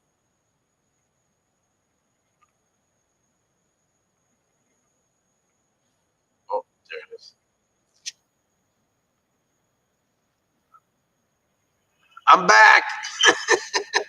Oh my gosh, I literally was talking this whole time. I was listening. What you mean? Oh, okay, because everything went quiet. I couldn't hear anything. Yeah. Not even like that or anything.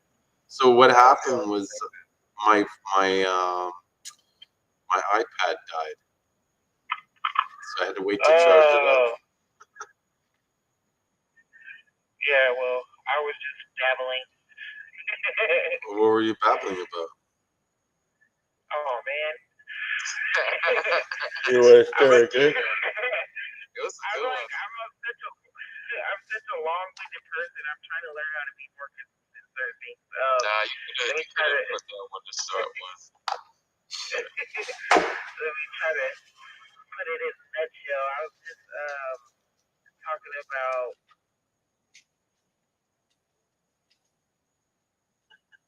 I can't remember. Oh, and now it died again. Oh man. Oh shit. I should have known.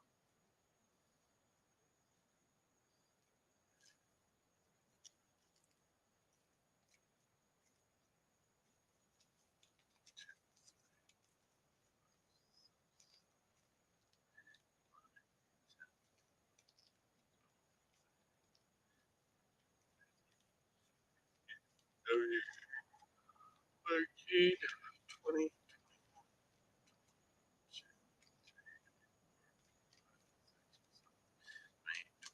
30, 32,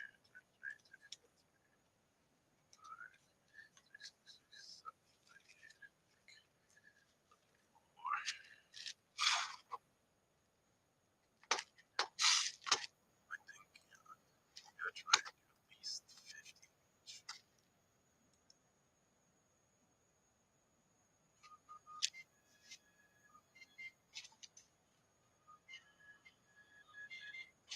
Am I able to see who's on here? Who's watching? Top viewers.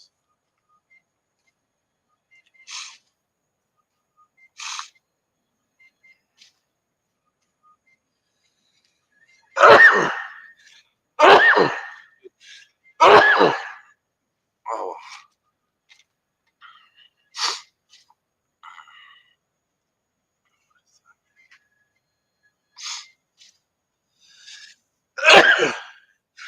I actually had quite a people. Oh, I got 3 diamonds.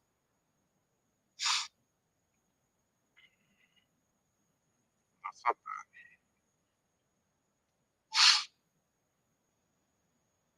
I don't know what they do with these gifts though.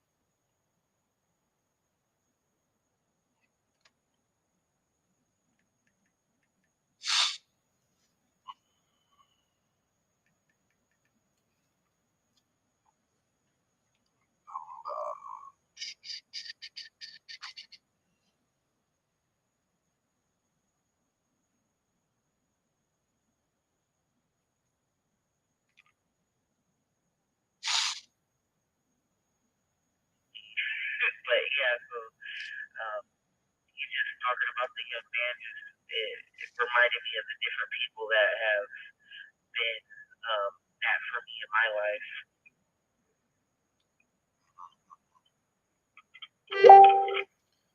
Nice. Well, I'm glad that you're able to connect with that story. And what's funny is I actually connected with them recently because during COVID and everything, I kind of lost touch with them, especially when I went to uh, whatchamacallit, when I was in St. Lucia, I kind of lost touch with him. Now, before that happened, I was taking him to fencing, right? So he's never done like he wanted to. I can't even remember how we got it. I think my daughter was going to fencing because her friend liked it, and so my daughter was going, and so I was like, "Hey, would you like to try this?" Right? And he loved it, and he did really good. I mean, I'm looking back, and I'm like, I should ask him, like, let's get back into fencing, and let's take it seriously because he could turn this into a sport that he could use to for college and stuff like that. But it was a good learning experience, and it like I feel like it kind of like gave him something to be proud about because he was good at it. This is a kid that like is pretty much really like very antisocial, very awkward. You know what I mean? Like has literally no friends. This is a kid who was at 13 years old, had never went out for Halloween. Oh wow. Yeah, could you imagine it? Never had a birthday party. Man. That's crazy. Like sometimes you like people need to be like you don't realize how hard it is for some people. Do you know what I mean? And it's not to say this kid didn't have a birthday party, because he didn't have money. His grandma has money. It's just the way his grandma like raised him, and just he has no friends. Like literally, he has friends, but they're like online friends and a couple guys on the street, but no one's like his real friend. Yeah. And sometimes you need to have a real friend. Absolutely. Sometimes definitely. Yeah. We're not meant to be alone. No, but I mean, like, there's times where you have friends and people have friends, but I mean, like, a real friend. You know what I'm saying? Like, it's important to have that for some people. Yeah. Because it's like, it's almost like, if I don't have a real friend, what does that say about me? That's what they end up saying to themselves. At least I guess that. You know what I mean? But it's just a lot of times it's just the way the universe works. It's just the way things are. The way, I even think that sometimes these hardships and stuff happen so that there's something going to be profound that's going to happen to him in the future. You know what I mean? It's just like, and all these experiences he's going through is what's helping to shape that mindset that he'll need for that future. Yep. You know what I mean? It's like with me. Like, and I look back, like, what is it that makes me me? It's the collection of all the experiences and the stuff that I've been through and the stuff that I've done. You know what I mean? And I've done some crazy shit. You know what I mean? Like stuff I can't even talk about. But like yeah, some wild stuff where you're just like, no way you did this. You know what I mean? All that couldn't have happened. This and that, and it's like, yep, it's happened. Go in the shower? No, none of that sexual shit, pervert. But I don't know. I mean, I've told you some crazy stories that I've had. Like, I once told the cops. Did I tell you the story about how I told the cops like they came to crash the party, and I told them to come back in 2 hours later, and I will. What was it? Basically, the party was in full swing. Like, you ever watch that movie Project X? Yeah. Okay, so imagine the cops showed up at the party, and the party like that was raging like that. And so I told them basically that, like, because they were like, "We're coming in to crash the party," and I started kind of like laughing. I'm like, "Okay, bro, like, go ahead." You know what I mean? And they were kind of like looking at me like, "What the hell is this guy looking at?" I'm like, "Listen, where do you think these kids are going when you crash this party?" I go, "They're going right onto the street, so they're your problem now, because I'll just close my doors and go to sleep." You know what I mean? Like, party done. Oh well, no loss for me. I kind of want them to leave. You know what I mean? I go, but check this out. I go, how about we do it like this? They're here. They're already here. The party's already going on. Come back in like 2-3 hours. By then, I'll play some crappy music, and I'll like people will leave because the party sucks. No one wants to leave the party now because it's like the party's amazing. So even if you crash the party, they're going to hang out on the street and wait till you guys are gone so that they can try and come back in. You know what I mean? Yep. So he looks at me and he's like, "Yeah, you got a point." And so they were like, "Okay, fine, we'll come back." And so they came back like that was at like 11 o'clock, and they came back at 1:30, and it was like, "Okay, party done." And we're like, "Okay, party done," and then we ended it. But like at that time, no one did. Like I had to be about 16 or 17 years old when I did that. Like, stood up to the cops and told them what was up and what I think they should do, and they listened. Yeah. You don't hear that these days.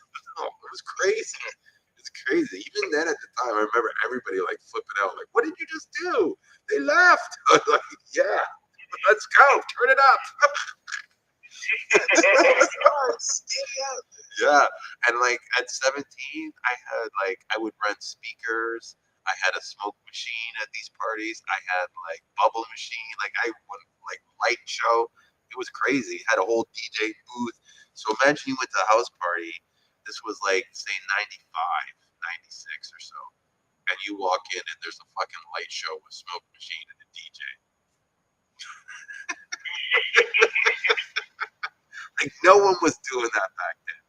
And how I started it like that was because I wanted to do other parties, and I used to get bumped off from all these people, like the wackest DJs would get these gigs, and it was all because they knew somebody.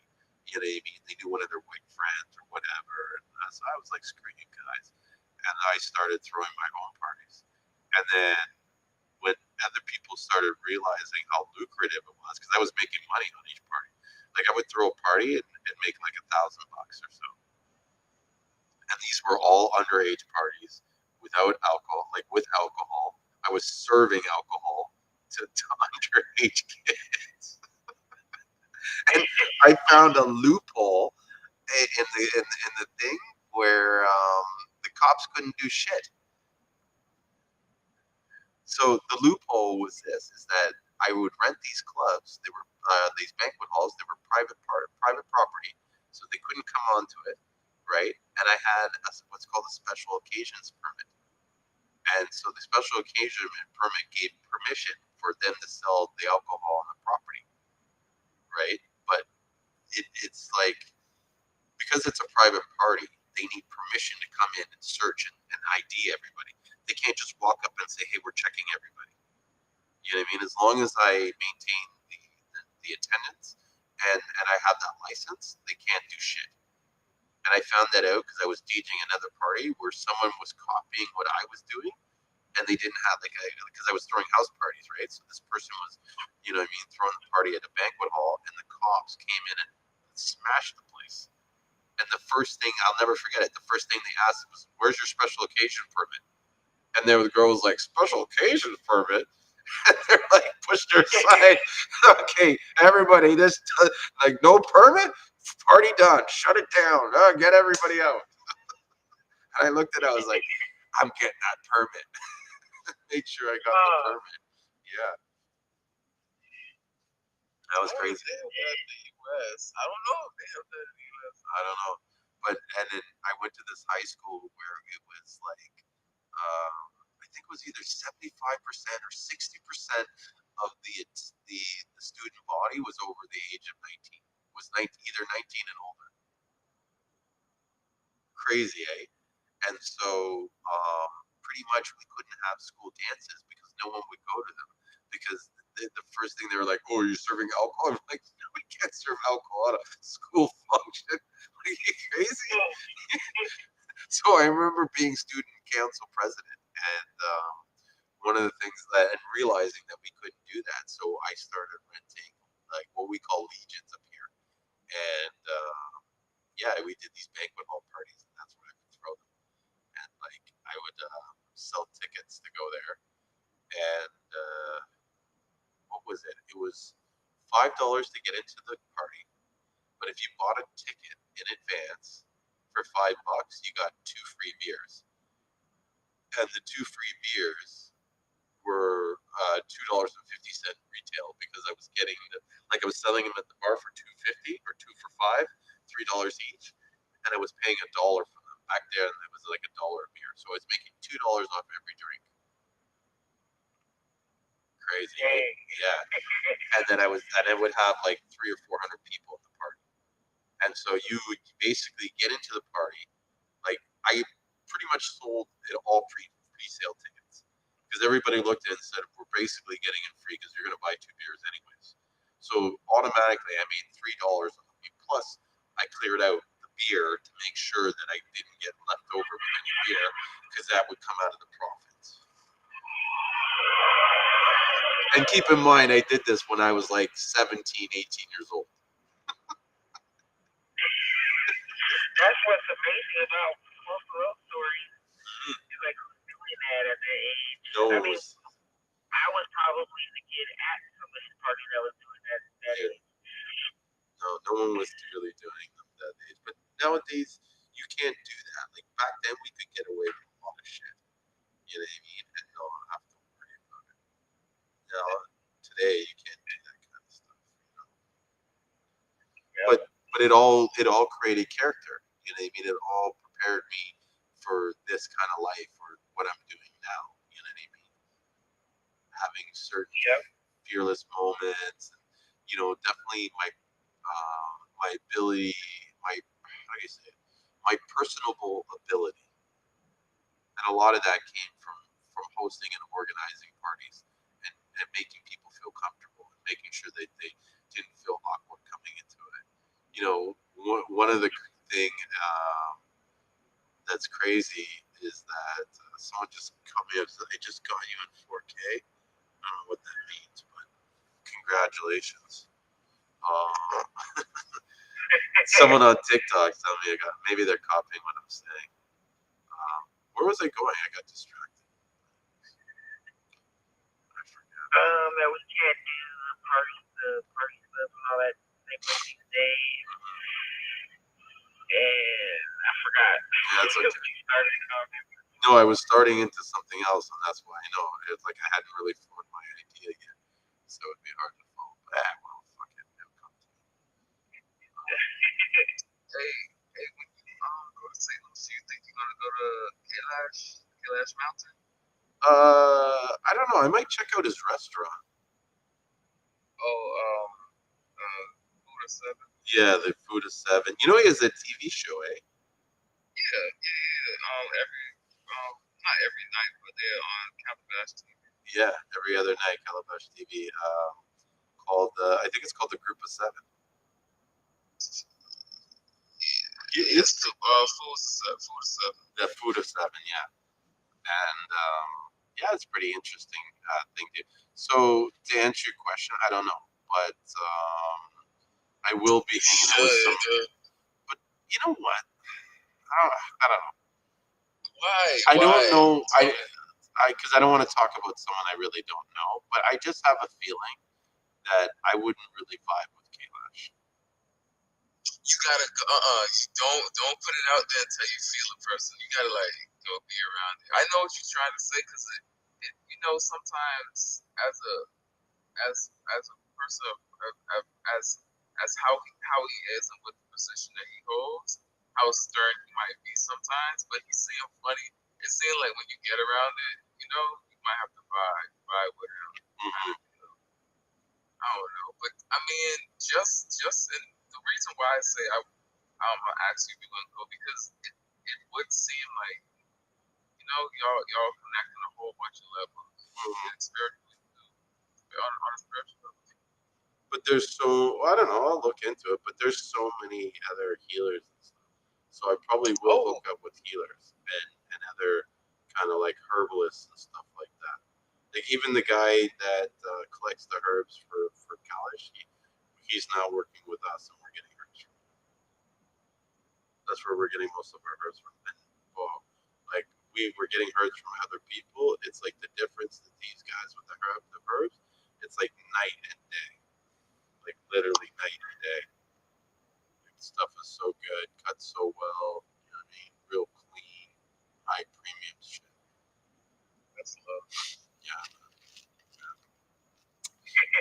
But you know what? It is 2:30, and I have a feeling that if I don't kind of close it out soon, it's going to be about 3:30, 4 o'clock, and I have a fucking super busy week this week. It is probably going to be one of the most busiest weeks that I've had in a long time because I'm trying to get away to go away, get ready for the trip.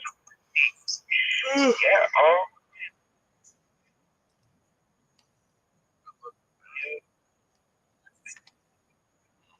absolutely.